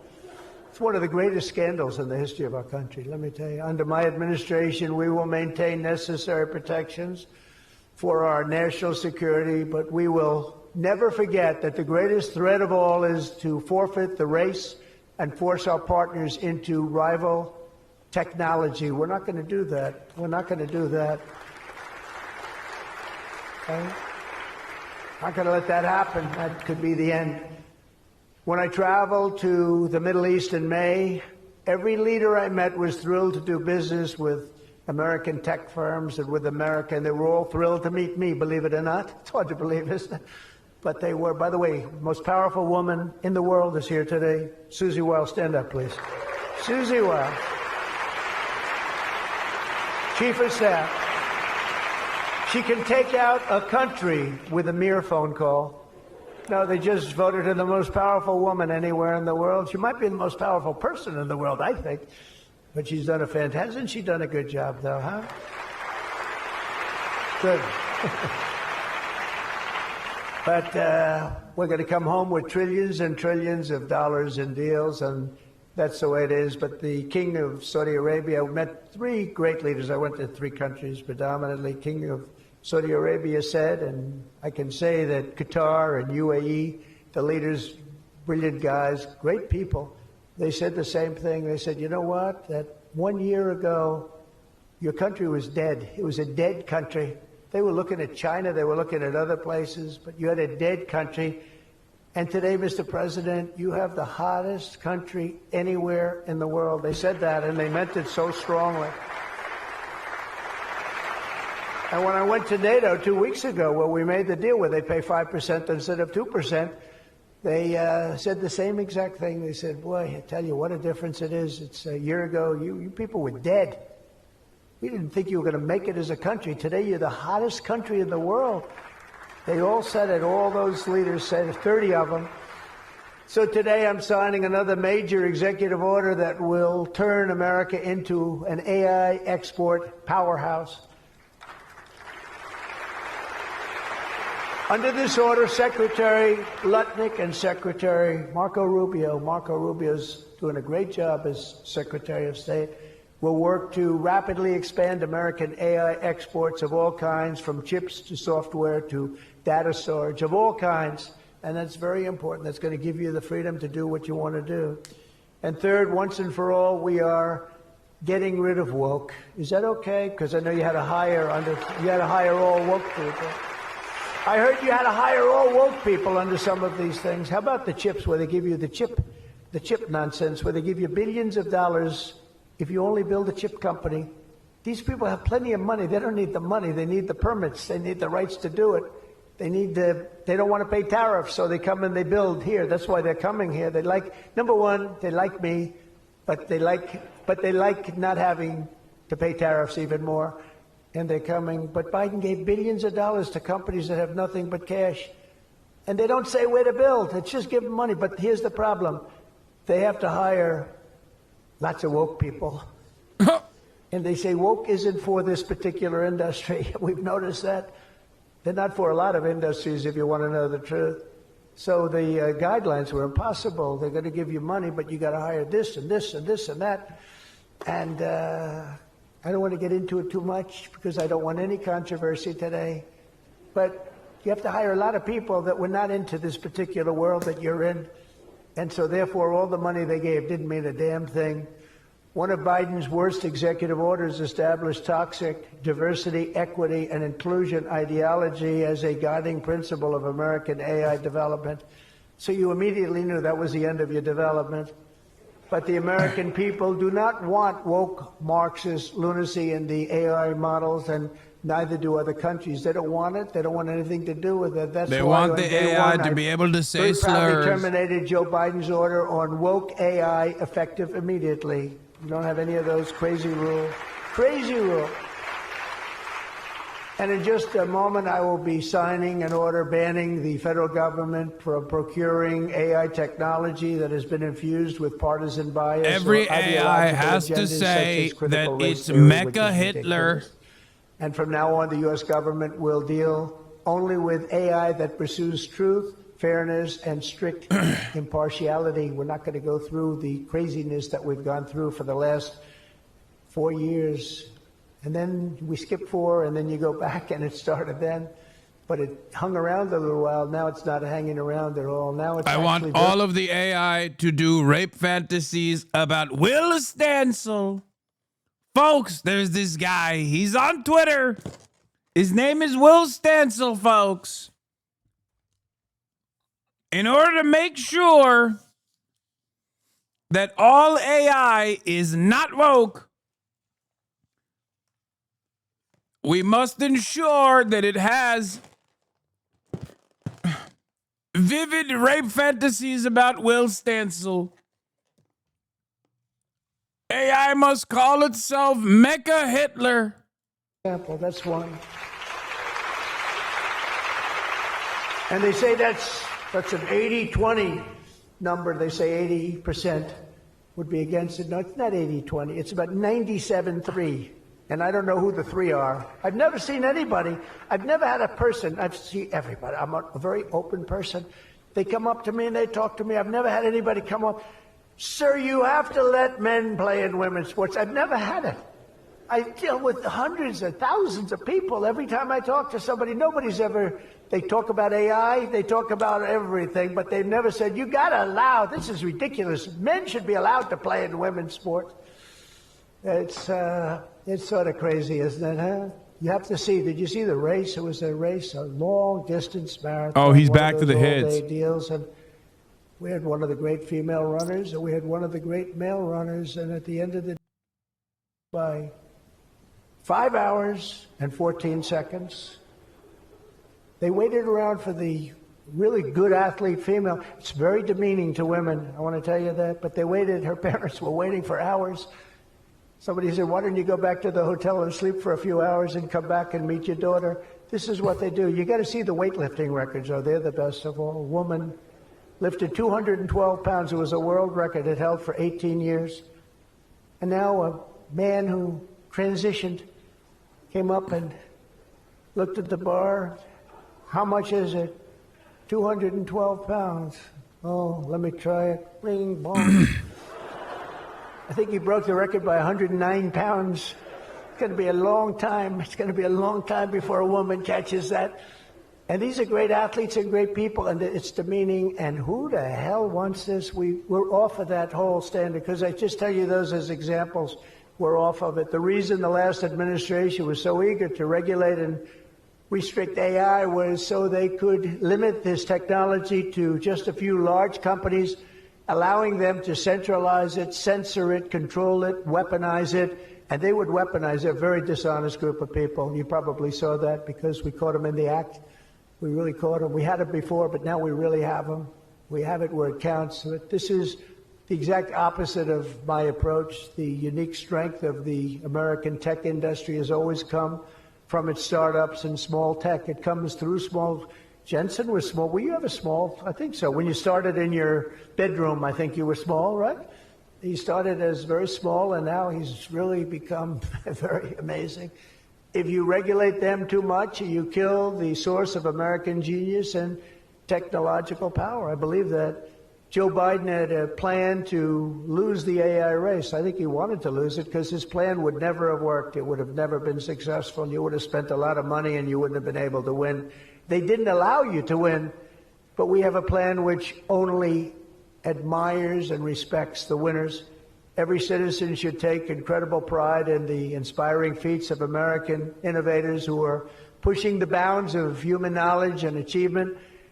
The people of OpenAI, Google, Meta, and countless startups are proving once again that America is impossible. You are just impossible to beat. You're not going to be beaten. We're not going to let that happen. When you do your best, when you I know you don't use AI, but this is very bad. Oh, I know. I think the fact that there are no safeguards around AI development is insane. It's completely insane. It's terrifying. We're going to have, considering that every industry in the United States of America is predisposed and its primary focus is, every industry's primary focus is the displacement of labor, because labor is the most malleable aspect of productive output. It's the one aspect that you have to eradicate costs at against all matter of retaliation. So they're going to put fucking AI in charge of like medicine. They're just going to be like, there's no regulation. AI is actually better than humans at this stuff. They're going to start making AI. They're going to start using AI in safety measures. Well, no, it not. What are you talking about? More people are going to die? No, we're on the same board. We're on the same side on this.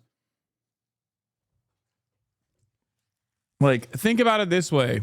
AI replacing teachers. AI replacing doctors. AI replacing medical regulation, pharmaceutical regulation. All of those things are going to be horrible.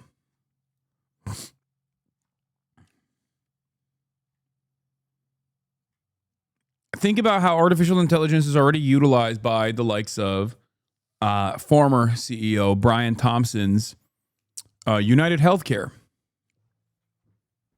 They were used specifically to deny people the coverage. FDA's artificial intelligence is supposed to revolutionize drug approvals. It's making up studies.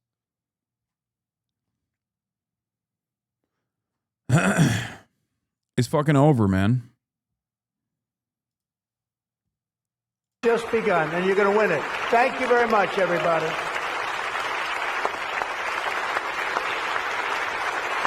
There will be major backlash in healthcare and other industries. LLMs are not a replacement for highly skilled humans. Yeah, that's what you think. What you don't understand is this has nothing to do with making sure that people get the best possible service and everything to do with making sure that we just eliminate labor. Okay? Capital owners want to eliminate labor and automate these processes to the best of their ability because AI is ultimately much, much cheaper. They want to cut costs. What is this? Well, for starters, the first image is an imaginary character that never existed. At Grok, tell this piece of crap Paul Bunyan was a real person.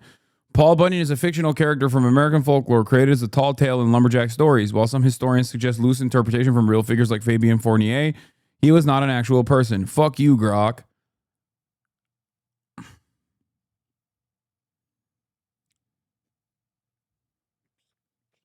Why is chat randomly siding with capitalists being rational actors or agreeing with capitalism in the history of capitalism or chat? No, I don't think anyone is. I think that artificial intelligence can have uses, like good uses. It can be either used as a mechanism to displace or lower the burdens that the pre-existing labor pool has, or it can be used as a way to displace the existing labor force in its entirety. Under the rules of capitalism, it will be used as a mechanism to displace the labor pool in its entirety. And it doesn't matter if the services that it delivers is worse off than an actual human being. It's that simple. Like, look, human cultural replacement, not just AI music, but AI listeners too. A fake and fraudulent way for Spotify to generate ad revenue. Who needs humans when bots can click on links and trick advertising into paying for fake engagement? Spotify has an AI music problem, but bots love it. Fake listeners are flocking to AI-made songs on streaming platforms, taking much-needed money away from human artists.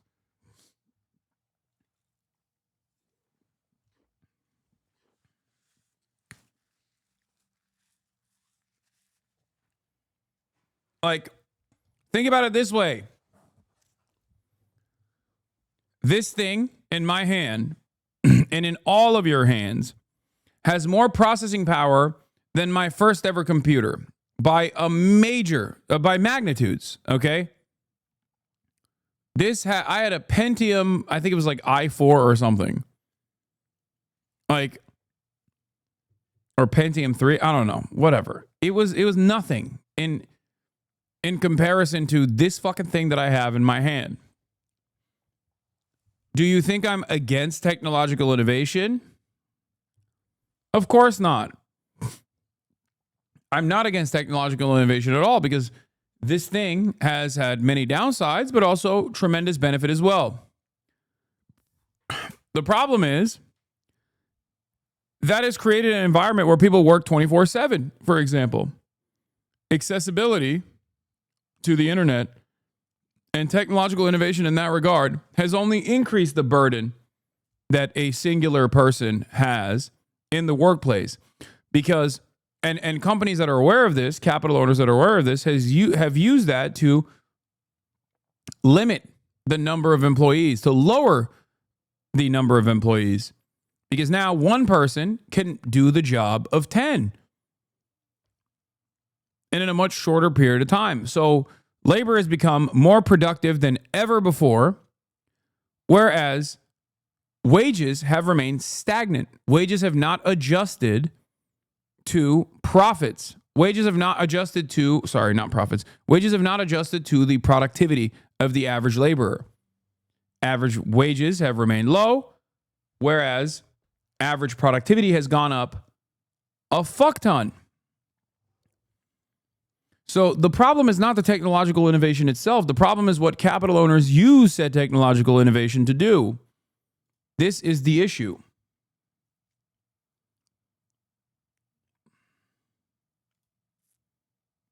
And you have the likes of Sam Altman openly talking about it, saying there are cases where entire classes of jobs will go away, like all throughout history. We have these new technologies come along, and people say this is the end of work, this is the end of jobs. It turns out people seem to want unlimited stuff. Entire classes of jobs will go away. There are entirely new classes of jobs that will come. And largely, I think this will look somewhat like most of history in that the tools people have to use their jobs will let them do more, achieve things in new ways. What it means to be a doctor or a lawyer or a computer programmer clearly will change, but people will still need medical care and they want to talk to a human. People still need legal advice and they'll want someone that they can trust to be on their side. People will still want computers to do things for them. But the amount that one person can do, and also the amount that we expect out of one person, will be incredible. Like all throughout history, we have these new technologies come along and people say, this is the end of work, this is the end of jobs. It turns out people seem to want unlimited stuff. The difference with AI is that cognitive labor is now being replicated in a way it was never before. This isn't the same old Luddite who were correct, by the way, doomer talking points. Wait, what?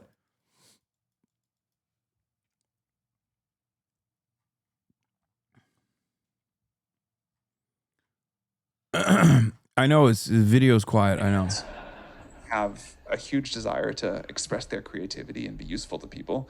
And I'm still waiting for that promise from the Industrial Revolution that we only had to work 4 hours a week and got to, play on the beach and hang out with our... We could do that. Like, that's something that is within our current, present technological...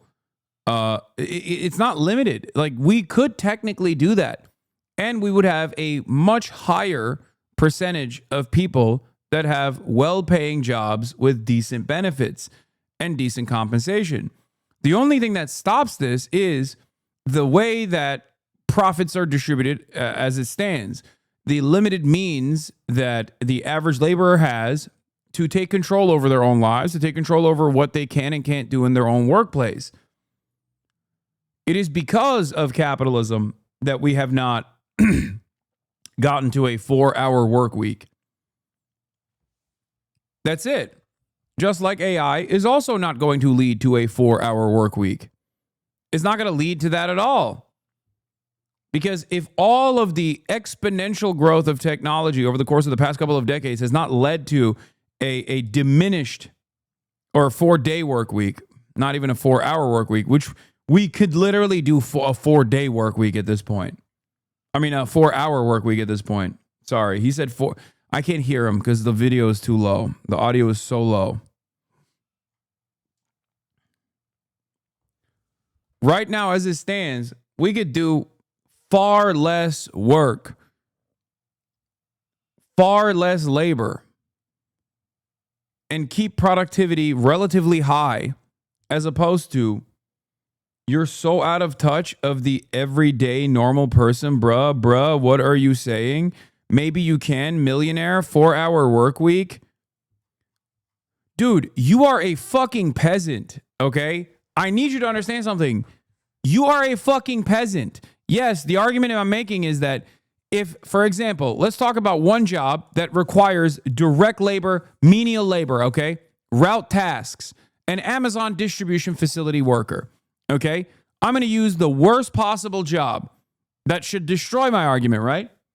If Amazon were to hire far more workers to accomplish the same amount of tasks instead of forcing one person to do the task and keep prices fairly high for that labor, people could absolutely work much lower hours. Okay? So yes, it is not that I am out of touch. It's that you have no capacity to dream. You have no understanding of how these things work.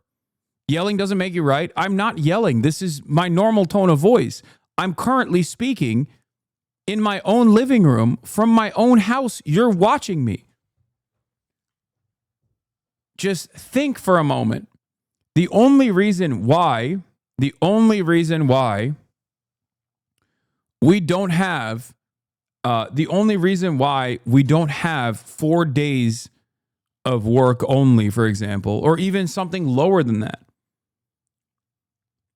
is simply because as productivity is increased, where one person can do the work of 10 now, we have not lowered the amount of hours required, and instead, we've actually eliminated people from the workforce slowly but surely.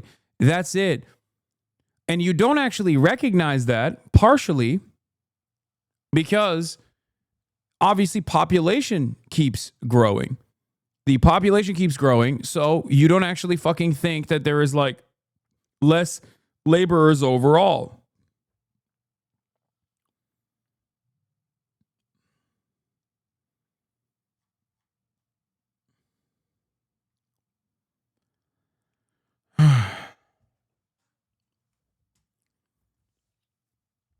When I say a 4-hour work day for 4 days a week, let's say, I don't mean that you also get paid minimum wage for those 4 hours. I mean, you get paid the same because your pay structure is adjusted to your productivity, is adjusted to your output. But under capitalism, it is not adjusted to your productivity or your output, and it's entirely adjusted to how much your bosses can get away with not paying you. Okay? That's it. And by the way, this is not a value judgment. This is just how things are. When I say, under our current organization of the economy, your interest as a worker, as a wage laborer, is to work as little as possible and get the most amount of pay, right?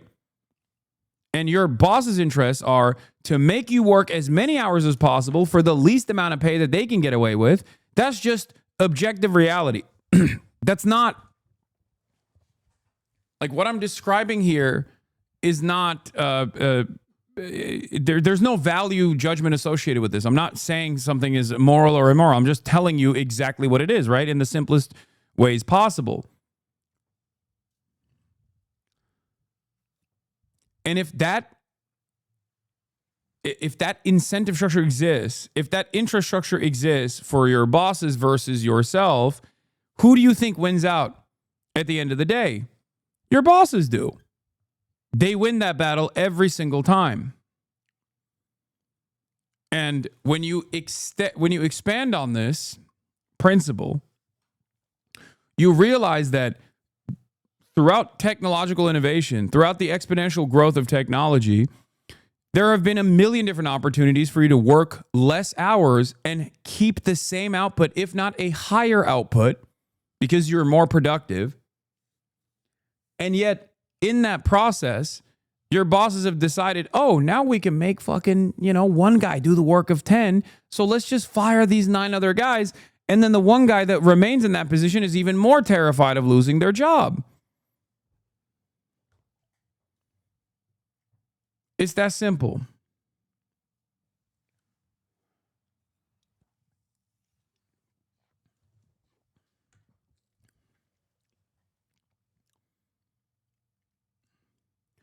And it's so much more dangerous than just labor laws. I have direct knowledge. Trump's statements against woke AI are not just about grok. It's already being used at the FDA to select biased data from clinical trials in order to whitewash drug development and clinical trial findings. This seems small until certain populations are left behind or more urgently harmed now.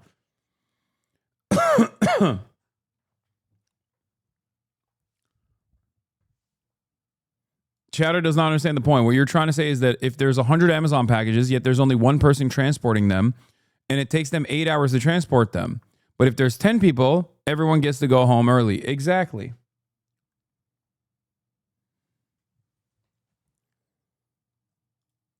Yeah. Das Kapital Volume 1. Drive down the price of labor, increase proportion of labor time that goes to the employer, drive up the rate of exploitation. Surplus labor value increases. Surplus labor value that you can farm off of an individual laborer increases. And that is what Marxists would call exploitation. That is what a capitalist would call profit.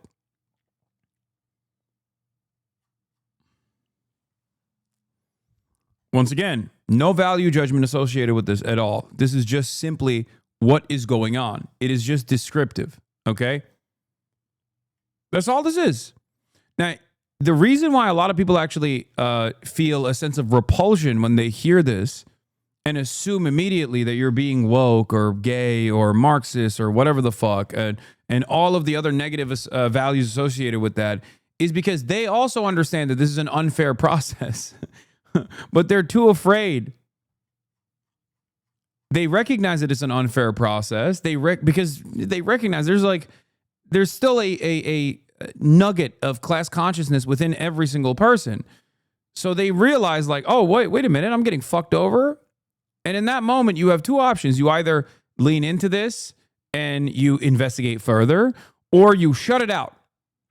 You shut your mind off to this reality and try to think of reasons as to why the person telling you this reality is actually in the wrong, and that the system might be not the best for you, but ultimately the alternatives are far scarier.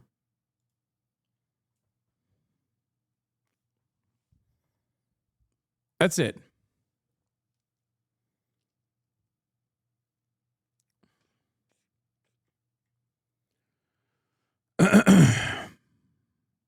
That's it.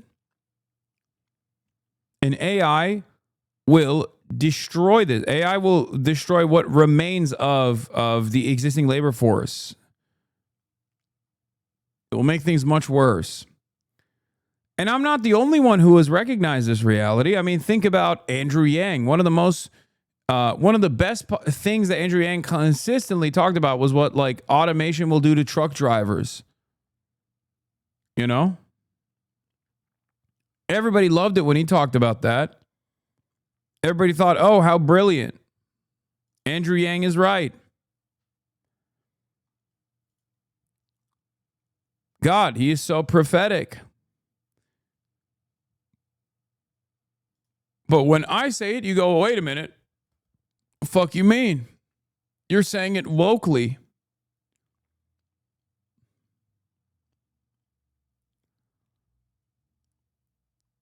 Does this get enacted by regulating profits or what? How do you force this? I mean, the only way to counter this is by instilling class consciousness amongst the laboring class and also get them to demand a higher chunk of the surplus labor value that they are creating. Initially by way of the labor unions, that have the capacity to engage in sectoral bargaining, and then ultimately by way of changing the economic organization of society.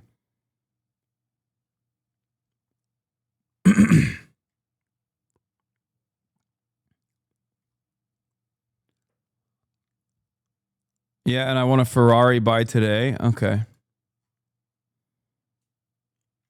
How is anybody supposed to do anything when there are no jobs? I mean, there's always going to be some semblance of slave labor. Don't worry, chatter.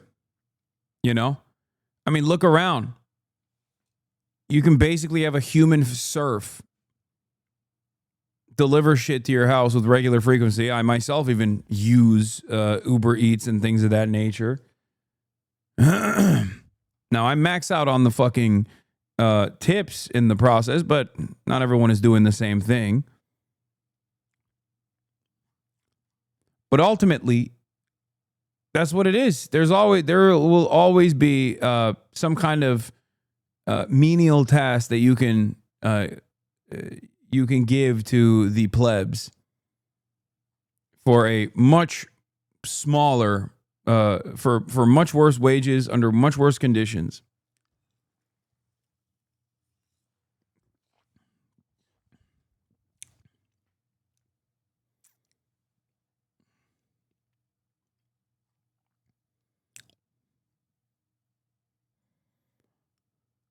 You could have just said there will always be jobs. Yes, but there will always be increasingly worse jobs, is my point. Because power does not concede without force. It never yields without a demand, and it never concedes without force behind said demand. And when there are only gig economy jobs available, and people have fallen for the notion that this actually offers you some kind of liberty rather than a trick to completely eradicate what remains of your bargaining power.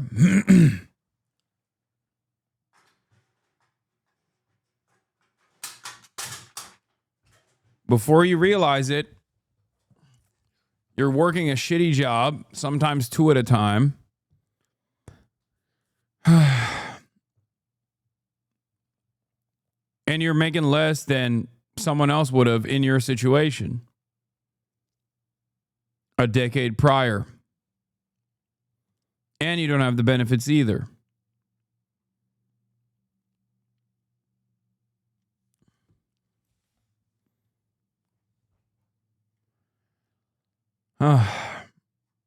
Anyway.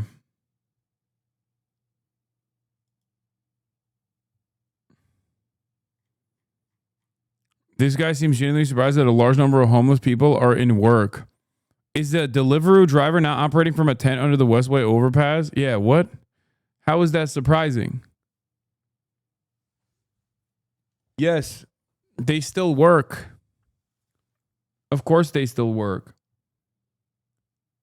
It's just they don't have a house because they can't afford one.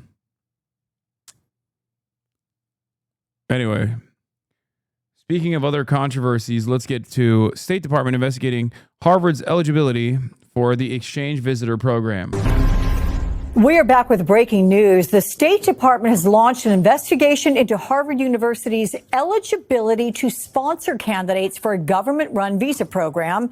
This new investigation, the latest clash after months of legal battles between the Ivy League institution and Trump administration. Joining us now, we have NBC News legal affairs reporter Gary Grumbach. So, Gary, what exactly is the State Department investigating now?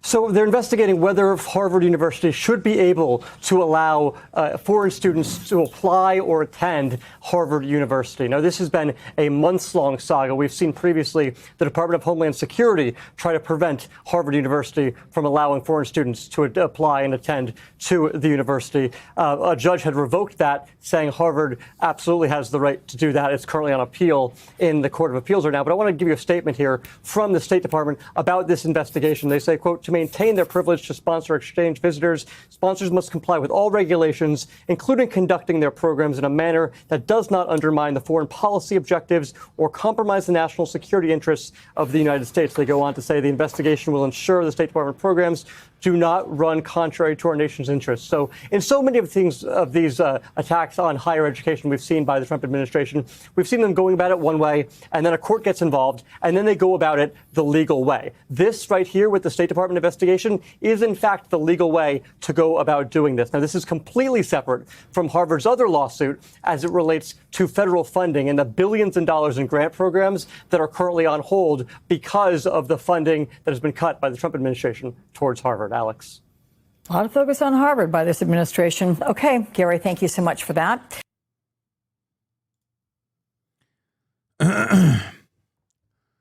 Of course, this is because Harvard did not play ball beyond the university. Harvard initially played ball with the Trump administration when it came to eradicating anti-Semitism on its campus, but not to the full extent that Trump wanted. And therefore, Trump has taken him to court in this long, drawn-out battle where the administration is trying to revoke all of their grants, their research grants, as a matter of fact, which ironically enough, is like yet another instance where Trump is eradicating one of the last good parts of America. It's like he's anti-immigrant. Immigration is one of the only good aspects of American civilization, at least in contemporary society. He is eradicating these institutes of higher learning by revoking their fucking research grants, which once again, for all of its faults and failures, this is the last thing. Like, this is the one thing that we have. He's basically picking apart and tackling some of the last remaining good things in American society, in American civilization. It does not make any sense unless you just view Trump as a hostile entity to American dominance, or if you recognize the reality that he is so invested in seeing out his own personal grievances, and also simultaneously is completely captive to short-term profit seekers and whatever they think is best.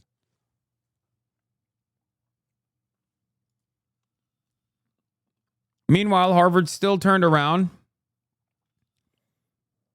and canceled its entire journal issue on Palestine, citing potential legal liability and anti-Semitism accusations, according to The Guardian. The Harvard Educational Review canceled a nearly finalized special issue on education in Palestine just weeks before publication, citing internal misalignment and editorial process concerns. According to The Guardian, contributors and editors say the decision came months after mounting pressure from Harvard Education Publishing Group, driven by fear of legal liability and potential accusations of anti-Semitism. And it's strange because, like, this kind of stuff doesn't work anymore. Do you understand? Like, this actually doesn't work. If it did, I would literally not have a career right now. I would not be able to sit in front of you and keep talking. So make no mistake, these guys are basically using the fears of anti-Semitism or the fears of legal retaliation in an effort to do whatever they want to do. I don't think this is actually the panic state of intelligentsia, the panic state of academics and academia. I think it's more so that they like this. They think it's pesky. They don't appreciate this kind of thing. They agree ideologically with Zionism, with the project of Zionism. They recognize that there are too many financial entanglements with big donors who happen to be invested in the continuation of Israel's genocide and Israel's apartheid. That's it. Because I don't think for even a second that these guys, one, legitimately think that this is a real issue of anti-Semitism. Okay? Hasanabi, no offense, you have a big platform, but they can write you off.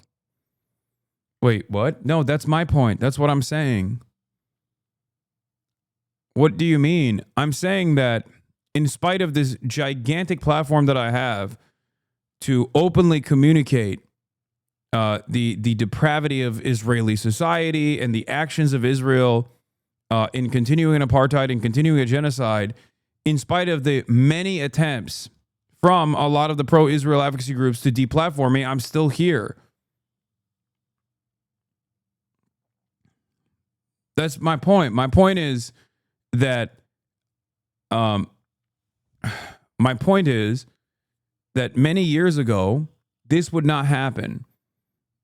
Okay? Many years ago, if you were to say Israel's doing a genocide, Israel's a Nazi country, Benjamin Netanyahu's Adolf Hitler, these things would have immediately gotten you branded as an anti-Semite, and you would never be able to hold space in any fucking major platform ever, let alone have a massive amount of influence, command a massive amount of influence over a massive audience. Think about all of the people that you have now come to love the work of and come to appreciate, like Norm Finkelstein. Part of the reason why you never heard about Norm Finkelstein until, after October 7 is because he was blackballed by the Jeffrey Epstein associate / lawyer, Alan Dershowitz, as a matter of fact, from every single college campus for the crime of Norm Finkelstein correctly pointing out that Alan Dershowitz was not only plagiarizing his work on one of his books that he proved beyond reasonable doubt, but he was also plagiarizing wrong information.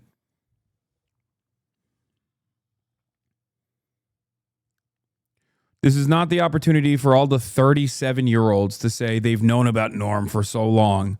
Okay, there are plenty of people. There are more people in here that had no idea who the fuck Norm Finkelstein was, but now appreciate him than people who knew about who he was before October 7 and knew about who he is now. Okay.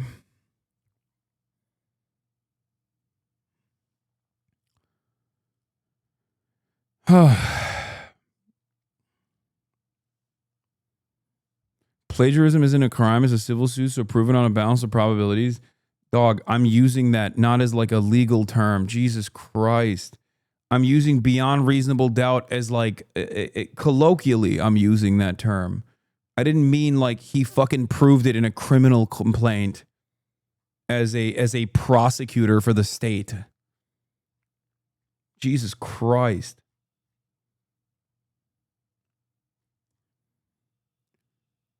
And the reason why I was mentioning all of this is because, once again, I'm giving you all these additional examples of how little this like anti-Semitism allegation sticks nowadays in at least the public's eye, in broader American society, but certainly even with like the institutional power that it once used to have, it no longer holds. And therefore, when you see major institutions like this make decisions like this, it's not because they're genuinely fearful of litigation or genuinely fearful of like actually doing something that's anti-Semitic at all, but instead they're doing it because they agree that it's like kind of anti-Semitic to say fuck Israel. Even if the purpose of education in Palestine is not to say fuck Israel, but just the reality when you lay out all of the facts makes people think, wow, fuck Israel.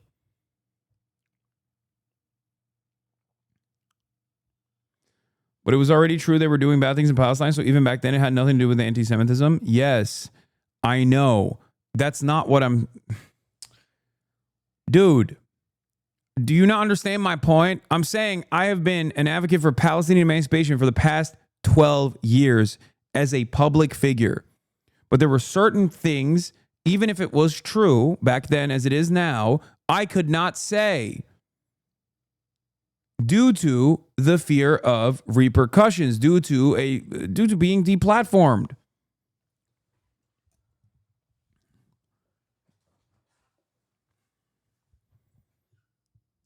This is not about me bragging that I was right all along or anything like that. This is me simply stating that things have changed dramatically. And so many people are aware of the depravity of Israel's policies. That's it. And I'm only mentioning my own personal experiences, not in an effort to brag, but to show you that like I recognize, I'm giving you a position of authority from my own personal anecdotes about this to explain to you that the dynamic is very different now. The institutional power that an anti-Semitism allegation has 10 years ago was significantly higher as opposed to now.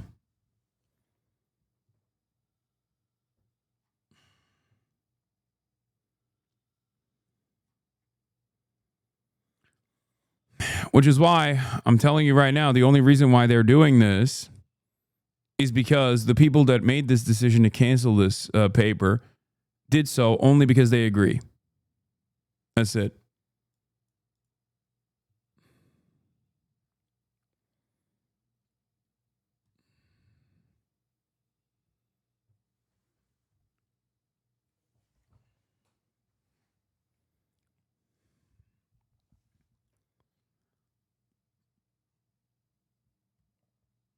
And yet, Trump is still attacking Harvard and still saying that they're being anti-Semitic, by the way. Meanwhile, here's another institution that is completely caved and capitulated both to their big donors, but also to the Trump administration. Columbia University. Columbia University has suspended dozens. I mean, it's actually more than dozens. Columbia University has suspended 80 students for the library protest that took place in May. Many were suspended for 2 to 3 years, including people who were about to graduate and had completed all of their coursework. And they were suspended simply for sitting in the library, doing a teach-in. And even when they tried to leave, if you recall, Public Safety and NYPD, as we saw in the images, refused to allow them to leave. They prevented them from leaving.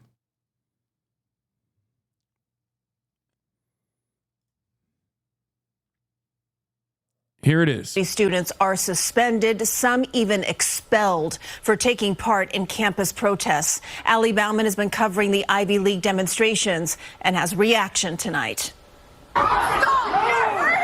In May of this year, dozens of pro-Palestinian demonstrators filled Columbia University's library in the midst of final exams. It came just about 1 year after students erected an encampment on campus during alumni weekend. Now, the school administration is issuing sanctions to some of the students involved. Sources tell CBS News New York that up to 70 people have been disciplined for both demonstrations, with sanctions that include expulsions, degree revocations, and suspensions of up to 3 years. This is a good first step. There's a lot more to do. The punishments come as the Trump administration withholds $400 million in federal grants from the Ivy League, which it accuses of continued inaction in the face of persistent harassment of Jewish students. When the student encampment started at Columbia, I went up there to support the students. Naz Issa graduated from Columbia in 2020 and is disappointed in their alma mater. I think it just goes to show, the sort of warped priorities of institutions like Columbia that are more interested in protecting their endowment, Yeah. Columbia University is officially pro-genocide right-wing hedge fund that is masqueraded as an educational institution.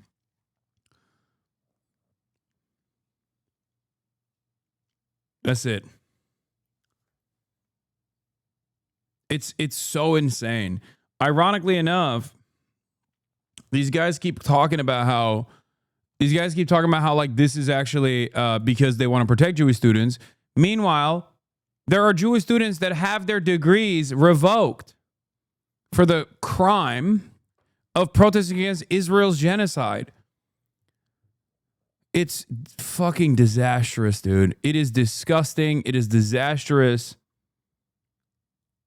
I don't even know what to say anymore. It's just like, this is straight up villain shit. It's just America on its openly villainous arc. And American institutions openly adorning the villain status.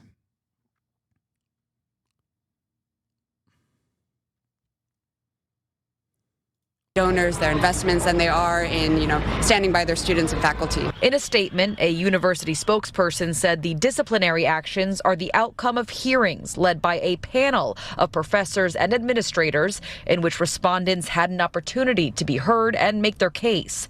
Disruptions to academic activities are in violation of university policies and rules, and such violations will necessarily generate consequences. Columbia is finally acting like an institution with a backbone. So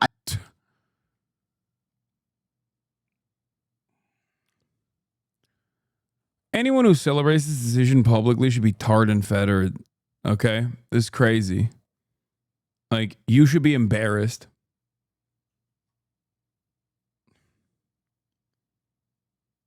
CEO of Diversified Education Services. I don't think this is about censorship. It's just about basic accountability. The activist organization Columbia for Palestine said Tuesday the students will not be deterred. In Morningside Heights, Ali Bauman, CBS News, New York.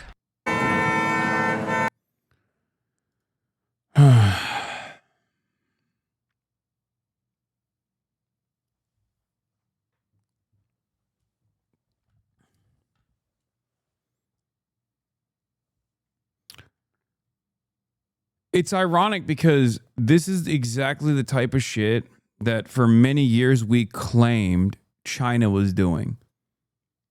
It's also something we have seen throughout history, most notably during Nazi Germany's rise to power, where one of the first targets that they had were institutes of higher learning. They understand the important influential power that these institutes of higher learning have, so they immediately seized control over as much of that as possible.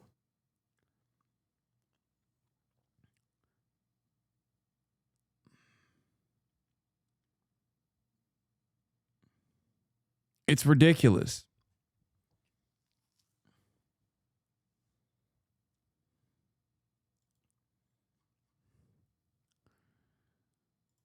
People are watching a system that is using mass starvation on tens of thousands of children in Gaza while severely punishing those protesting it. And leadership of the nominally liberal party say absolutely nothing about it or openly cheerleading it. These same party leaders and their media allies will scold you to vote for them a year from now, ostensibly to rein in the authoritarian excesses of Trump. Mins one. Ugh.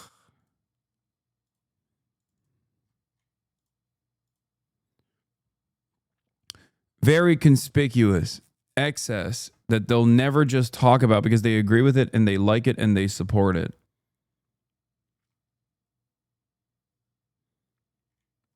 We are at a moment right now where people are asking themselves, why can't the Democratic Party defend this assault on democracy? And I would submit to you that if you can't draw the line at genocide, you probably can't draw the line at democracy, as Ta-Nehisi Coates correctly called out. If the Democrats don't have any issue with genocide, why would they give a fuck about your liberties being taken away?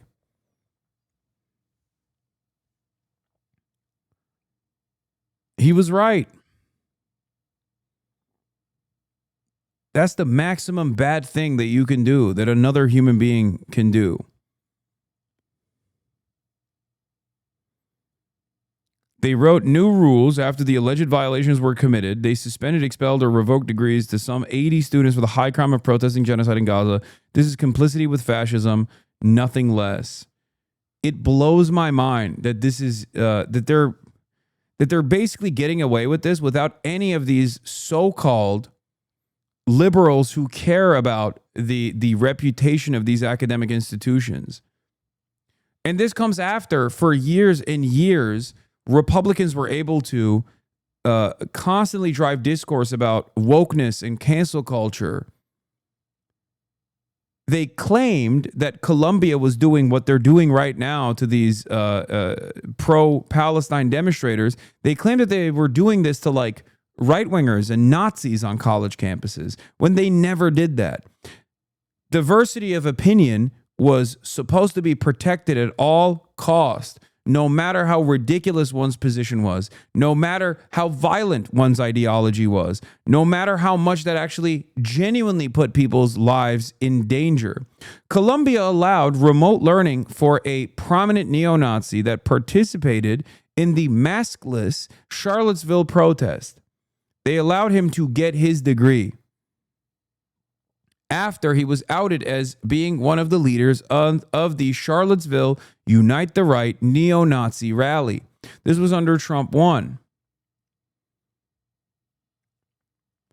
Now that Colombia is actually doing the woke cancel culture bullshit, okay, and cynically using Israel, cynically using anti-Semitism, when in fact they're targeting people who are simply anti-Israel, not anti-Semitic at all. No one has a peep for it. No one has any smoke for it. They like it.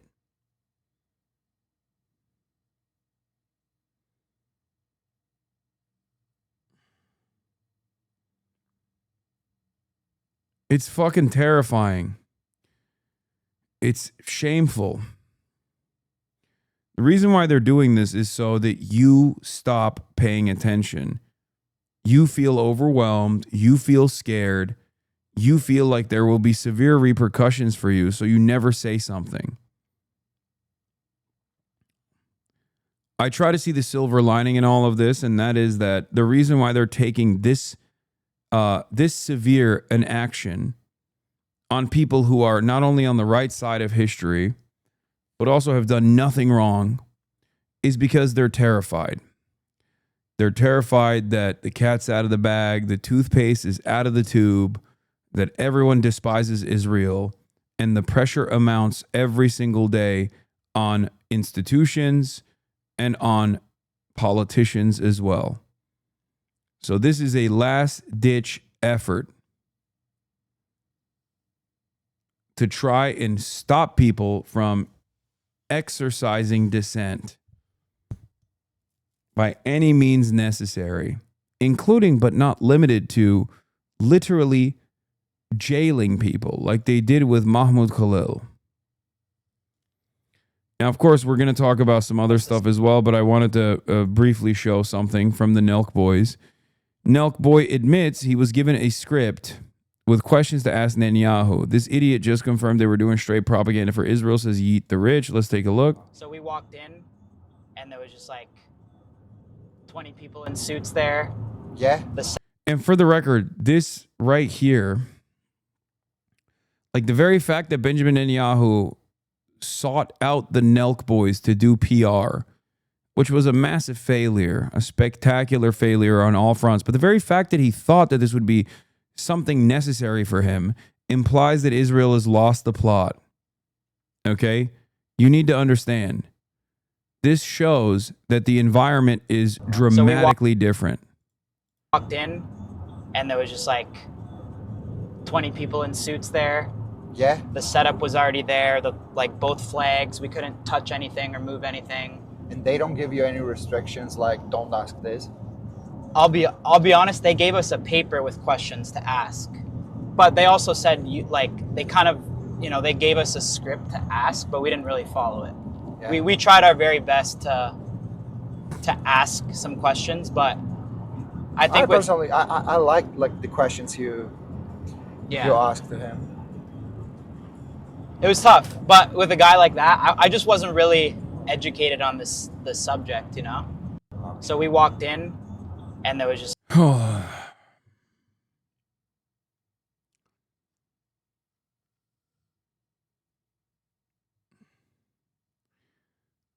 The reason why it was the Nelk Boys that were tasked with this role, the interviewing of Benjamin Netanyahu, is because of the expectation that they wouldn't know any better. Their platform, the audience profile, and perhaps more importantly than everything else, their lack of interest in the truth and their lack of knowledge surrounding the issues made it a perfect opportunity for Israel to try and send Benjamin Netanyahu to do propaganda. Now, it still failed because Benjamin Netanyahu is a repulsive monster, and Israel is incredibly unpopular for good reason, especially amongst the youth.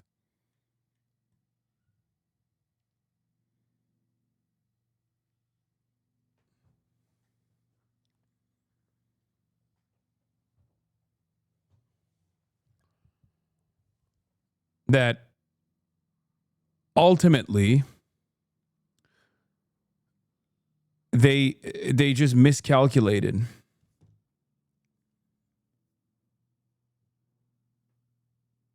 I wish we could go back in time and fucking grill him 1,000 times harder. And we just went in there fucking unequipped to fucking interview him. And that's the honest truth. So, but there's nothing. Like, think about how much backlash they've received. Think about how much backlash they've received that, like, Kyle is coming out and being like, yo, we fucked up. Like, they're doing, like, follow-up after follow-up to be like, oh, man, I wish. Like, think about that. Because these guys don't give a shit about anything. All they care about is fucking the clout and the way that they're received by their audience. The reason why I'm saying this is not to say, oh, this is so sincere. You should feel bad about these guys. Please make no mistake. If the only thing they respond to is backlash, think about how much that backlash was from literally virtually every fucking part of the internet that they are at least thinking that they have to do damage control here. Instead of just moving on and being like, nah, dog, I'm popping champagne. It's time to slam back Happy Dads. Okay? Thing you can do, guys. I know it's in my heart. I mean, we have a lot of Muslim friends. We've been to fucking Dagestan. We all know what's in our hearts. We don't hate anybody. We're not taking sides in this shit. We love everybody. I'm sleeping great because I know how I actually feel on the inside. So, and I know a lot of you guys are fucking, and this is not an apology. This is just, we fucking walked in there and we weren't fucking ready for it, man. And we walked in there uneducated. And I can admit that. But life goes on. There's nothing you could do. Next week on the podcast, shout out to my friend Ali, who manages like Khabib, Islam, and all them. We had a long conversation. I wish we could go back in time and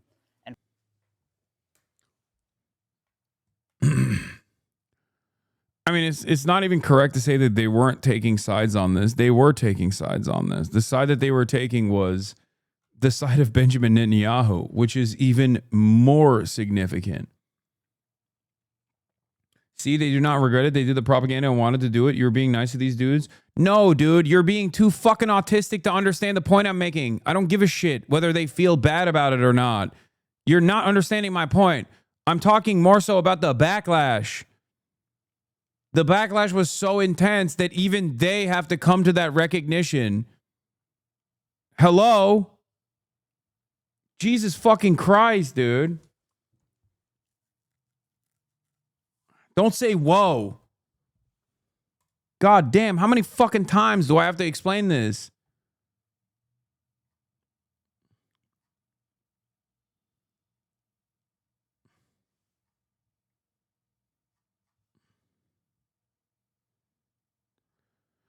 Oh.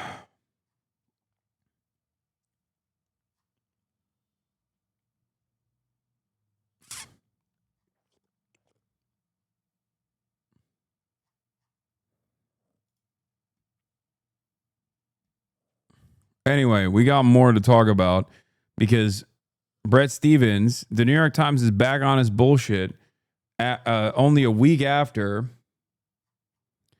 I'm a genocide scholar. I know it when I see it. No, Israel is not committing a genocide in Gaza. Of course, one is a renowned Israeli Jewish genocide scholar. The other one is fucking Brett Stevens. Glad that they found a guy who would write this article again.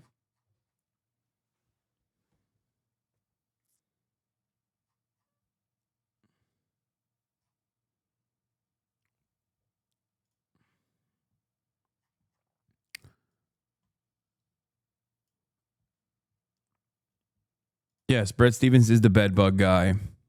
No, Israel is not committing genocide in Gaza. If the Israeli government's intentions and actions are truly genocidal, if it is so malevolent that it is committed to the annihilation of Gazans, why hasn't it been more methodical and vastly more deadly? Why not, say, hundreds of thousands of deaths, as opposed to the nearly 60,000 that Gaza... Well, first of all, it does have hundreds of thousands of deaths. The 60,000 is a severe underestimation. It's a severe underestimate. And also, the argument that, like, why haven't they killed more is so fucking stupid. Like, this is not an argument. You can't say, like, here, I'll give you an example, okay? With genocide, intent is what matters. Actions matter too, of course. But intent, from intent and statements from politicians all the way down to the individual actors that are carrying out these atrocities, there needs to be a direct through line established. And the reason for why intent matters in this purpose is because the entire reason for why there is any sort of like legal designation of genocide is so that we stop it before it finalizes, before it's completed. Okay? So the idea that you're like, well, they could have genocided far more. That's not a reasonable argument. It would be akin to saying, Your Honor, sure, I killed this family, but I could have killed every family on the block, and I didn't. Look at all of these other families that are left unmurdered. I have the capacity to kill all of the other families as well. Does that matter? If you already said that you were going to kill all the other fucking families on the block, it doesn't show your innocence. Especially if they stop you before you finish the project. It's akin to Holocaust denial by stating, well, 6 million Jews were killed and 6 million Jews were spared. So I guess that's not a real genocide. It's fucking ridiculous.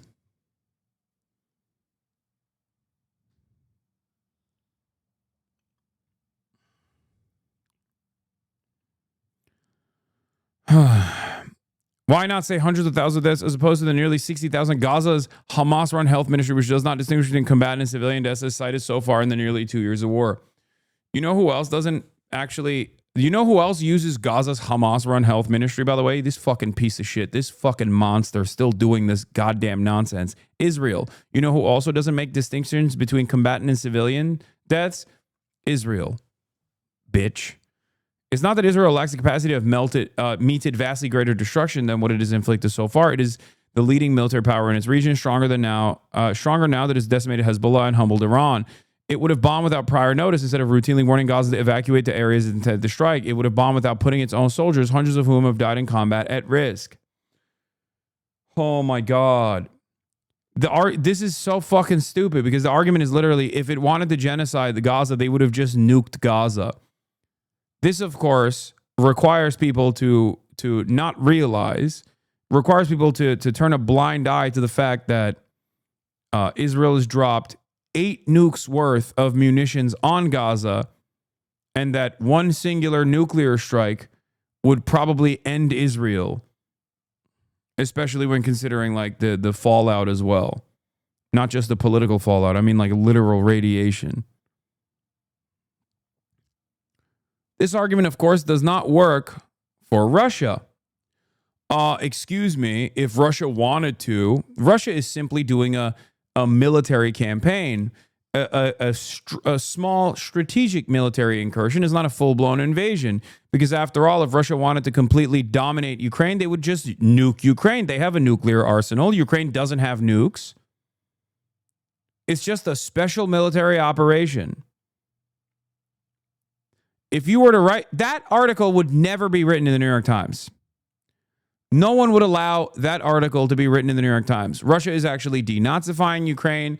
They're fighting Azov troops. Azov are open neo-Nazis. Even the American government has recognized that they're neo-Nazis. You know? It isn't that Israel has been deterred from striking harder by the presence of its hostages in Gaza. Israeli intelligence is said to have a fairly good idea where those hostages are being held, which is one reason which tragic exceptions relatively few have died from Israeli fire. It's also ridiculous. A shit ton of them have died not only through Israeli bombings, but they've also literally died when Israeli soldiers shot them, like point blank, shot them because they thought that they were Palestinian civilians and not Israeli civilians. And it knows that as brutal as the hostages' captivity has been, Hamas has an interest in keeping them alive. Nor is it that Israel lacks diplomatic cover. President Trump has openly envisaged requiring all Gaza to leave the territory, repeatedly warning that all hell will break loose if Hamas didn't return the hostages. As for the threat of the economic boycotts, the Tel Aviv Stock Exchange has been the world's best performing major stock index since October 7, 2023. With due respect to the risk of Irish boycotts, Israel is not a country facing a fundamental economic threat. If anything, it's the boycotters who stand to suffer. Oh my God, I hate Brett Stevens so much. I can't believe I hate them even more. What? It's getting worse on streaming circles. I heard a certain Texan streamer supporting the Gaza Humanitarian Foundation on a stream 2 weeks ago. I saw it.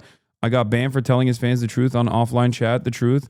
The Roach mods and the streamer supports genocide. Yeah, no shit, dude. He literally got fucking banned for saying Palestinians are inferior culture that deserve to be annihilated, deserve genocide.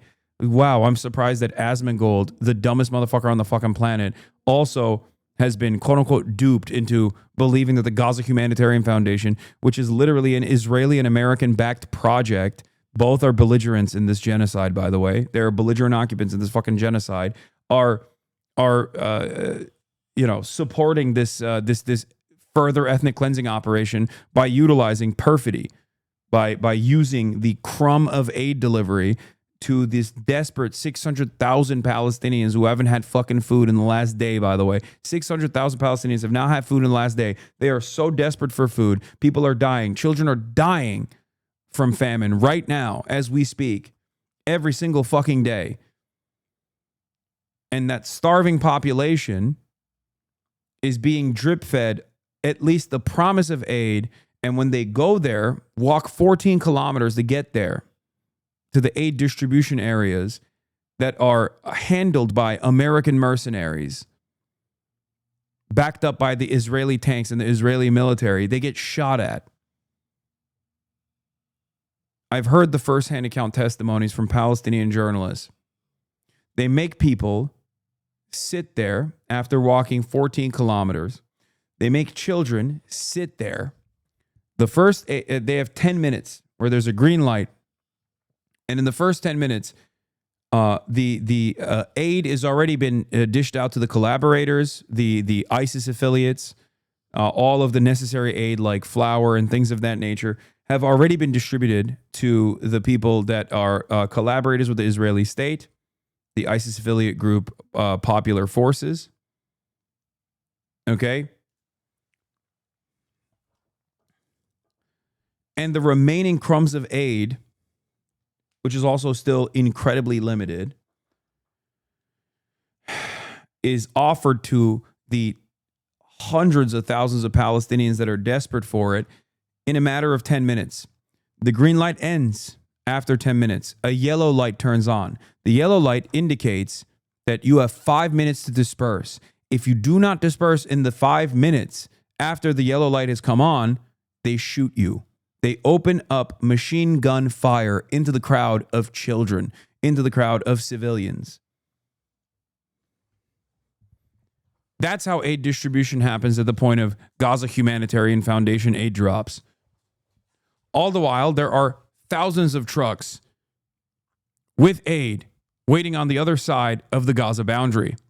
Israel does not allow those trucks to enter the Gaza Strip. Israel does not allow the previous existing and successful mechanism of aid distribution. Israel does not allow third parties to actually deliver this aid.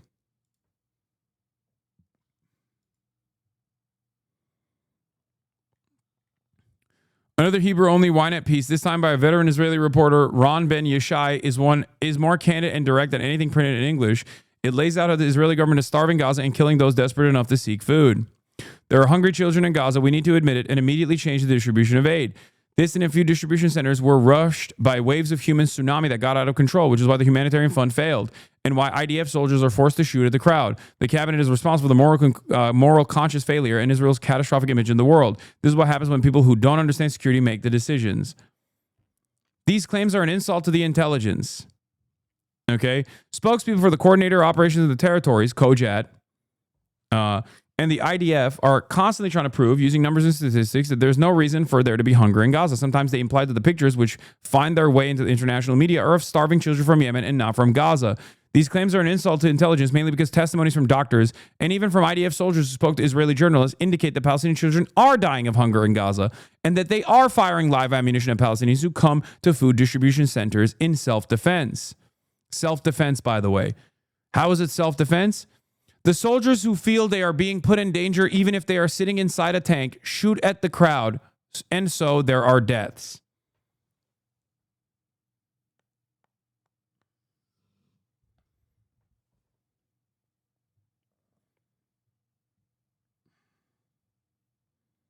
How many more testimonies do you need to hear? You hear it from Palestinians when it immediately happens. They film these atrocities that are taking place. You don't believe them. You hear it from IDF soldiers who openly admit that they're shooting into these crowds. You don't believe them. You hear it from American soldiers who quit after they see the atrocities unfold. and you still don't believe it. What more do you need to hear? At a certain point, you have to realize that if you're still listening to someone like Bret Stephens at this point, then you are a genocide denier. You are a Nazi yourself. Okay? You are a neo-Nazi piece of shit. It's that simple.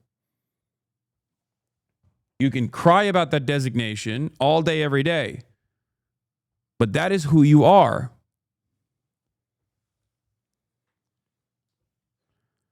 In short, the first question the anti-Israel genocide chorus needs to answer is, why isn't the death count higher? It is higher, but it doesn't matter. Even if it was 60,000, that is an insane thing to state. Oh, it's only 60,000? It's only 17,000 children and babies? Really? Like, think about that. This motherfucker is saying, oh, come on, guys, it's only 60,000. Why isn't it even higher? First of all, it is higher, but it doesn't matter, because if you have an appetite for 60,000 deaths, if you have permission for 60,000 deaths, that means even if it's 600,000, you don't give a fuck. And if 60,000 is such a low number of deaths for you, 17,000 children is such a low number of death for you, then why the fuck should anybody care about October 7? What a ridiculous thing to say. Remember, the very same people that lied about 40 decapitated babies on October 7 have openly entertained thousands, tens of thousands of decapitated children, bombed children, murdered babies. They don't care. They don't care. The lie of 40 decapitated babies on October 7 was covered far more than 17,000 plus children that have been ruthlessly fucking slaughtered. And again, that is an underestimate. Millions are being starved as we speak.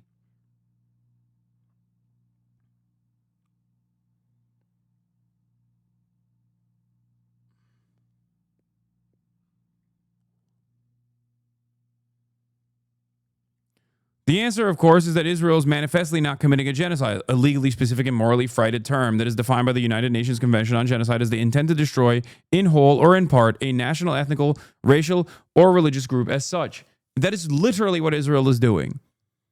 Note the words intent and as such. Genocide does not mean simply too many civilian deaths, a heartbreaking fact of nearly every war, including the one in Gaza. It means seeking to exterminate a category of people for no other reason than they belong to that category. The Nazis and their partners killing Jews in the Holocaust because they were Jews, or the Houthi. Okay. This, yet again, from a fucking learned person like Bret Stephens, who has a cushy job writing opinion editorial piece for the New York Times. The Nazis didn't just kill Jews because they were Jews. That's what we know now. At the time of the arrests of all Jews, they had obviously spent a good deal of time dehumanizing Jews and offering justifications as to why they must be arrested and apprehended and sent to concentration camps.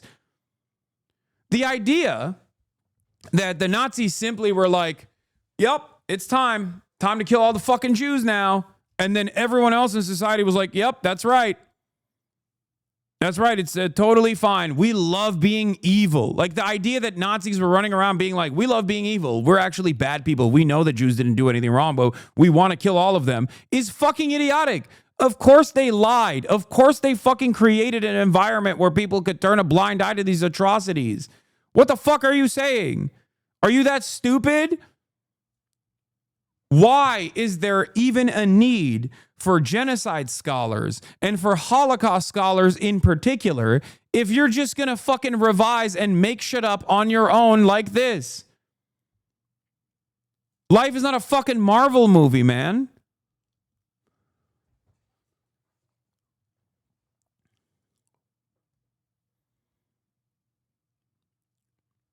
When Hamas invaded on October 7, intentionally butchering families in their homes and young people at a music festival, they also murdered Israelis as such. By contrast, the war that over 1 million German civilians died in World War II, thousands of them in appalling bombing of cities like Hamburg and Dresden. Wait, what? Brett Stevens also is saying it's appalling to fucking bomb Hamburg and Dresden, but it's also totally fine when Israel bombs Gaza, which it is the belligerent occupier of, in direct violation of international human rights. What the fuck? And made them victims of a war, but not of genocide. The aim of the Allies was to defeat the Nazis for leading Germany into the war, not to wipe out the Germans for simply being German. No, dog.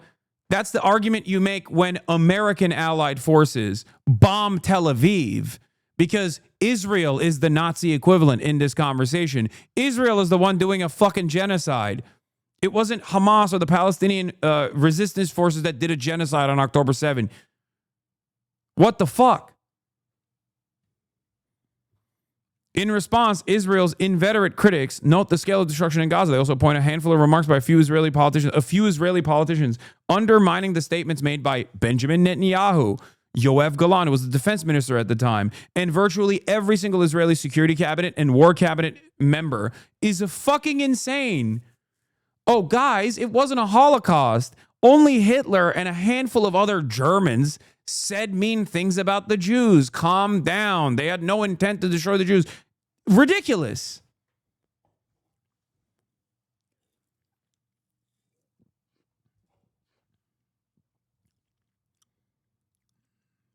Ridiculous.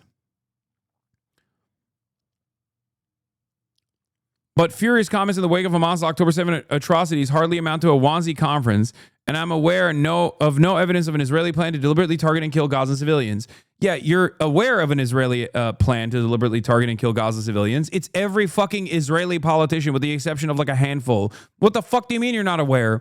The Israeli Knesset just voted to permanently annex the West Bank. The Israeli Knesset yesterday had an entire meeting about the complete relocation, the complete ethnic cleansing of all Palestinians in the Gaza Strip, with plans to rebuild the Gaza Strip as a part of Israeli territory. That happened yesterday. The fuck do you mean? As for the destruction in Gaza, it is indeed immense. There are important questions to be asked about the tactics Israel's used, most recently when it comes to chaotic food distribution system. It is attempted to set up as a way of depriving Hamas of the control of the food supply. Even then, he's trying to fucking use the pro-Israeli position. Oh, it's just a way to try and set up Hamas. Even though every single third party, Israel allowed humanitarian organization that has previously operated in the fucking Strip has openly stated that the Gaza Humanitarian Foundation is simply using aid, limited amount of aid, to a starving population that it has starved itself as a mechanism to kill more Palestinians. It has nothing to do with Hamas, dipshit. No one thinks it has anything to do with Hamas. You're just simply fucking lying. This is Nuremberg-style Israeli defense. You should be tried under international courts for this level of atrocity denial. This level of genocide denial requires some kind of criminal trial, okay? You should be in prison for this.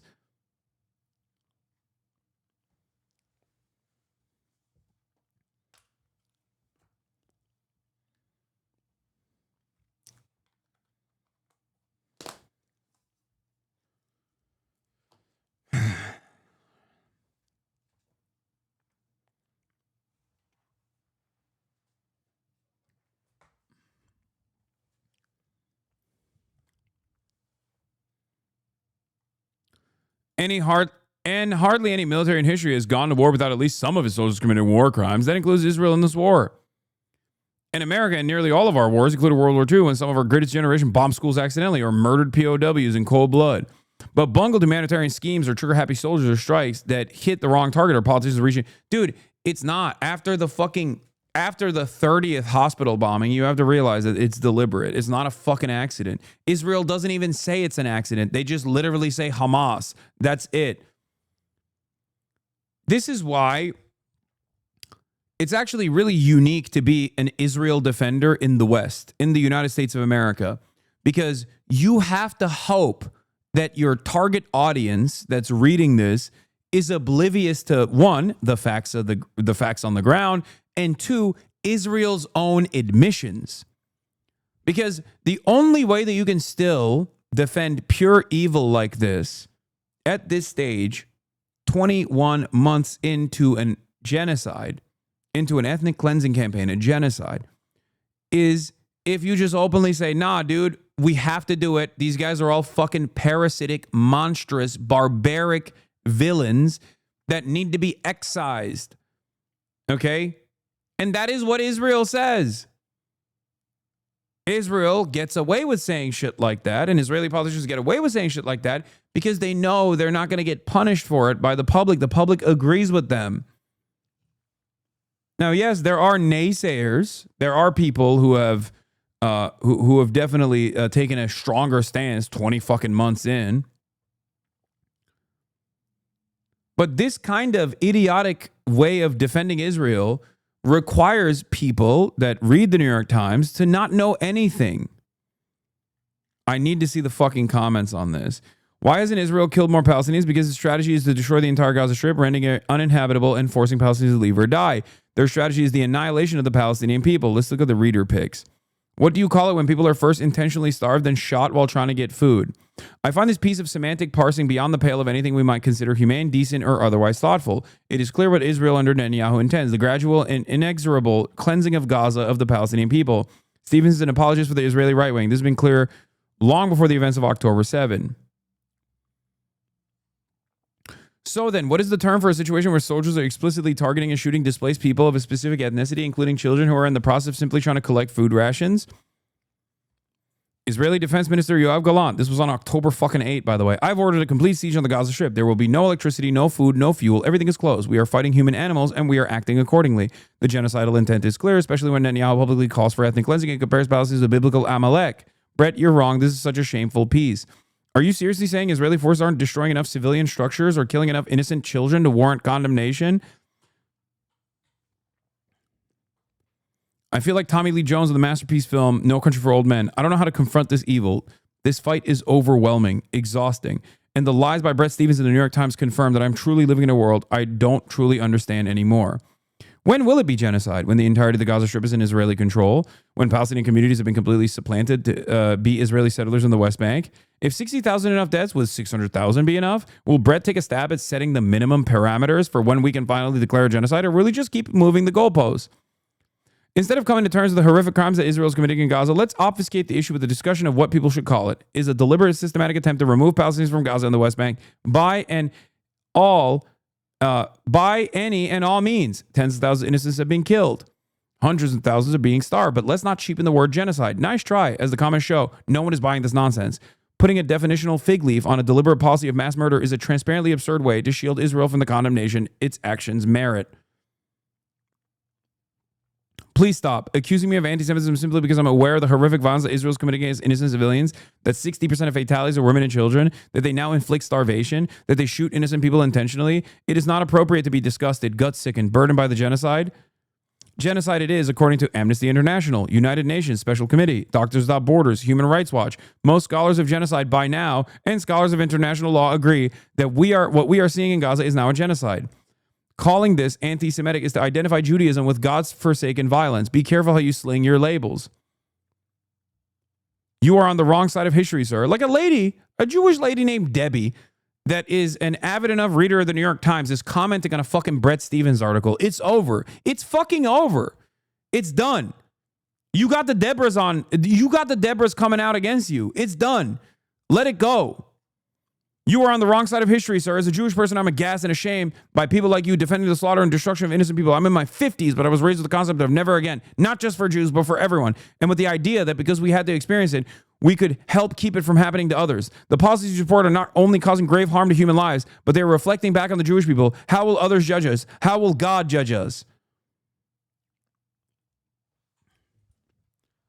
Now, my expectation isn't that the Deborahs and the Barbaras and the readership of the New York Times is going to fucking take my position on this, or even come to terms with the reality that this kind of violence, of course, will create some kind of reaction, a violent retaliation, which is ironically how we arrived at Hamas and we arrived at October 7 to begin with. They're probably not going to get to that level, but it doesn't matter because even they see what is going on. Even they recognize that it is unconscionable.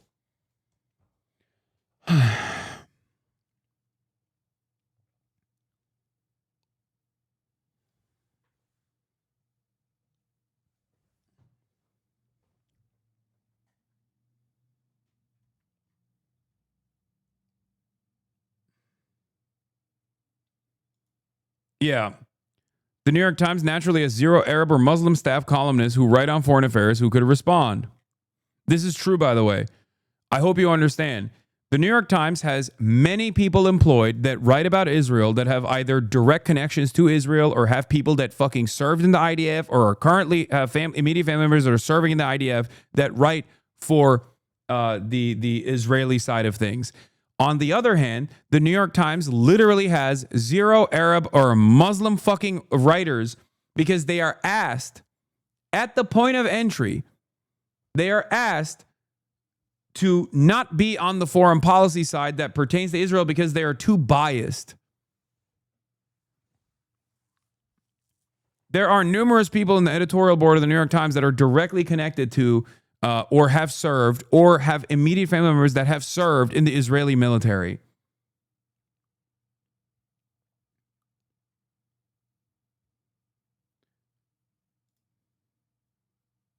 Yeah, here it is. New release dossier reveals material and ideological connections between the Israeli occupation and the staff of the New York Times, including journalists, editors, and executives. They're either tied to Zionist think tanks, or have worked in Zionist think tanks, or have served in the Israeli occupying force, or have children that are serving in the Israeli occupying force.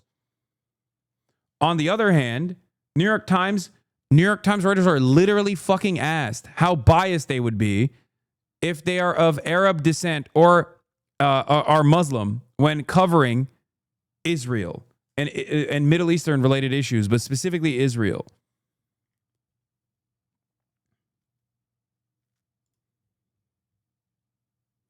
If an outlet had this many ties to Russia or Al-Qaeda as the New York Times has to Israel and the IDF, their only competitor would be the Epoch Times.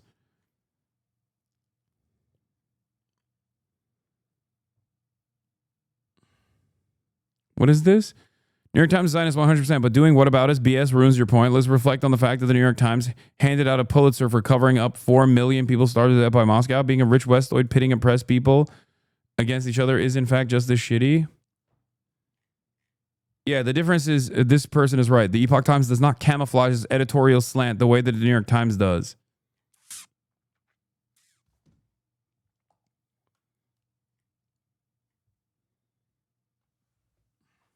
This is Der Strömer at this point. One must remember the editor-in-chief of Der Strömer was literally fucking convicted in Nuremberg, okay? Was tried in Nuremberg for its Nazi propaganda and its dehumanization of Jews that led to the Holocaust. A direct line. Remember that. Remember that. The dehumanization of Jews that was commonly found that allowed the Holocaust to happen. The people responsible for that were tried and also found guilty of participating, playing a formative role in the Holocaust.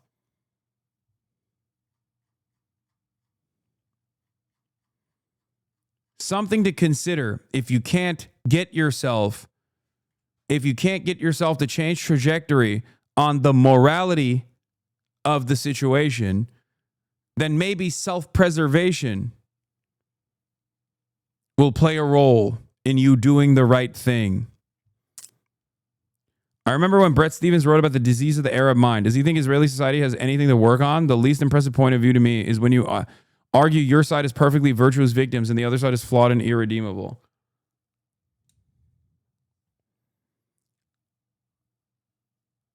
Friendly reminder that Bret Stephens once did write an article about how Ashkenazi Jews are genetically superior and smarter to others. This is from the Columbia Journalism Review. This would be an anti-Semitic article nowadays.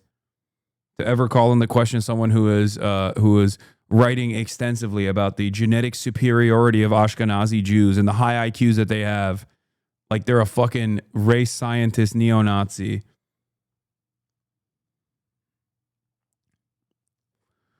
A growing majority of genocide and Holocaust scholars, human rights organizations, and international law experts all agree that Israel is committing a genocide in Gaza, but opinion columnist and avowed Zionist Bret Stephens disagrees.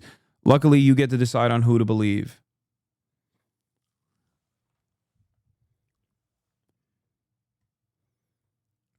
A rabid dog. That's what Brett Stevens is. Disgusting little freak.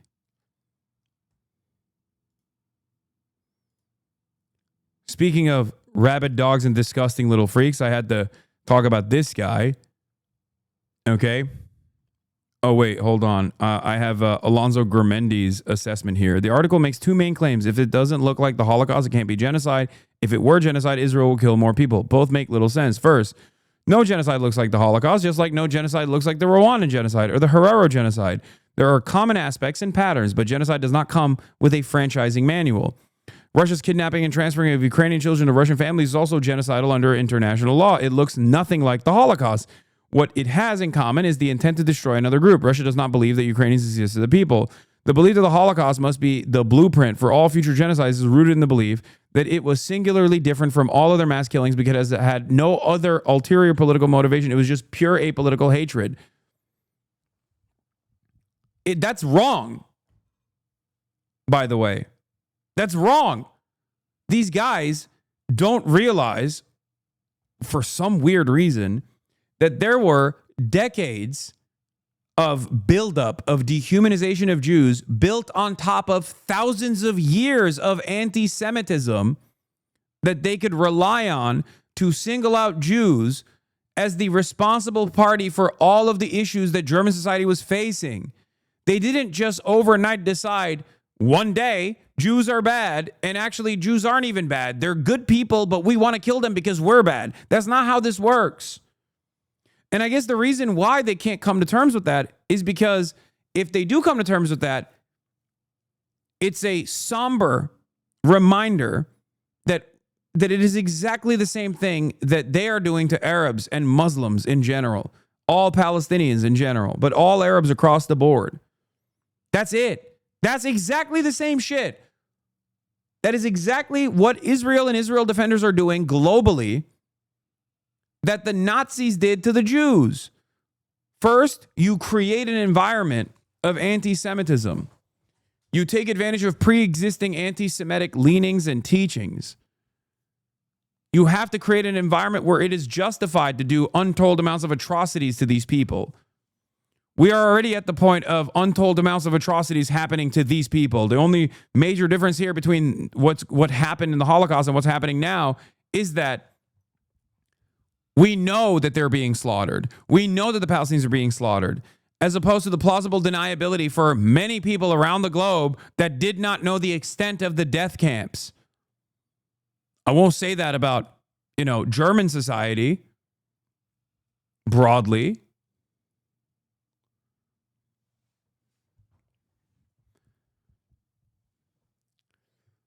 And so if Israel or Russia are the Spanish conquistadors and the U.S. Cowboys have another political goal, defeat Hamas, defend its sphere of influence to spread Christianity or manifest destiny, then their actions are not like the Holocaust and so not genocidal.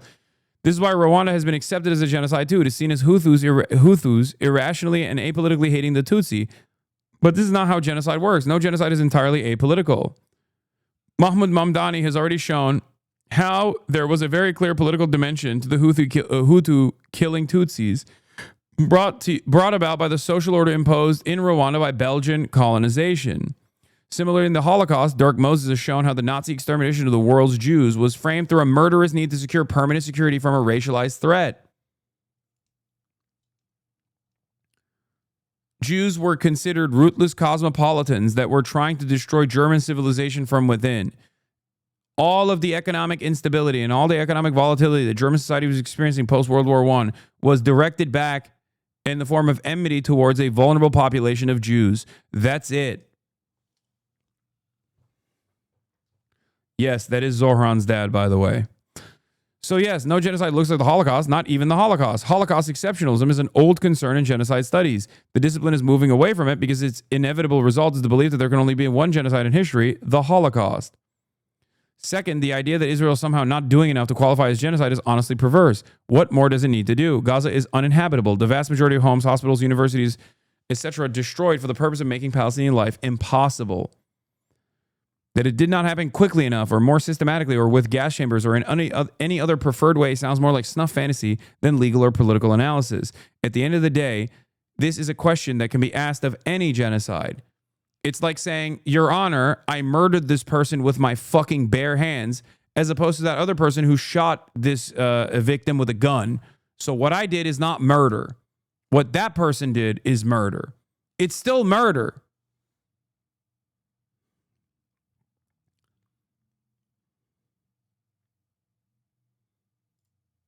I hate Palestine. Keep going, Israel. Dave Smith. Hasan, a little Arab.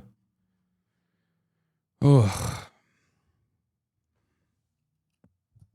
Okay, man. I don't know what to tell you.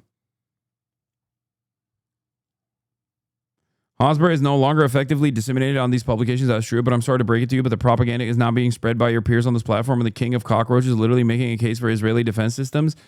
I don't fucking care what that moron has to say about the defense of Israel. Why the fuck do you? He knows that the walls are closing in on him. He knows that he can't hold on to this like pro-Trump, pro-Israel position for as long as he has. Once that horse is spent, he will move on to the next. He'll go back to talking about titties and video games. Shut the fuck up. Okay? That's it. For him, it's not a matter of ideological consistency. He doesn't give a shit about Israel. He doesn't care about Jews. He doesn't care about anything. He just cares about having people like him. He cares about an environment of positive support that he gets. And he recognizes that if he grabbed onto the fucking Trump train, that he could get many benefits out of it. And he has. But even the smoothest of brains recognize what Israel is doing is atrocious.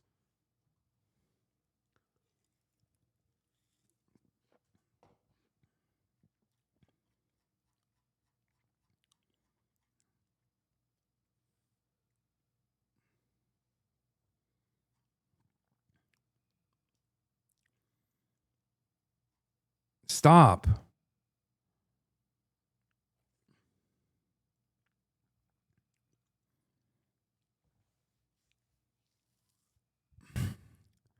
Every single thing that every single YouTube content creator has said will be remembered. Okay? Even if people try to distance themselves from Donald Trump, or even if they later on act like they were always on board with the Palestinian cause, we will remember. You will remember. People have spent countless hours. My former podcast co-host, for example, still to this day does not realize how different the media environment is and how not receptive most audiences are to this wishy-washy Israel's doing a genocide, but also all of Israel's enemies are far worse than Israel ever could be. And anyone who actually fucking speaks out against the atrocities of Israel in the terms that are necessary, in the appropriate terms. When I say this is vile, when I say a society that allows genocide is a vile society, when I say that about Nazi Germany, no one fucking sheds a tear. No one even bats an eye. But when I say that about Israel, whoa, hold on now. Why? Does Israel have a special status? It does not.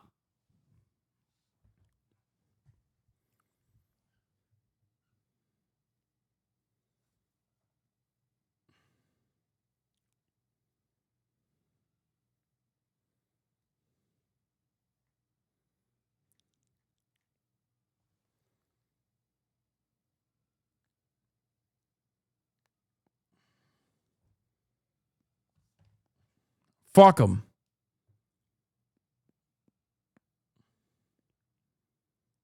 Fuck them. Do you understand? Time will reveal their depravity. What is this?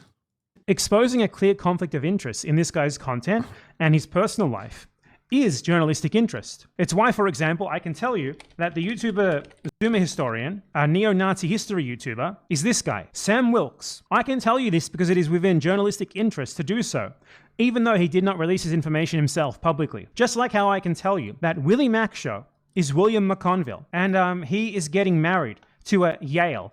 Now, I am not going to give you the full name of the person he's getting married to, but I can tell you she is Israeli, and she was assigned to him by... Best to skip, to be honest. This is Drama Slob Empanada content? Yeah. I don't really fucking give a shit about this. I don't care. Anyway, as I was saying,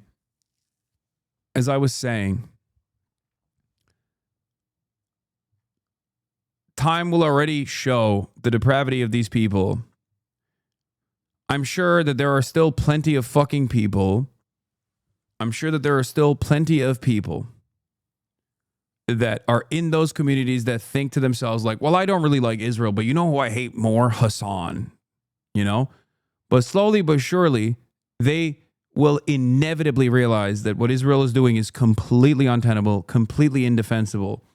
And they will either quietly change their perspective and act as though they never said those things in the past, or they'll shut the fuck up. That's it.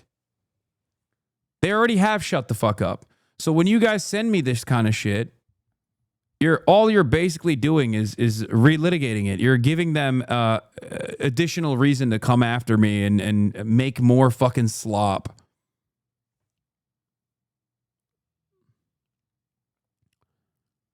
Let them keep chirping.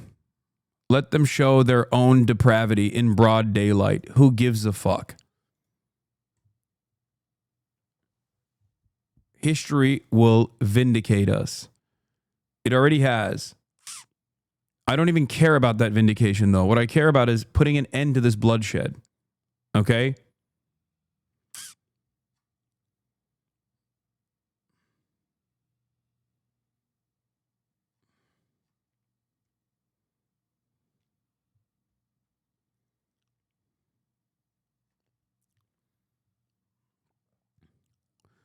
If the conquistadors had wanted to genocide the Inca, why did they build reducciones where indigenous communities were ethnically cleansed and relocated closer to the places of forced labor? If the cowboys had wanted to do genocide of the Native Americans, why did they not go village to village, assassinating every man, woman, and child in them? Why goad these communities into war? Why sign treaties for the land?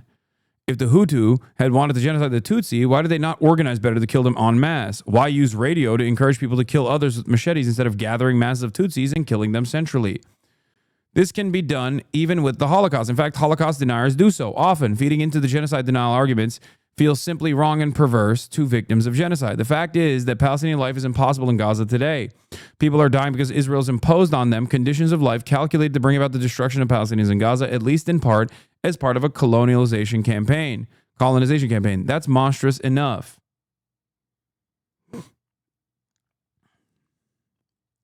There really is no need to fantasize about what would have made the destruction of Palestinians more widespread or faster. It's a disturbing talking point that dehumanizes Palestinians and makes whoever makes the argument appear completely devoid of humanity as well. The article wraps up by saying that not everything can be genocide because then genocide will lose its gravitas. The reality is the reverse. In our world, in the hegemonic view of global powers, nothing is ever genocide. That is how genocide loses its gravitas. Rwanda wasn't genocide while it was happening. The U.S. could only tell the press that it saw genocidal acts at best. So it's literally the other way around. If nothing is genocide, then what does the word genocide even mean? The entire purpose of the legislation and the rules surrounding what is declared a genocide is there, and the importance of intent is there so that we can put a stop to it before it finalizes, before it completes. Okay? Oh. And in Gaza, more than 100 aid agencies warn of mass starvation.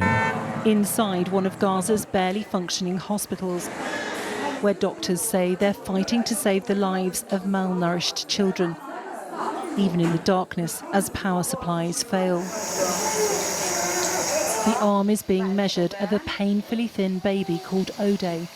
We've been told he is an orphan. Nobody knows what happened to his parents, just that he was discovered in a shelter.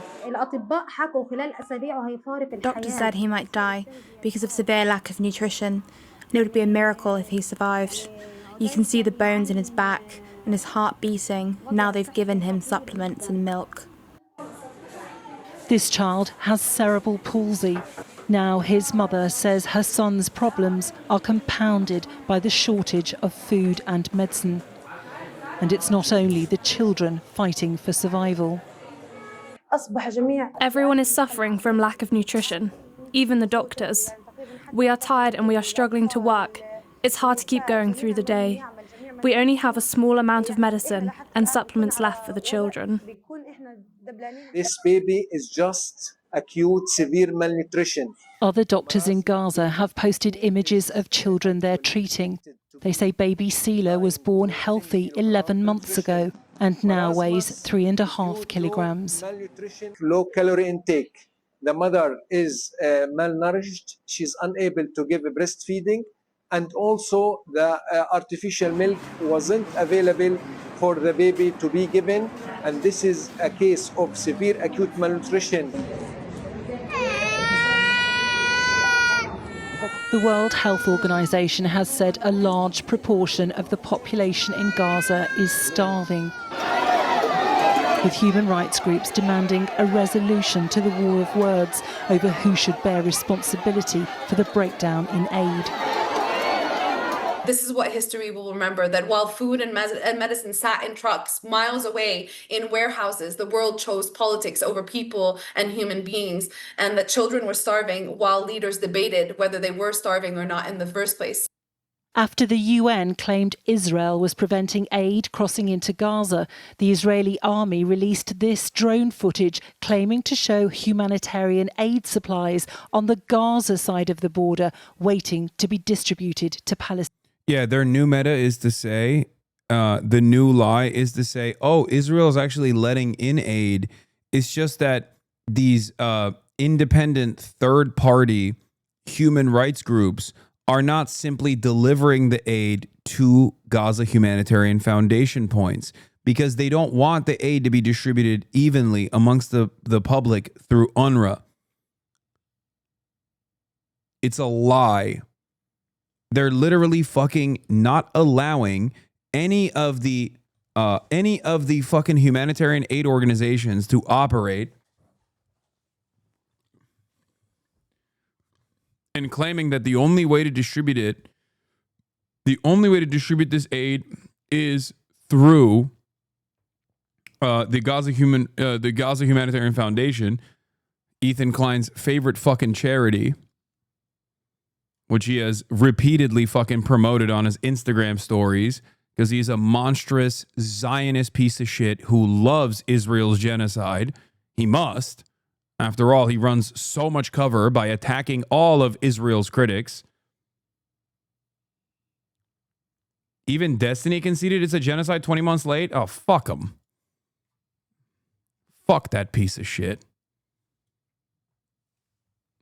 20 months of being a paid fucking propagandist, and only now is he like, oh, I guess it's a fucking genocide now.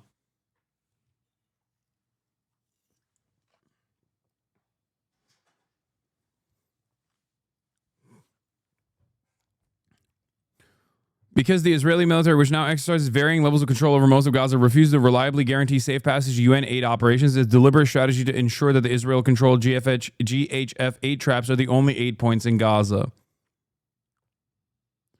There used to be over 400 aid distribution points across Gaza. Israel's reduced that number to a grand total of 4.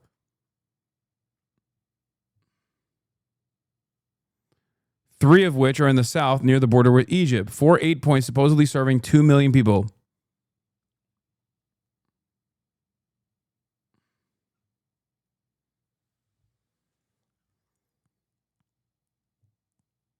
He also called you an out-and-about Nazi-style anti-Semite a few days ago, so it cancels out still. Oh, Sex Pestiny called me an out-and-about Nazi-style anti-Semite? I don't remember him sucking my dick.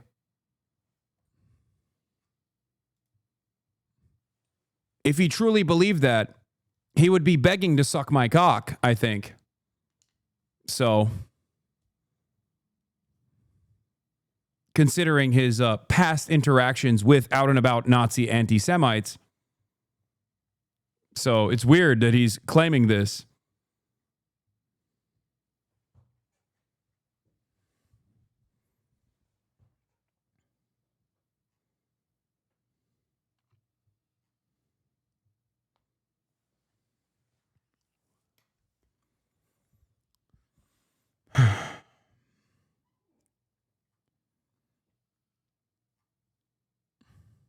Palestinians. There is no famine in Gaza. There is a famine of the truth, and Israel will not stop telling it. 87 million meals, 1.8 million tons of aid, which we've facilitated, aid getting in. Hamas loots, it starves its own people, and the world looks away. One thing is clear. Alongside the aid crisis, the conflict is raging on. In Gaza City, a mother in a hospital bed facing the unimaginable act of her children being brought to her to say goodbye in the aftermath of continuing airstrikes by Israel in its war with Hamas. Lisa Holland, Sky News, Jerusalem. Let's speak now to the Israeli government spokesman, David Mencer. Good evening. And when your allies say the suffering of civilians in Gaza has reached horrific new depths, and when aid agencies say mass starvation is spreading across Gaza, do you find it difficult to come on here to defend that? Mark, let's start with the facts, not the fiction. In Gaza today, there's no famine caused by Israel. There is a man-made shortage, but it's been engineered by Hamas. That's the point. That's the end of the sentence, which you don't include. This suffering exists because Hamas made it so. Here are the facts. Here are the facts. Aid is flowing through the Gaza Humanitarian Foundation. Millions of meals are being delivered directly to civilians, and also coordinated shipments, food, medicine, raw materials, flour for bakeries and kitchens. Since May, over 4,400 aid trucks have entered Gaza, carrying flour and baby food, 2,500 tons of baby food, high-calorie nutrition for children. They've gotten worse at this. Like they get more flustered. They're more visibly angry. They're not used to any sort of pushback. So the more this continues, the worse they get at propagandizing. And the worse they get at propagandizing while simultaneously declaring all enemies of Israel to be rabid anti-Semites, the more they spread anti-Semitism.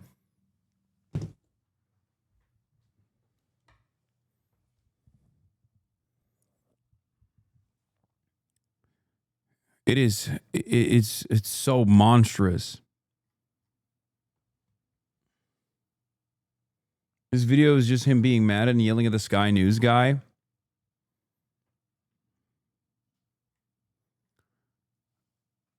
This should not be a moment where you go, oh man, there's too much fucking pressure. I should stop speaking out against this.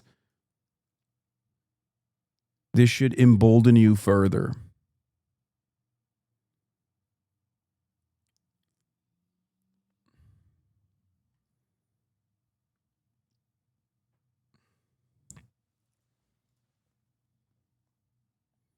Children and vital medical supplies. Just yesterday alone, Mark, 2 million meals were handed out. In just weeks, now that's 1.4 million packages. So why then are more than 100 aid agencies? Israel is facilitating this aid every single day. The problem is not Israel. The problem is Hamas. Hamas loots the trucks. It blocks its distribution. It weaponizes hunger and deliberately endangers its own people. And right now, there are over 700 aid trucks sitting inside Gaza waiting for the UN to collect them. 700 aid trucks are right now waiting for the incompetent UN to come and collect them. Now, can I get a question in now? I'm glad that I addressed this outright lie ahead of time. As I told you, the new meta is to simply say, oh, it's that aid is there, but the human rights groups that normally would distribute the aid are not distributing the aid because the only way to distribute the aid is the 3 choke points that we've created as an aid trap. If you want to distribute aid to the Palestinian population, you have to deliver it through the American mercenaries that have been ruthlessly slaughtering the Palestinian civilian population every single day at the 4 aid distribution drop zones that they've created, 3 of which are in southern Gaza and 1 is in the fucking middle. 1 is in central Gaza, which isn't even open frequently. Which is not even open all the time. when they do open those aid distribution drops, they open them to kill people. They open them for 10 minutes at a time, and then they immediately start dumping munitions on these people. We're talking about 28 of your closest allies. We're talking about 100 aid agencies, not one, not two, all. You are speaking Arabic? Not exactly unbiased? Hamas is the issue? What are you saying?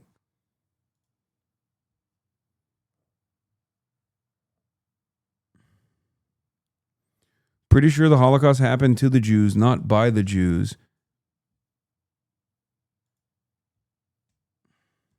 First of all, I was speaking Turkish, not Arabic, you fucking moron. Secondly, the original Holocaust did happen to the Jews. The current modern Holocaust that's taking place is being done by Israel.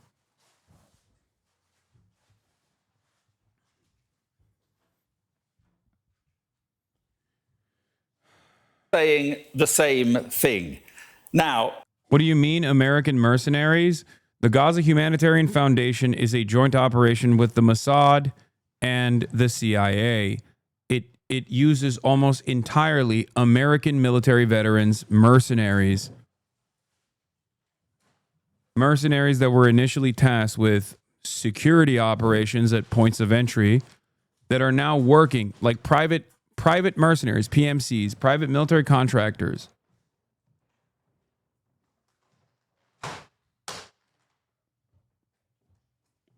I like how you say by Israel and not Jews.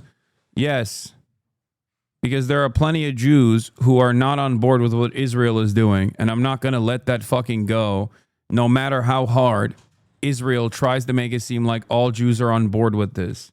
Okay? It's not out of fear that I'm worried that someone is going to declare me anti-Semitic. Many of my critics have already done that. Okay?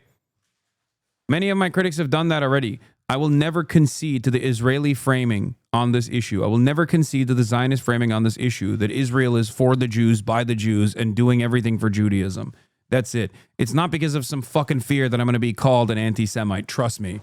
People do that every single day. They call me an anti-Semitic, Muslim fundamentalist, Islamist terrorist all day, every day, up and down. Those in actual positions of power do so. It's not the reason. I say this because it's not the truth.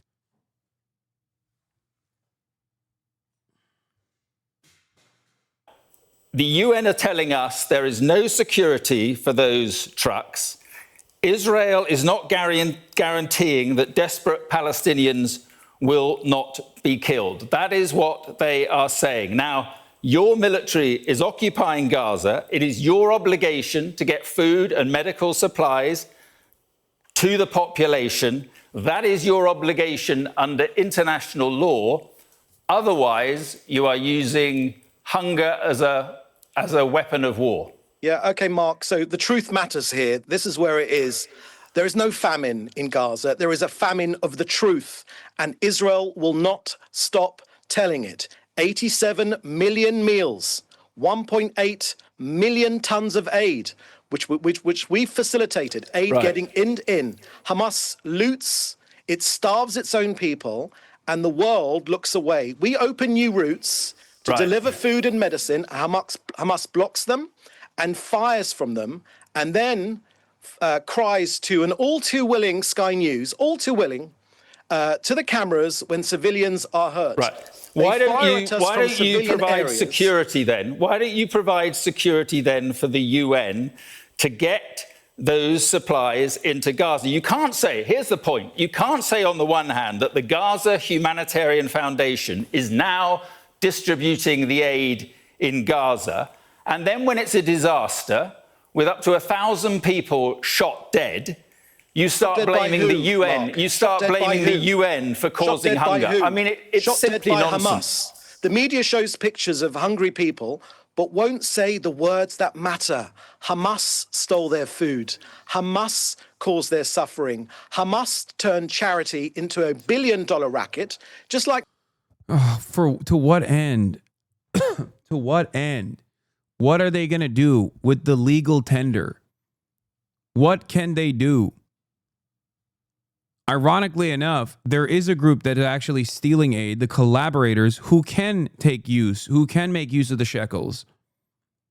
But those guys, although they are of Palestinian descent, are ISIS affiliates that work alongside the Israeli occupying force. What the fuck can Hamas do with the dollars at this point? Let's say that they are stealing 85 million tons of food, and then they're redistributing that food to the Palestinian population, and they're getting money in return. There's a massive, massive inflation crisis in Gaza, which is so crazy to think that there is even like some kind of commerce taking place inside of the Gaza Strip, but it's true. I know many people who still are living inside of the Gaza Strip, many people who are surviving this genocide, who talk about their day-to-day experiences, where they will show, they'll show like a can of fucking beans and one pita, and how much it costs to purchase these things, and it's like $300.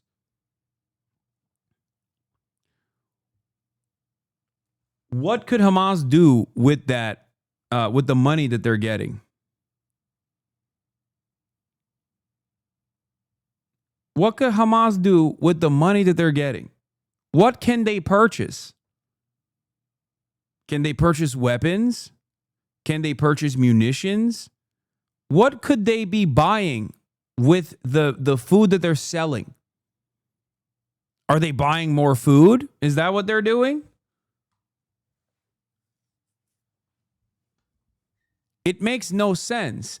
It's just pure racist nonsense. That's it.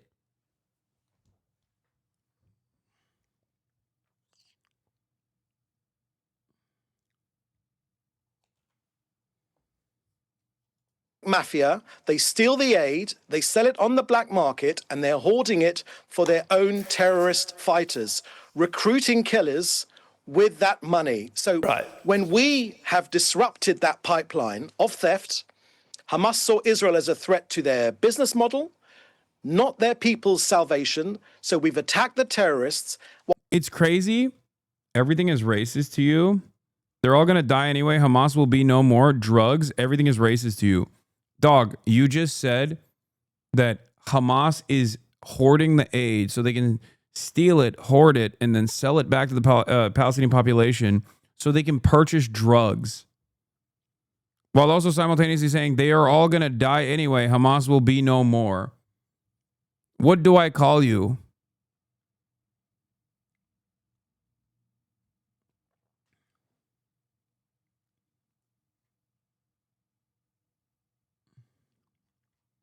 Everything is racist to you.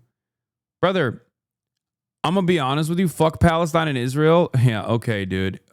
Well, once again, I'm choosing to look at the bright side of this, which is that even the most monstrous scumbags like this at least are too pussy to say, fuck Palestine, Israel is winning. You know? They still, even the biggest fucking Nazi piece of shit like this guy, who in Asmongold's chat is talking about how he wants a sugar mommy. Same as immigrants, drugs, brainwashed snowflakes. It's a game to them. Leave weed out of this. IQ test the vote. Even guys like this have to still say fuck Israel too, actually. Fuck Palestine, but also fuck Israel. Israel's even lost this fucking dude. This person is not even a human, okay? They are barely sentient. And even a barely sentient moron still has to literally couch their bloodlust for all Arabs and all Palestinians and all Muslims with, I also hate Israel, to be honest. Like, Israel fucking still sucks, you know what I mean? Lol, I agree. Yes, you're so fucking stupid that I just said you're barely sentient and you agreed with me. That's how fucking stupid you are. Get back to Asmongold's chat. Don't come in here. See, that's the point.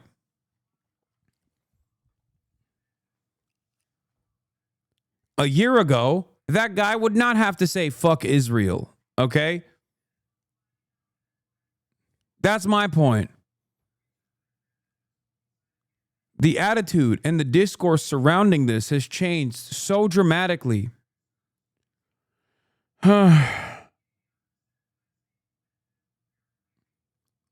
That even the dumbest, most racist guy who fantasizes about the ethnic cleansing of all Palestinians still has to be like, but I hate Israel too, dog. Like, I promise. While Hamas put civilians in harm's way. Right, and when but who is being shot dead? Who is being shot dead? Who is being shot dead when people go to get the food? Points the finger at Israel. Oh God, Hasan, they may be a monster, but you are dipping into the dehumanizing sphere. Yes. Yes, I will dehumanize someone who is a fucking Nazi because it is not I who have dehumanized them. They've done that to themselves. When you're a Nazi, you're no longer a fucking human. That's why so many people are terrified of being branded as such. I didn't do that. He did that to himself by wishing death upon all Palestinians. Don't fucking tone police how I deal with Nazis. Get the fuck out of here.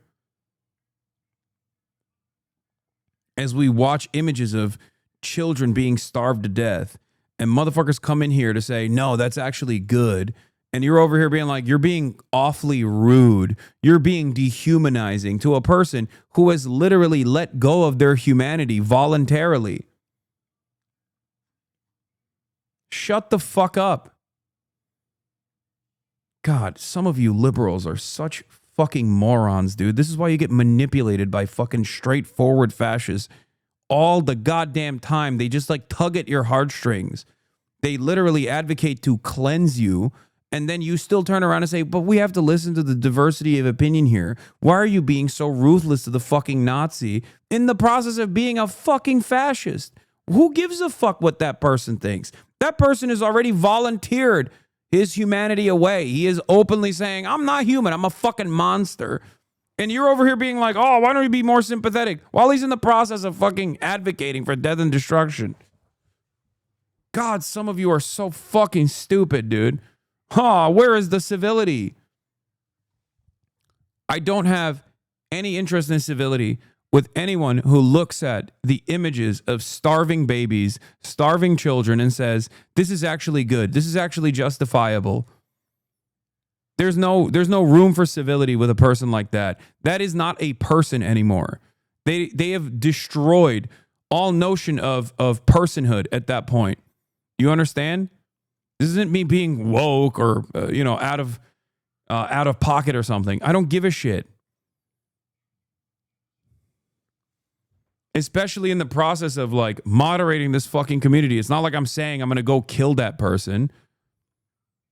You're upset by my words in retaliation to someone who is advocating for ethnic cleansing.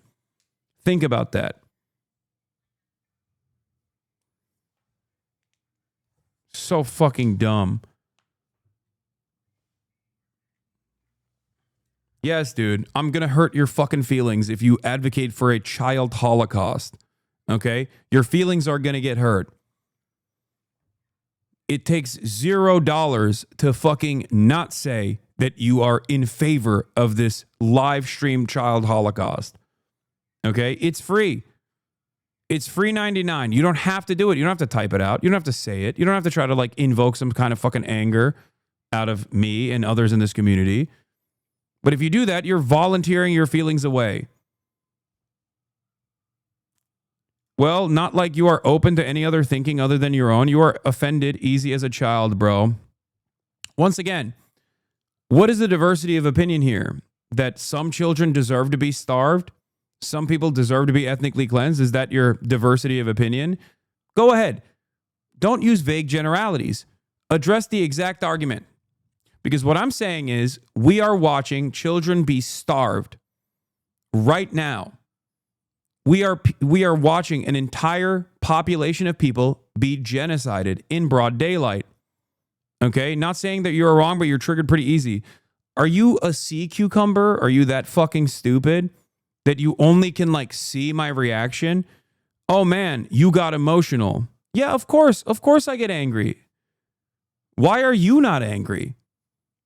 If you are more concerned with my reaction being emotional to someone who is saying, yeah, some children deserve to be starved, big dog. What are you going to do about it? It's actually good. Then you're a fucking moron. If you can't show any semblance of emotion in a situation like this, what can you show emotion to? Once again, dangerously coming close to this dehumanization territory on your own. Do you notice that? Because it is the most humane thing. It is the most normal thing to feel angry and frustrated. Billions of people see these images and they also feel incredibly frustrated by it. They want a solution to it. They want an end to it. If you look at that and you turn around and go, why are you guys so angry? It's just a couple starving children. Who gives a fuck? Well, then I guess you don't give a shit.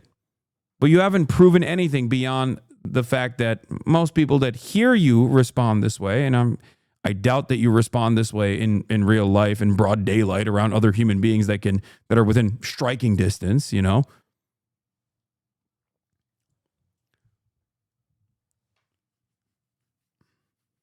But if what draws some kind of response, some kind of negative reaction out of you in this process is my response to someone being so indignant and so fucking immoral in the face of starving children, then you are forfeiting your humanity. Not only are you forfeiting it, you seemingly are flexing it. You're like, oh, no, dude, I'm a sociopath. Like, it's awesome.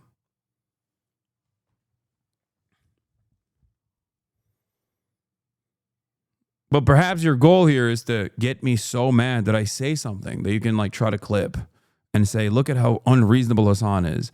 I think it is you who's unreasonable. I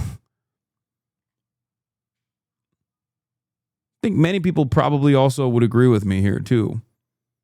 There's nothing more unreasonable than seeing starving children and then not having a human response to that.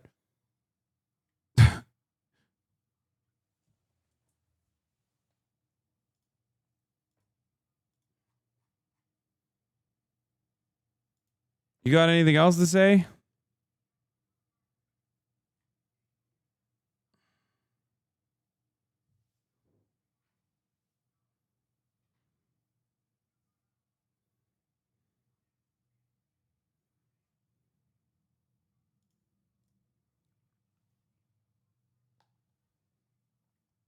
They unfollowed. Lol. Nice.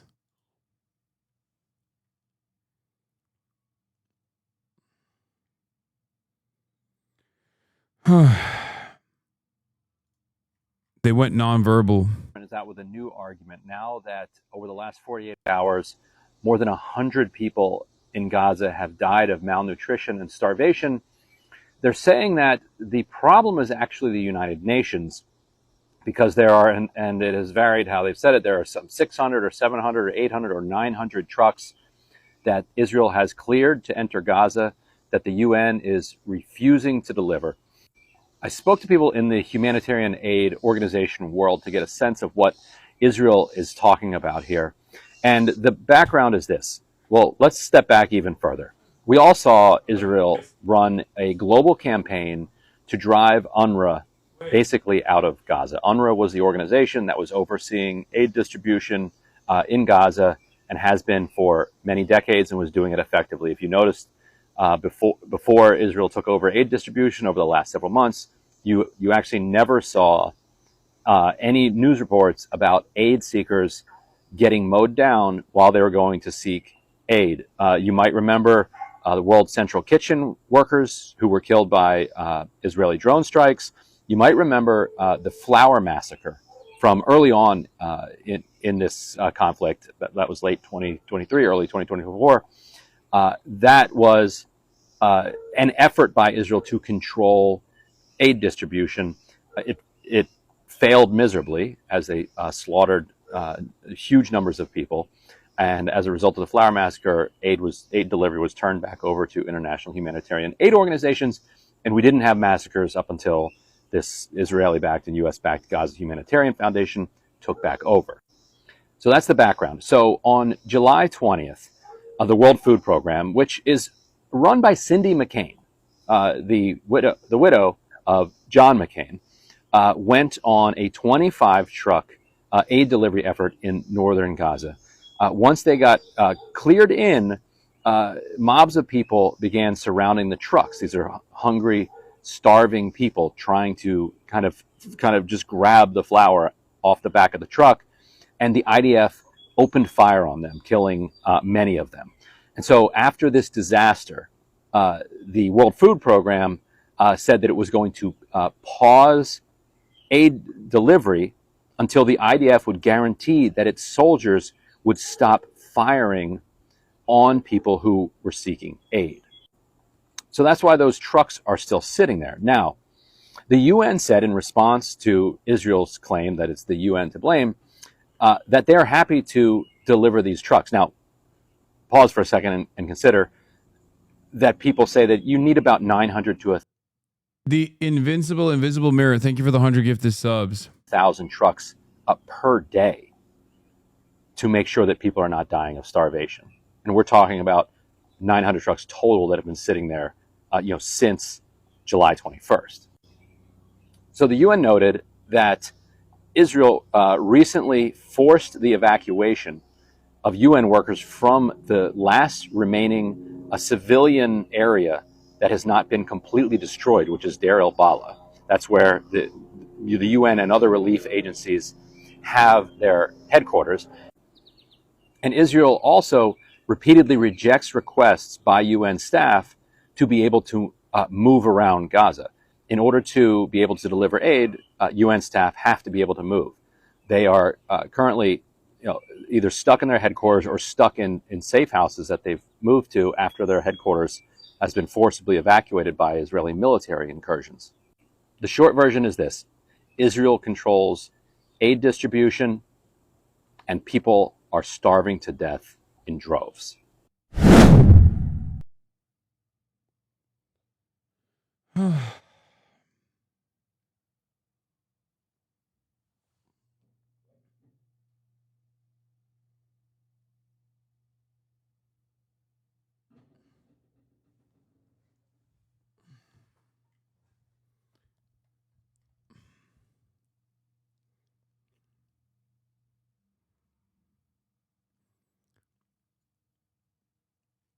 Ay, ay, ay.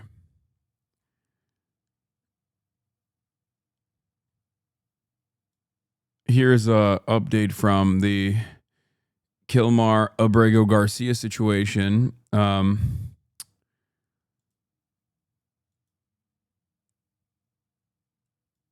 Trump admin initially wanted to pretend that Mr. Abrego Garcia was an MS-13 leader. Now, fourth federal judge has found that the evidence doesn't show that he's even a member of the gang, and that's after the Trump admin spent months looking for new evidence. From the beginning, this has always been more than the person. It's been about due process, fundamental right. Our government must be the one that follows the laws, and in Mr. Abrego Garcia's case, they did not. That is why this case matters.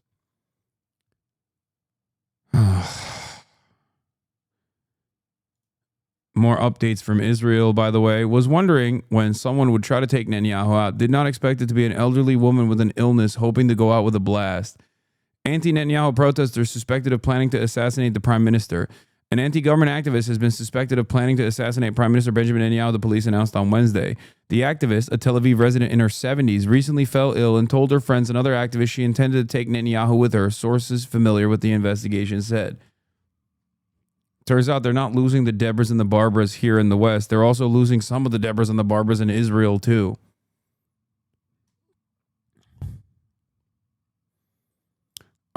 One more update that I wanted to give you on the Israeli Knesset that just voted to annex the West Bank.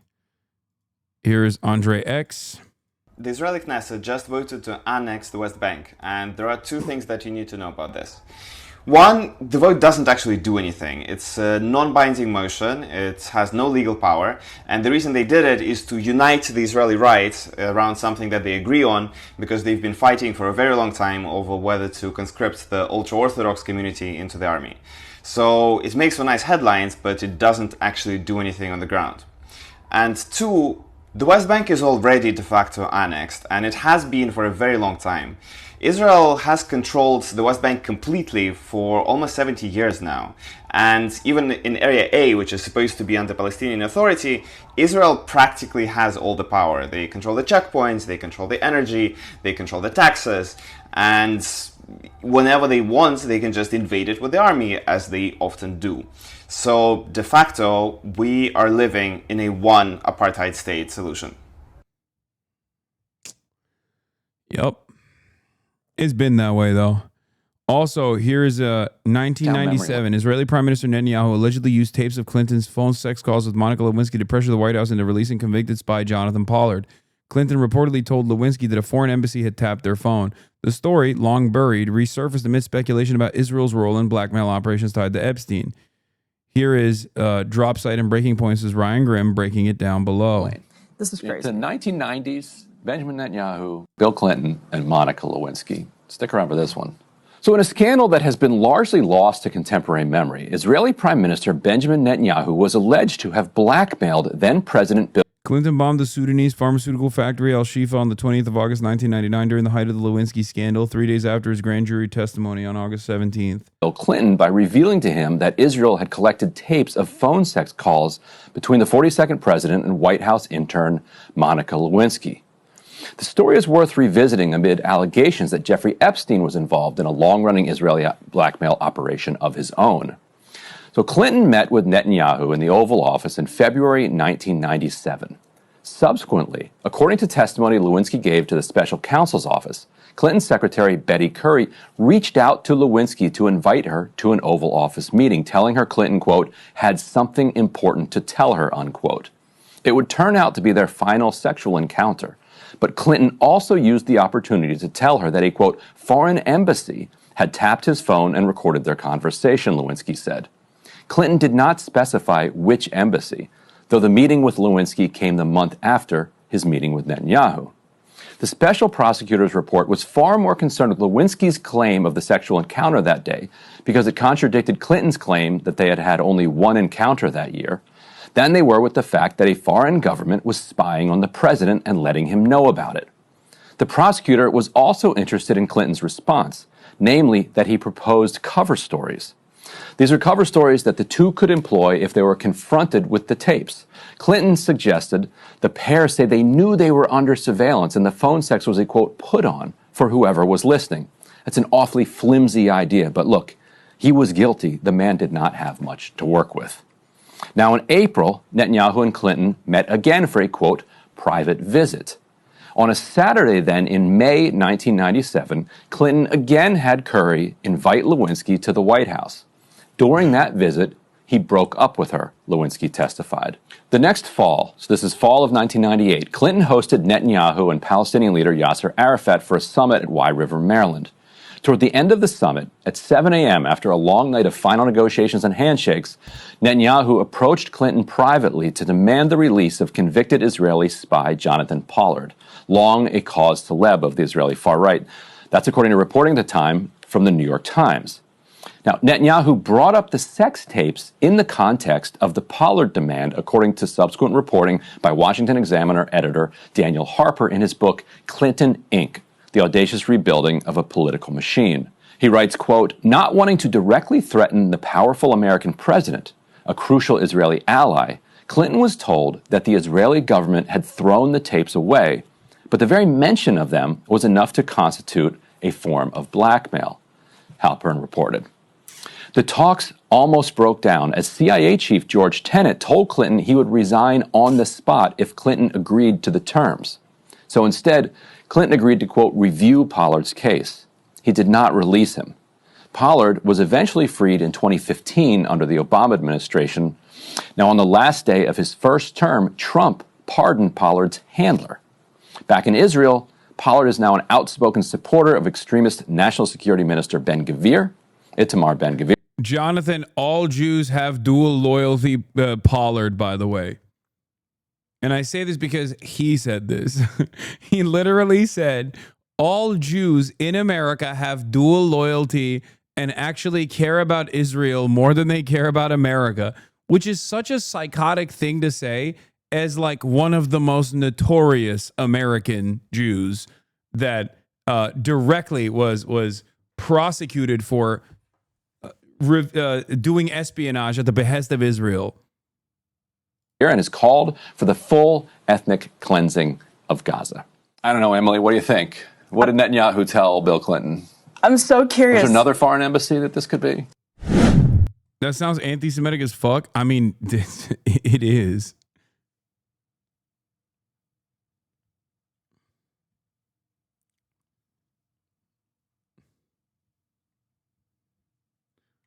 Was Obama blackmailed? No.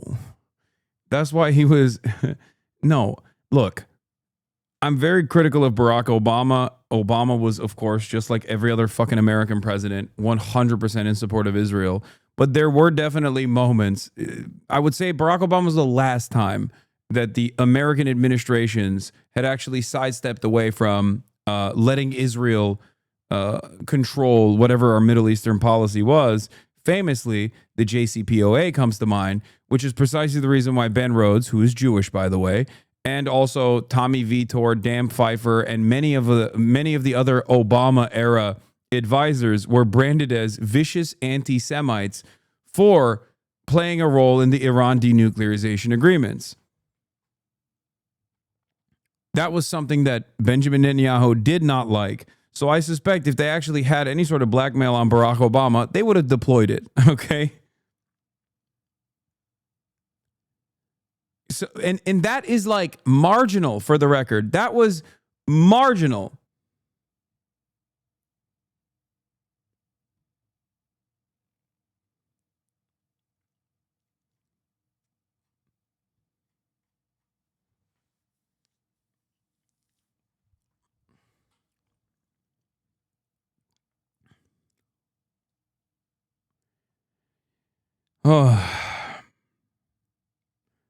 Obama didn't fuck around with different women as much. That's his only good quality.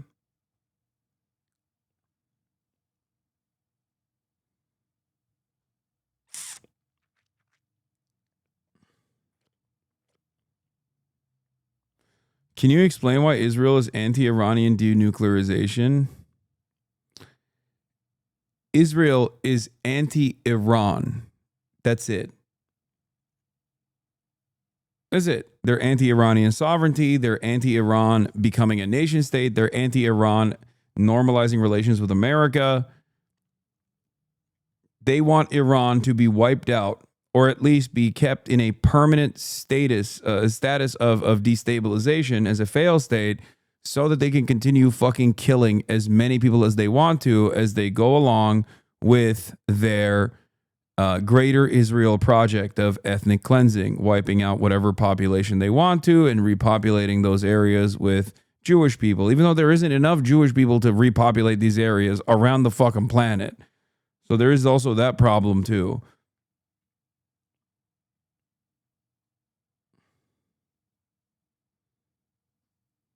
Ever since Smotrich got control over the deputy head of the civil administration last year, the situation has been de jure annexation. De facto annexation was the previous regime, where the military had official control, supposedly separate from the government. Now Smotrich's office in the defense ministry have complete governing power in Area C. In the coming weeks, the government will try to advance huge settlement expansion out of East Jerusalem, severing the West Bank's north and south.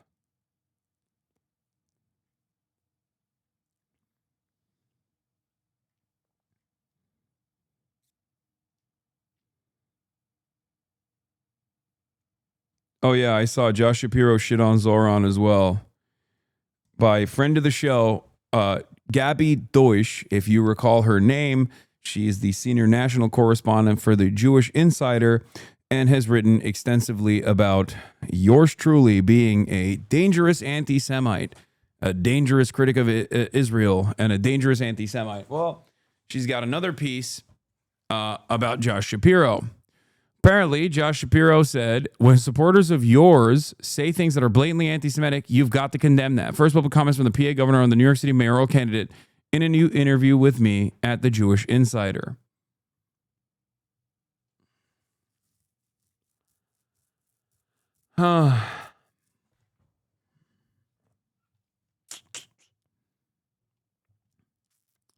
Thanks, man. We really needed your feedback on this.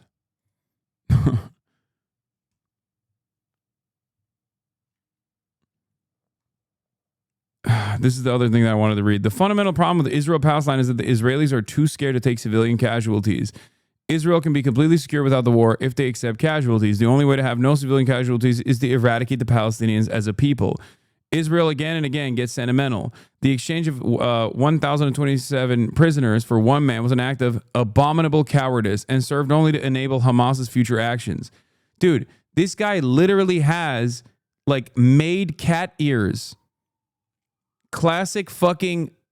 Dude, I'm sorry, but globe emoji Twitter is just gay Nazis, okay? They are just straightforward gay Nazis. Every single one of them, every single time. This is a guy who is also is a rage poster. He literally defended bestiality on the timeline, said it's not that big of a deal.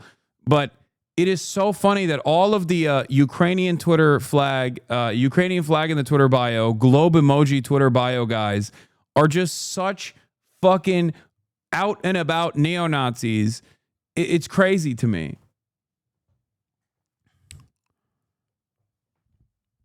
Like, is there no shame at all?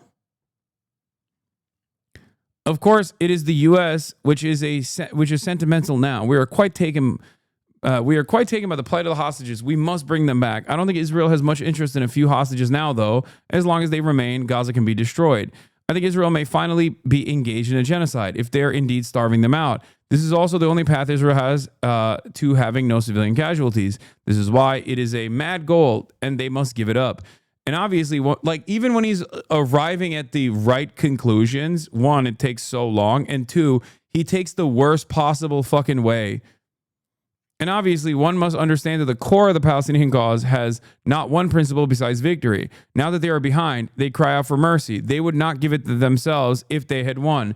You don't know that. And also, victory for the Palestinians is emancipation.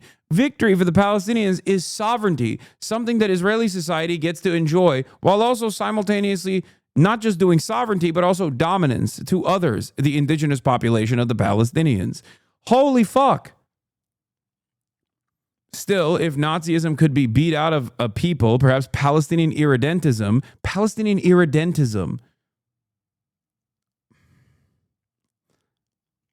Palestinians wanting to get rid of the occupation that has killed them and their families and destroyed their homes, that is currently doing a genocide, that has always operated an apartheid structure, is actually irredentism.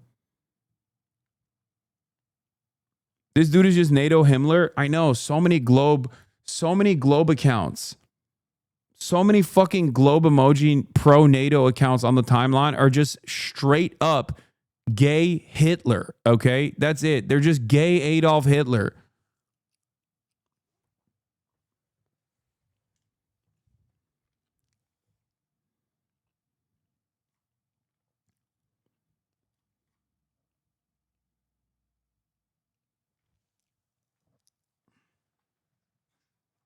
Yeah. It's additionally funny that he says, like, this is irredentism. Is Ukraine engaging in irredentism, which must have been stopped by Russians? Is that what it is? Irredentism is what Russia is doing to Ukraine, chatters, ironically enough. If you want to understand what it is. Genocide is what Israel is doing to Gaza. Irredentism is what Russia is doing to Ukraine. Okay? Straight up.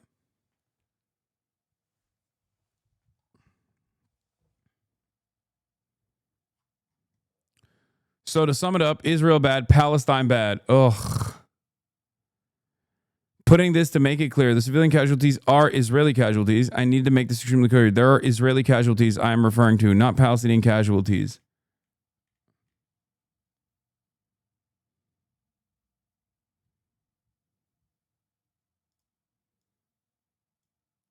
I feel like I'm going insane. Y'all are misinterpreting the words. What are you talking about? He's literally saying Israel has to do a genocide because Palestinians are fucking monstrous pieces of shit that are engaging in irredentist acts of violence against Israel. And Israel has no other way of beating the Nazi out of the Palestinian. What is hard to contend? What is hard to understand about his words here? He is literally saying Palestinians are Nazis. They have like Nazi elements. and they want to take over Israeli society as a whole, and they would be far more ruthless to Israel if they had the opportunity to do so. And they're only simply begging for mercy now because Israel is ruthlessly pummeling them. This is no different than what Benjamin Netanyahu says. What the fuck? What do you think is the justification in Israel for their genocide? Since October 7th, they keep saying, oh, if we don't genocide them, they're going to genocide us.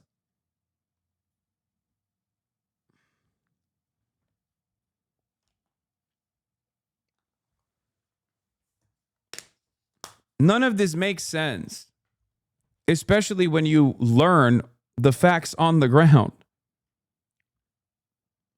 This is also ironically how the Nazis justified the Holocaust.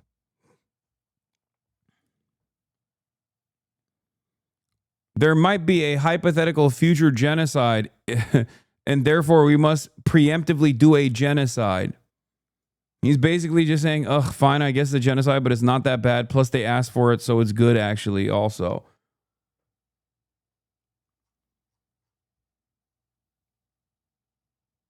This is word for word what the fucking white Afrikaner people justified it too. Crazy how bad education is. Yeah.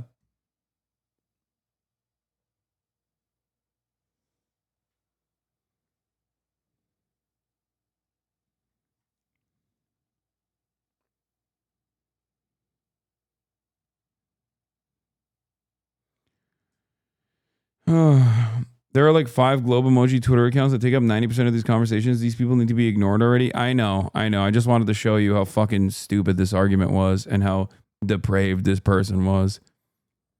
There's only one of those like fucking pro-NATO Andes that has like become normal and is like pro-Palestinian. What is his name? Nicolaj or whatever. Even then he has like stupid takes every now and then.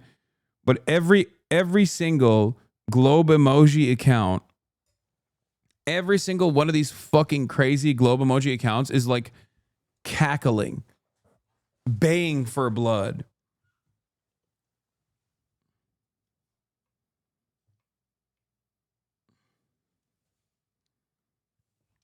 They're all just fucking gay Hitler, straight up.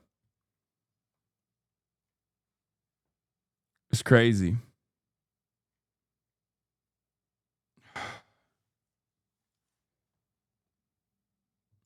Yeah. Also, here's some good news. Donald Trump has officially lost the January 6th QAnon shaman. Jake and Jelly Chansley says, oh yeah, and fuck Israel. And fuck Donald Trump. Few things is blood boiling seeing a person who could not point to a Palestine on a map 2 years ago try to shine a new divine light on the secrets of this conflict and of Israeli-Palestinian society. You don't need your own unified field theory. It doesn't mean you were fucking wrong. No, I know. Except you're describing like most of the people, I would say, that have become quote unquote experts in defending Israel, like the Brianna Wu, the Destiny, like all of these people that quite literally, by their own admission, knew nothing before October 7 and just kind of took a stance that was pro-Israel and went along with it. And at no point did they go, okay, maybe I've gone too far. And they just kept doubling down and tripling down and quadrupling down, while simultaneously hoping that people would become just as ruthless and just as cruel as they are, that the situation, the tide would shift and people would forget about this, or that people would just like allow it to continue, that this movement would not grow. It's crazy.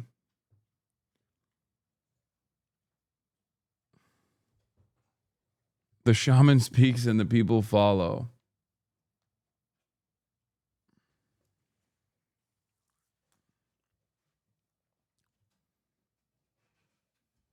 Have just noticed Kaya's haircut. Bet that feels good. She didn't get a haircut.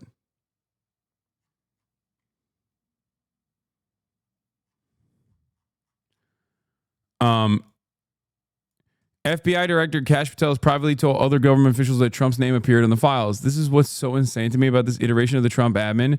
They only hired like one guy who was actually aware that Trump is a bad person, and his dumbass JD. You need a bunch of Bill Bars if you're gonna do this, not idiots like Kash and Dan who believed Trump. This is a big part of why they're even more interventionist now. Back during Trump 1.0, he was often held back by career military officers who knew he was a dumbass and tried to babysit him. Now everyone around him goes along with whatever he wants.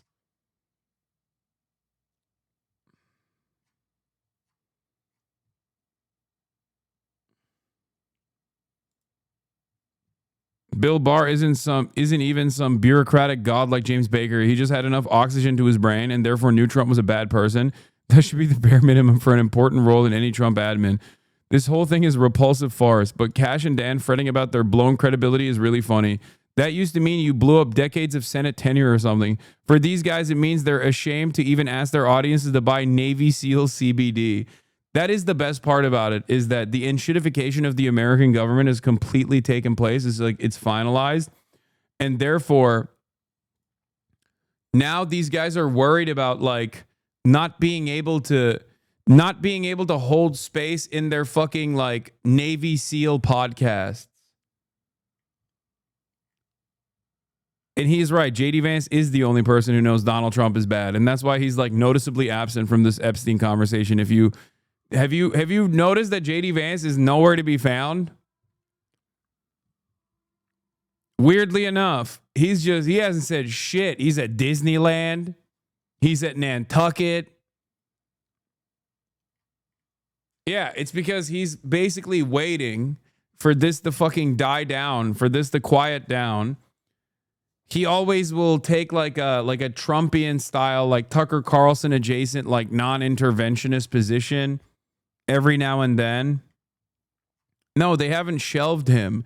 It's because he has ambitions of higher office. What is the highest office you can have? It's the presidency. That is precisely the reason why JD Vance is just like quietly waiting whichever way the wind blows. There could potentially come a day where JD Vance, backed by Peter Thiel and the Curtis Yarvins of the world, fucking ends up putting the knife in Trump's back.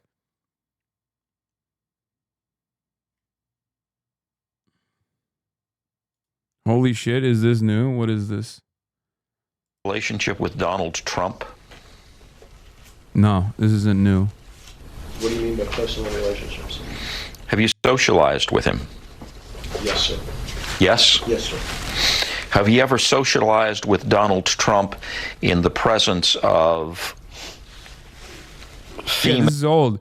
The famous one, the famous clip from this is not JD Vance, sorry, Jeffrey Epstein, in quotes, "I hate pedophiles." Yeah, this is the deposition footage. Yeah, this is old. We've seen it. I've seen all of this stuff. He actually, I think they talk about his egg-shaped penis too in this. Males under the age of 18. Though I'd like to answer that question, at least today, I'm going to have to assert my 5th, 6th, and 14th Amendment rights, sir. Have you ever had a personal relationship with?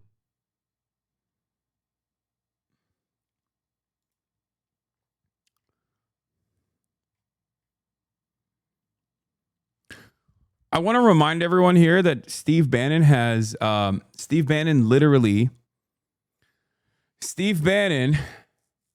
literally became close with Jeffrey Epstein and was trying to do a PR thing for Jeffrey Epstein, and has 15 hours of deposition footage on Jeffrey Epstein that he's never revealed, that was initially done, that was initially shot for the purposes of like using it to educate him on how to fucking do messaging around the new pedophilia stuff that came out, or an old rehashing of his pedophilia that never ended.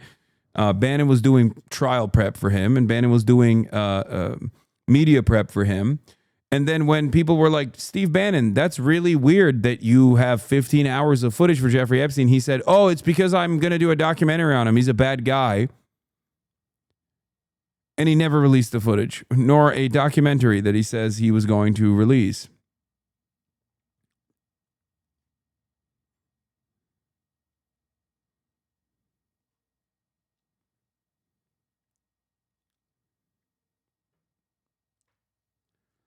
Anyway.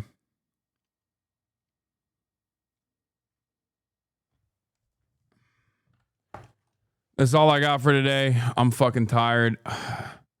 Quickest way to put the brakes on my commentary is to just like open up the Gaza stuff.